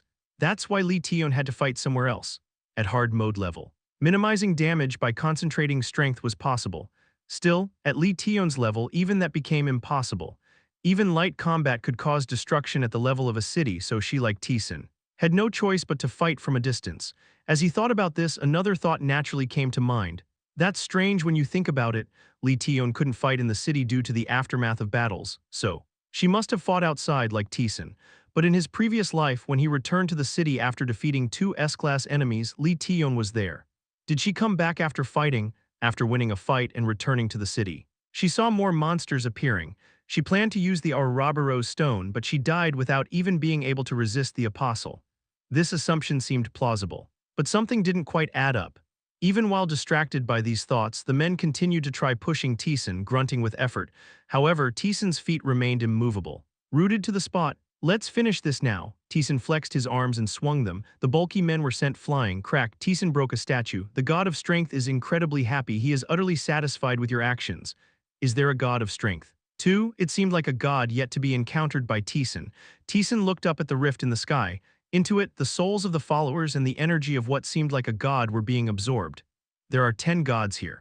Aren't there? The green one had told him that. Considering the number of gods Taesan had met in the labyrinth, 10 was indeed a significant number. That's fine by me. The more gods there were, the more certain the rewards would be. Taesan has already defeated 5 gods. Now, 5 remain unsatisfactory. Taesan waved his arm. He had just driven away the god of the solitary path of light. That made 6 gods he had driven away. He had dealt with more than half. And although the god of light was satisfied, Taesan was not. They're too weak. There was nothing to gain from them. None of the gods he faced were strong enough to trigger soul ascension. I thought they were the bottom of the barrel. But it turns out it was just comparing acorns. One could tell just by looking at the weakest ones fighting each other. If there had been a real difference in power, higher-tier followers would have smashed them before even fighting each other. The ghost chuckled bitterly. Actually, they're not that weak. By the ghost's standards, they weren't weak. The gods Taesan first encountered here were certainly weak. But from the middle onwards, quite strong ones appeared. Even by the standards of the labyrinth, they weren't that low in rank. Individually, they might be weak, but when a sufficient number gathered, they were at the level of the early 20th or 30th floors. It's just that you're too strong. Probably even the gods here didn't expect that. The gods from outside, who didn't know much about the labyrinth, would have based their judgment on the level. Normally, level and strength were proportional. So that wasn't a wrong assumption. It was just that Taesan was an exception. He possessed strength disproportionate to his level and also had a special skill like soul ascension. It must be confusing for them, so now you might be able to move on. The ghost spoke softly. A day had passed. The next day, Taesan defeated 2 more gods, a smaller number compared to the previous day. But there was a reason for that. They've suddenly become stronger. It wasn't a concept of improved abilities or increased skills. The divine power from the followers felt more intense. Did the gods give them more power? Probably, normally. They couldn't grant more than a certain amount of favor due to the rules of the battlefield, but they must have agreed to do so to kill you. Taesan laughed. It's still useless though, no matter how much divine power they received. It was not enough to stop Taesan with hastily granted power. It's not like they're suddenly elevated to the level of apostles. So it only delayed the inevitable. That was how he dealt with 8 in total. Only 2 gods remained before dealing with the rest. Taesan decided to fill his stomach first. He cooked some meat he brought from the labyrinth and ate it. The taste wasn't great, but it was enough to satisfy his hunger. Taesan, who was eating slowly, paused. He turned his gaze. Nearby, a golden light was visible. Well, it was about time. It's later than I thought. Both the ghost and Taesan waited calmly. The bushes parted as if they had a will of their own. A being before whom even nature would bow and worship had appeared. A being adorned entirely in gold revealed itself. You, an emotionless gaze directed at Taesan. Before you is the brightly decorated god of swords. You've encountered Mantra. Taesan appraised Mantra at first glance. He looked similar to a human except for the lack of hair and could be considered a typical handsome man, but every part of his body was made of gold. Fingertips, irises, lips, all were golden. It felt like looking at a giant fortress made of gold. For a mortal to appraise a god. Mantra narrowed his eyes. That action alone caused the surrounding grass to die and the ground to dry and twist. Intimidation, judgment in progress. Fear, judgment in progress. Confusion, judgment in progress. Just like when he met Maria before. Dozens of judgments flashed by. Dismiss it. Taesan shook his head. A notification of success in all judgments appeared. The judgments of Mantra, a lesser god from the outside, were nothing compared to Maria. Not even the real deal, Taesan knew. The entity before him was not the true form of the god. It seemed like some sort of avatar, strong. But that was it. There wasn't the sensation of seeing something enormous like when he saw the gods of the labyrinth. Is it because of the difference in rank? The rank of the gods from the outside was lower than that of the labyrinth. That might be why Taesan felt no special emotion. Mantra's eyes, looking at Taesan, wavered. Why does someone like you have such a rank? What? No. It's incomplete. It's nothing to worry about. Mantra's shaking eyes steadied. Mortal, become my servant. Mantra spoke as if pronouncing a verdict, as if a god was giving a decree. You have a power derived from filthy things. But it's usable. Become my servant and have the honor of dedicating your soul to me. Do you think I would accept that? Then there is only death. Mantra's calm gaze turned towards Taesan. Sharp blades pierced Taesan's entire body. It was hard to move even a fingertip. And the sensation of death crept up to the back of his head. Instant death, judgment in progress. Judgment failed, death descends upon you. Mantra spoke calmly. Die. Mortal, death descended upon Taesan. Taesan looked on emotionlessly. The opponent was a god. He knew long ago that it was an entity beyond resistance, but at the same time, he knew he would never die. That's enough. An interference occurred. The absolute death targeting Taesan dissipated, the space split, revealing the presence of a colossal entity in the artificial world. Instant death judgment has been lifted. The impending death disappeared. Taesan brushed off his clothes. It's later than I thought. I was aiming for a dramatic timing. Mantra showed panic for the first time. For a god to directly interfere with a mortal is quite shameful. Mantra, Lakaratas, who appeared on the battlefield, chuckled. Chapter 150, Outside Battlefield of the Gods, Part 6. Mantra was flustered like a mortal, as if he were a being with a finite lifespan, living a once-in-a-lifetime existence. The appearance of Lakaratas here meant it was a significant event. You shouldn't be able to descend to this place. Did you really believe that? Lakaratas mocked Mantra.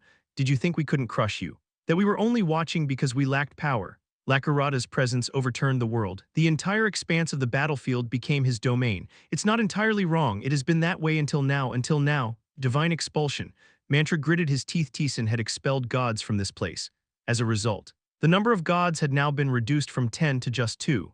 Originally, there wouldn't have been a problem since gods kept coming in, but Taesan resolved it quickly in just 2 days. Creating a gap, the power of the gods from outside of the labyrinth had weakened enough for them to intervene. But Mantra's body shone. Simultaneously, his presence extended in all directions. This is our domain, even you, responsible for strife and death, won't win easily. Let's stop this uninteresting act. Lakaratas laughed, like an adult placating a child's tantrum. Mantra's energy scattered. It's obvious what the outcome of a fight among us would be. It's not interesting. Lakaratas seemed uninterested in fighting. Mantra's vigor also gradually diminished. What do you propose? There is your saint here, like the gods Taesan had dealt with. Mantra must have brought his saint to this place. Mortals should deal with mortals' matters. Don't you think it's fitting? Are you suggesting a duel between your apostle and my saint? He's not my apostle. What? Mantra's eyes shook. For someone who's not even an apostle. You've come here because… Do I look like a god who cares about such things? Lakaratas laughed. Mantra remained silent in apparent agreement. Lakaratas was a remarkably free-spirited god compared to his rank. Even the gods from outside knew that well. Lakaratas turned his gaze to Taesan. Of course. We should also consider your opinion. It doesn't matter to me. Taesan nodded immediately. To come this far and end it with a fight between gods, there was nothing more anticlimactic. There was still much to gain. He had no intention of ending it before obtaining it all. He agrees. Fine. Mantra's eyes shone ominously. I'll make you regret this. I'll use your toy as my plaything. He's not a toy. But think whatever you want. Mantra had disappeared at some point. Lakaratas laughed lightly. He's quite impatient. He's more emotional than I thought, Taesan murmured. Mantra had easily shown emotions like anger and confusion thinking about it. The gods of the labyrinth weren't different. They expressed their emotions directly. We were once mortals. We ascended to a great position and became transcendent beings. To us, emotions are very precious. They are special things that alleviate the tedium of eternity. Lakaratas spoke calmly. Thinking about it, that made sense.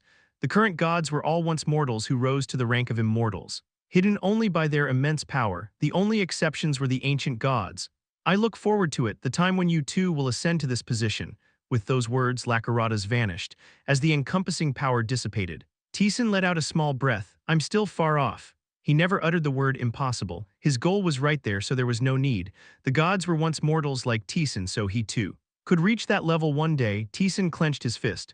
The next day, Taesan headed towards another god. This time it was a spirit god born from the source of spring, thus spirits, not humans. Warmly welcomed Taesan. Die, enemy of the spirits, become ash. All kinds of nature fiercely attacked Taesan. It was a clear and different kind of enemy than before, defending against all of them. Taesan murmured, I wonder how they'll react. There must be a spirit god in the labyrinth as well. It was uncertain whether they would like or dislike Taesan, who had annihilated the spirits, but he couldn't just leave them alone. Taesan waved his hand. You have activated the small ember. You have activated the deer walking on the wind path. Wind and flame rose simultaneously. A storm of flames engulfed the spirits, despite their desperate resistance. The small ember was a fragment of the Spirit King. Ordinary spirits couldn't withstand it. In a few minutes, all spirits disappeared. You have destroyed the statue of the spirit god born from the source of spring. The spirit god born from the source of spring has been driven out of the battlefield of the gods. The primordial spirit god remains silent at your actions. It's scary, neither joy nor anger. Just silence. It was unclear how they would react when they met later. They might not kill Taesan, but their reaction was unpredictable. Now it was the last one. Next to a giant pillar there was a small building, unlike before. There wasn't much sign of life. Only one person was waiting for Taesan. As he opened the door and entered, a man in light armor greeted him. You've come, the representative of the labyrinth. A middle-aged man with a hardy face and a golden double-handed sword slung over his shoulder welcomed Taesan. He's strong. Even his aura alone far surpassed the second-tier guides of Sin. It was as expected. The limit of the battlefield was level 75, considering the level of those he had met so far. Someone with an ordinary level in the 70s would have been a challenge, but victory was still achievable. So, it was likely that someone would possess power above level 70. The man in front of him seemed to be that being. I am the splendidly adorned sword saint, the saint of Lord Mantra Kane. The man pointed his sword at Taesan. I would like to say a fair fight, but you are too strong. Kane let out a wry smile. He was at a level where deciding the odds against an adventurer in the 70s would be difficult, but that also meant he was just at that level. Definitely not enough to stop Taesan.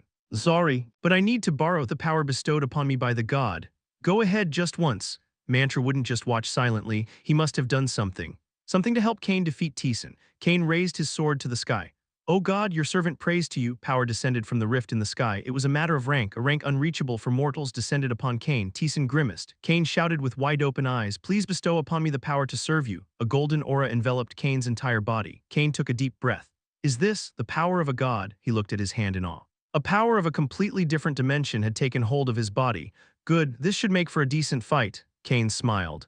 Lifting his sword, Taesan looked at him ambiguously. Kane had received a power that Taesan could recognize because he had experienced something similar. The ghost spoke.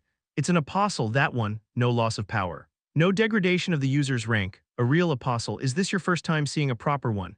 Probably. The apostle of the god of proof, Pavsh's apostle, Maelst. He was the first apostle Taesan had seen, but his power wasn't that great because he descended using Taesan's body. He didn't possess the rank of an apostle and couldn't use his own swordsmanship. That's why Taesan could win without much trouble. But Kane in front of him was different. The position that the gods of the labyrinth continually offered him. Kane possessed that apostolic rank, the worst-case scenario I anticipated. The opponent is a formidable enemy. Judgments appeared in a series. The desire for battle is activated. At the same time, stat-boosting skills were also continuously activated. Come, onward, the representative of the labyrinth, Kane, wielding a golden sword. Charged, Taesan quickly drew two swords. Clang, sparks flew. Taesan clicked his tongue at the force felt through the swords. Ha! With a short yell. Kane put strength into his sword-wielding hand. Taesan quickly moved his hand to deflect the force and aimed his sword at Kane's shoulder. Crack, however, the sword did not penetrate, even with aura infused. The sword couldn't penetrate the light armor and glanced off, just as in the realm of spirits. The rank of the apostle prevented Taesan's attacks from landing effectively. Crack, Taesan swung his sword to create distance. Kane attacked fiercely.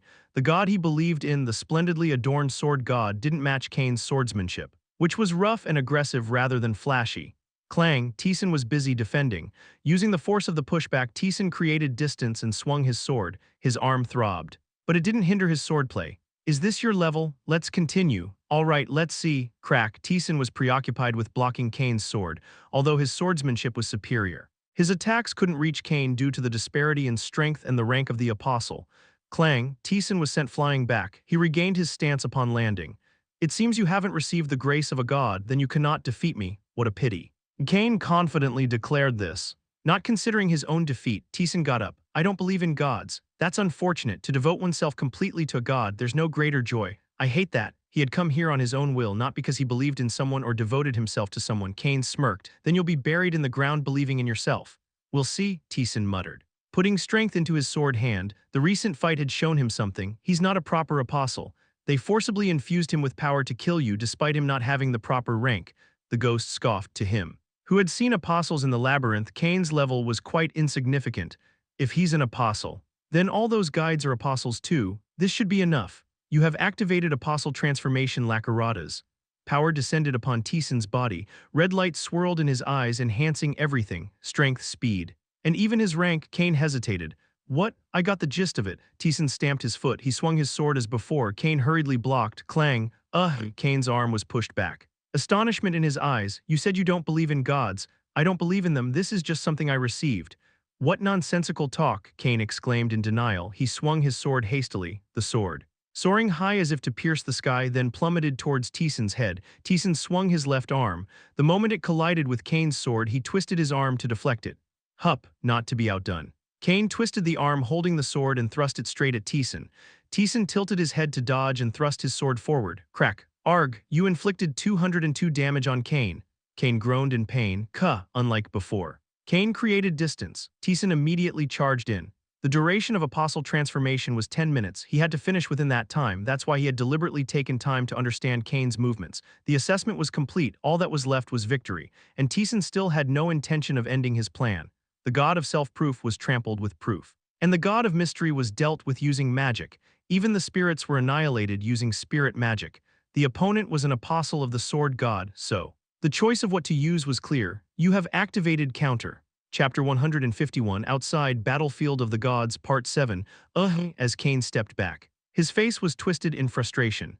Didn't you say you don't believe in gods, that you're not an apostle? I'm not an apostle, it's just something I received. Don't joke with me, Kane shouted angrily. He couldn't accept Taesan's words in his world. He was one of the greatest warriors. He possessed a power rare to find in any nation. And even emperors would hesitate to speak carelessly before him. Everyone he met bowed in reverence. Even hundreds of excellent warriors couldn't defeat him. And natural disasters seemed to diminish in his presence. He was full of pride. He believed he was unbeatable in this generation and among the strongest in history, but even he had not received the apostle's contract until now. An apostle was a lifetime guardian by the side of a god. Even warriors considered greater than him had spent their lives unable to attain this position. It was only as a special case to defeat Taesan that he was barely able to make a contract. But Taesan's words were different. He said he didn't believe in gods and that it was just a favor from a god. Kane could never accept that. That's an insult to us. Insult or whatever. Taesan was indifferent. Kane, showing intense emotion, swung his sword down. It was the strike of an apostle, hard to dodge or deflect, filled with unstoppable power. Taesan swung his sword, clash, as their swords collided. Taesan twisted his wrist. His sword slipped past Kane's, targeting his chest. HMPH, predicting the counter, Kane sneered and withdrew. Lifting his sword, Kane's hilt aimed at Taesan's head. Clang, the pommel hit Taesan's sword blade, SSS, and Kane's wrist was cut. What? Kane grasped his wrist, stepping back in shock. How? He was sure he had dodged Taesan's counter and attacked back, and Taesan had blocked his attack, yet suddenly his wrist was cut, though it was incomprehensible. Taesan seemed to have anticipated it and immediately rushed towards him. Kane gritted his teeth and swung his sword again. Their swords collided once more. You have triggered a counter, like before. Taesan deflected Kane's sword. Kane smoothly gathered his strength for a counterattack. Taesan was forced into a defensive position, SSS, 150 damage to Kane, but like before. A slight wound appeared on Kane's wrist. Taesan shook his sword. This time a damage window appeared. Until now it hadn't shown up. Thinking back, a damage window appeared during the fight with the angel in Vekvata. But it didn't with ordinary people. Does a damage judgment occur for those directly involved with gods? What is this? Kane couldn't understand. It was supposed to be a situation favorable to him. Yet he was the one getting injured. His face, already agitated, twisted further. You're using filthy sorcery. Kane took it as if Taesan was using magic or black magic, not swordsmanship, for Taesan. It was a frustrating misunderstanding. This is my swordsmanship. Don't make me laugh. Is there such swordsmanship? Whether you believe it or not, this was Taesan's swordsmanship, crafted in front of the god of swords and certified by the ghost. You have triggered strong blow. Kane's arm was pushed back, until now. Their strength seemed equal, but with a sudden difference. Kane was inevitably shaken. Taesan immediately closed in and swung his sword again. Kane hurriedly adjusted his stance to block the attack. It was the best action for Kane, but also exactly what Taesan aimed for. Kane's arm was pushed back again. Strong blow. Like acceleration, could be continuously activated if timed correctly to hit or if blocked by the opponent's sword. Kagagak, Kane couldn't resist and was pushed back. It was natural. As the strength difference had suddenly doubled. Taesan's sword grazed his neck. He grasped his neck and retreated. Blood flowed between his fingers, but Kane was too distraught to notice. This kind of thing, you have activated acceleration. Pabababek, passing by Kane's sword, Taesan's attack cut through his entire body. Kane's splendid armor was now torn in several places. Looking like trash, Taesan shook his sword, surprisingly sturdy. It felt like fighting an adventurer from the labyrinth. Normal people would have died from such wounds long ago. But Kane still seemed to have strength left. Is that also the power of an apostle, above all? The wounds Taesan inflicted were slowly healing. It seemed difficult to defeat him with such minor attacks. It's strange that the attacks are affecting him at all. The ghost laughed sardonically. Taesan had received apostle transformation. But he was only using a part of an apostle's power. From the ghost's perspective, having seen several apostles, Taesan's apostle form was lacking in many aspects. Taesan was suppressing Kane with a simple superiority in power. Still, it's time to finish this. I know. He only had 3 minutes left in the duration of the apostle transformation. He would end the battle with a single strike. Taesan assumed his stance. Kane had enough time to prepare. But he was too confused to do so. What is this? He couldn't resist anything. Powers entirely different from his understanding kept emerging, but there was no time to be lost in thoughts. Even so, Taesan was swinging his sword at him. Kagagak Kane belatedly focusing on defense. Hunched like a turtle and started to block with minimal movements. Taesan intended to break through that defense. You have activated continuous attack. Kang, a strong vibration traveled up Kane's sword to his arm. Kane's hand holding the sword momentarily loosened. Taesan dived below and lifted his sword to strike. Kane, unable to hold his sword properly, hastily blocked the attack. You have activated leap. Quagic, a power incomparable to before, was contained in the sword. Kane dropped his sword. He watched his golden sword fly far away with a stunned expression. A swordsman without a weapon was worthless. Taesan's sword pierced Kane's chest. He charged forward, slamming him into the wall. Ka'ak, 1989 damage to Kane. Similar damage numbers appeared consecutively. Taesan withdrew his sword. It's my victory. The divine aura surrounding Kane was gradually disappearing. It meant his body and soul couldn't withstand the power of a god any longer. Simultaneously, the duration of apostle transformation ended. The immense power that filled his body disappeared, leaving him slightly exhausted. I shouldn't get used to this. Knowledge, information, and power beyond human cognition entered his mind. All of it was attractive. If he got intoxicated, there was a possibility of selling his soul to become an apostle. Probably. Lacaradas had given him the apostle transformation for that reason. Taesan collected his thoughts. The boiling excitement and heat subsided. After calming down, he looked at Kane, who was chuckling weakly. The power that had filled his entire body until a moment ago had vanished without a trace. My end is like this. He couldn't continue his words. Kane died like that. Your soul ascension has been activated. Permanently increases health by 500. Strength by 85, agility by 88, and intelligence by 97. Your soul ascension has been activated. The proficiency of the ability sword increased by 3%. The proficiency of divine power increased by 4%. The proficiency of Wu increased by 3% in addition. The proficiency of various skills increased. He also acquired a new skill. You have defeated the apostle of a god. You have obtained the special activation skill Apostle Slayer. Do you get the title God Slayer if you kill a god? The ghost didn't give a clear answer. Trailing off in an ambiguous voice, Taesan, who had asked jokingly, didn't pay much attention and looked at the system window. You have dealt with the last disciple of the flamboyantly decorated God of Swords. The flamboyantly decorated God of Swords has been expelled from the battlefield of gods. The gods of the labyrinth are satisfied. The God of Swords smiles quietly. He is very satisfied with your actions. Through the crack in the sky, a great power escaped. It must be the flamboyantly decorated God of Swords. This marked the end. Only Taesan remained in the battlefield of gods. Special quest success. With the success window, the world began to crack. Like a shattered mirror world, the space started to crumble. Returning to the labyrinth. As the world fragmented, Taesan entered the labyrinth for the last time. Finally, it was over. Taesan sheathed his sword. This quest would have been impossible if not for me. Probably so. Kane had obtained the power of an apostle, even if it weren't against Taesan. Mantra would have likely granted the apostolic authority to their champion if a being from the labyrinth threatened the battlefield. Otherwise, he would have come down and killed them himself. It was an enemy that couldn't have been defeated without Taesan's apostle transformation, and Kane was strong in his own right, though he didn't put up much resistance and was defeated by Taesan. His swordsmanship was not to be underestimated. Objectively, Kane's strength was at the level of adventurers in the early 40th floors. An adventurer attempting the 30th floor wouldn't have stood a chance. It must have been Mantra's swordsmanship. In reality, the level of swordsmanship itself was quite high.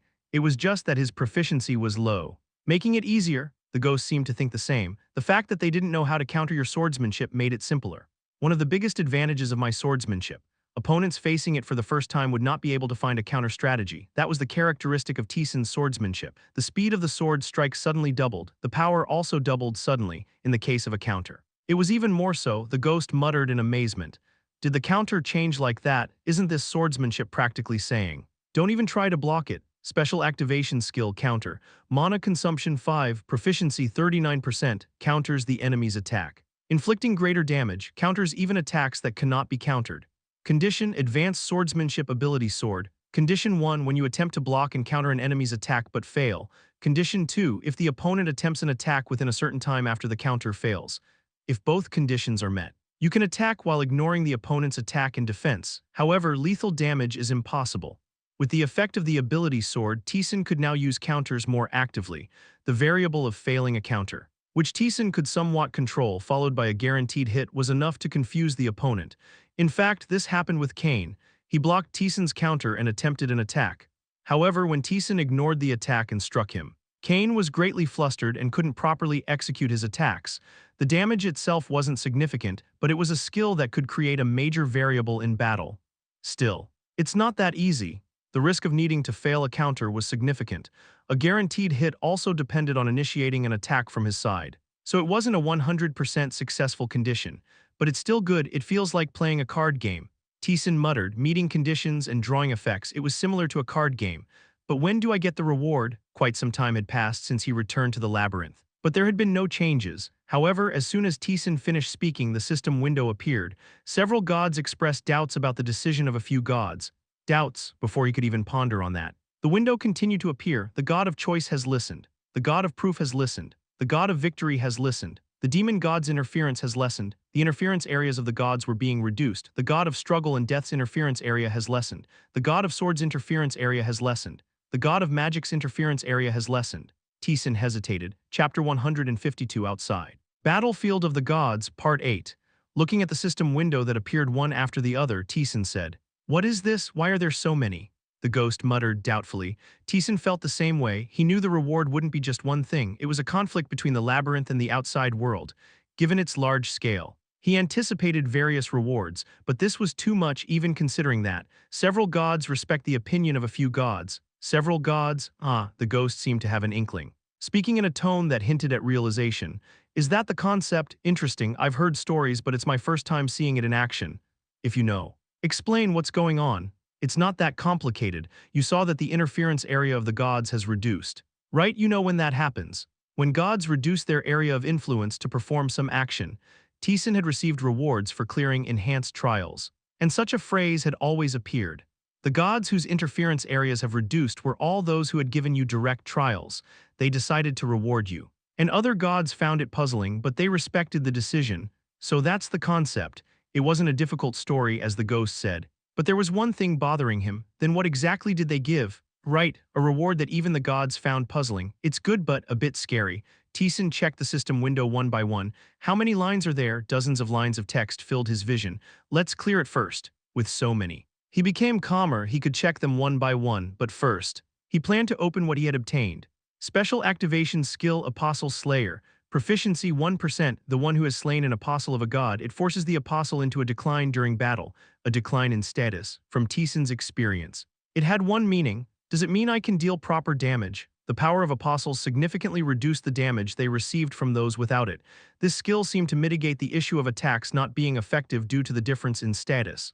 That's good. He had apostle transformation. But it only lasted 10 minutes, having narrowly won this time. Such a skill would allow him to hope for a longer battle. What am I supposed to do with this? Divine power. Proficiency 6%. The power of a god. It's the grace given when someone believes and follows.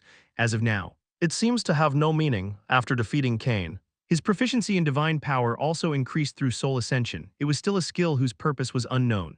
Concept skill. Proficiency 24%. The power of will summons, harmony with, obtained. The phrase harmony was added to the concept skill. It was still hard to find a proper way to use it. It seemed necessary to increase proficiency. Then let's check what I got one by one. First, the god of choice, Maria, the first god to have appeared to him directly. Her reward was the special activation skill freedom of choice, which allowed the exchange of designated stats. Thinking about it, I didn't really use it much. At best, it was used to avoid a cliff while running in Hafren's destroyed world. If the proficiency increased and the ratio went up, it might be useful, but for now, it was so insignificant that it hardly drew attention. Maria must have thought the same. So her reward was a change to freedom of choice. The special activation skill freedom of choice has evolved into the special continuous activation skill selfish choice. The evolution from an activation skill to a continuous activation skill, it was a very rare occurrence. Taesan opened his skill window. Special continuous activation skill, selfish choice, designate one stat to increase.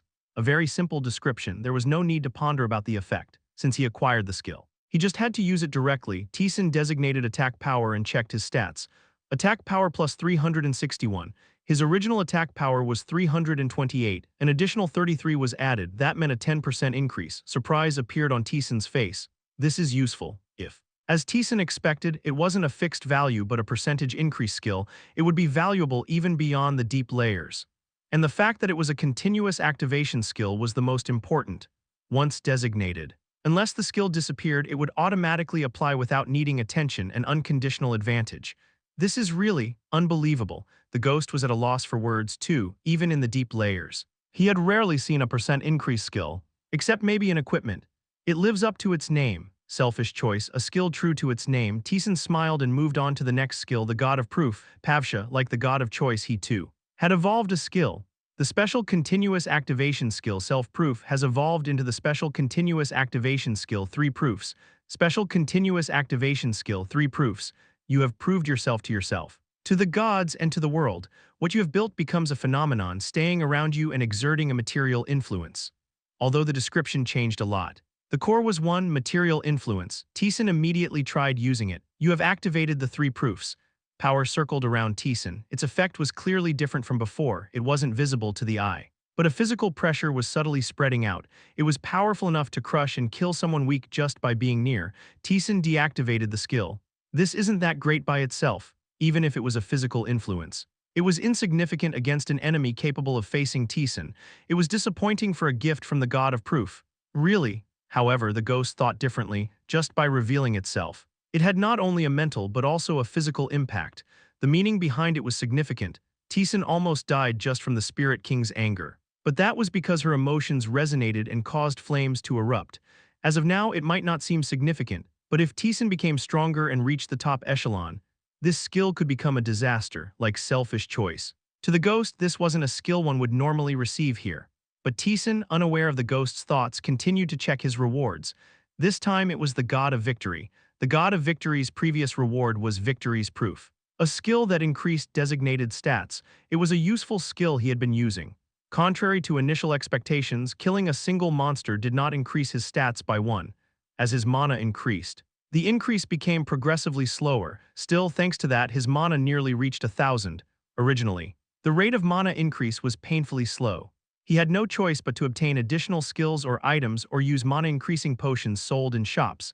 Because of their exorbitant prices, Taesan couldn't use them much. That's why he always suffered from mana shortage in his past life, but this time, he had never once suffered from a lack of mana. It was as good as proven. Title, Authority of Victory, never defeated. Strength plus 200, Agility plus 200, Intelligence plus 200, Attack power plus 50, Defense power plus 50. Taesan muttered blandly. It's easy to understand, the god of victory. Balthazar's reward was very straightforward, but the numbers were incredibly high. The ghost chuckled. 200, unbelievable, really. Additionally, attack power and defense power increased by 50, just by the numbers. He was over 10% stronger. Still, since it's a fixed value, I can understand this. That's good. Of course, 200 was not a small number, even in the deep layers. But the ghost deliberately ignored this fact. The next reward he checked was from the god of swords. Ehili, you have obtained the sword of one who is now gone. The Sword of the Gone, attack power plus 70.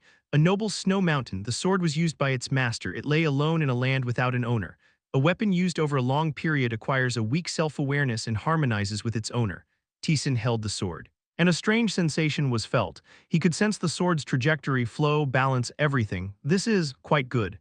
Each sword had a different balance and weight. So it usually took time to adapt when holding one for the first time. But Taesan could perfectly handle this sword from the first time he held it.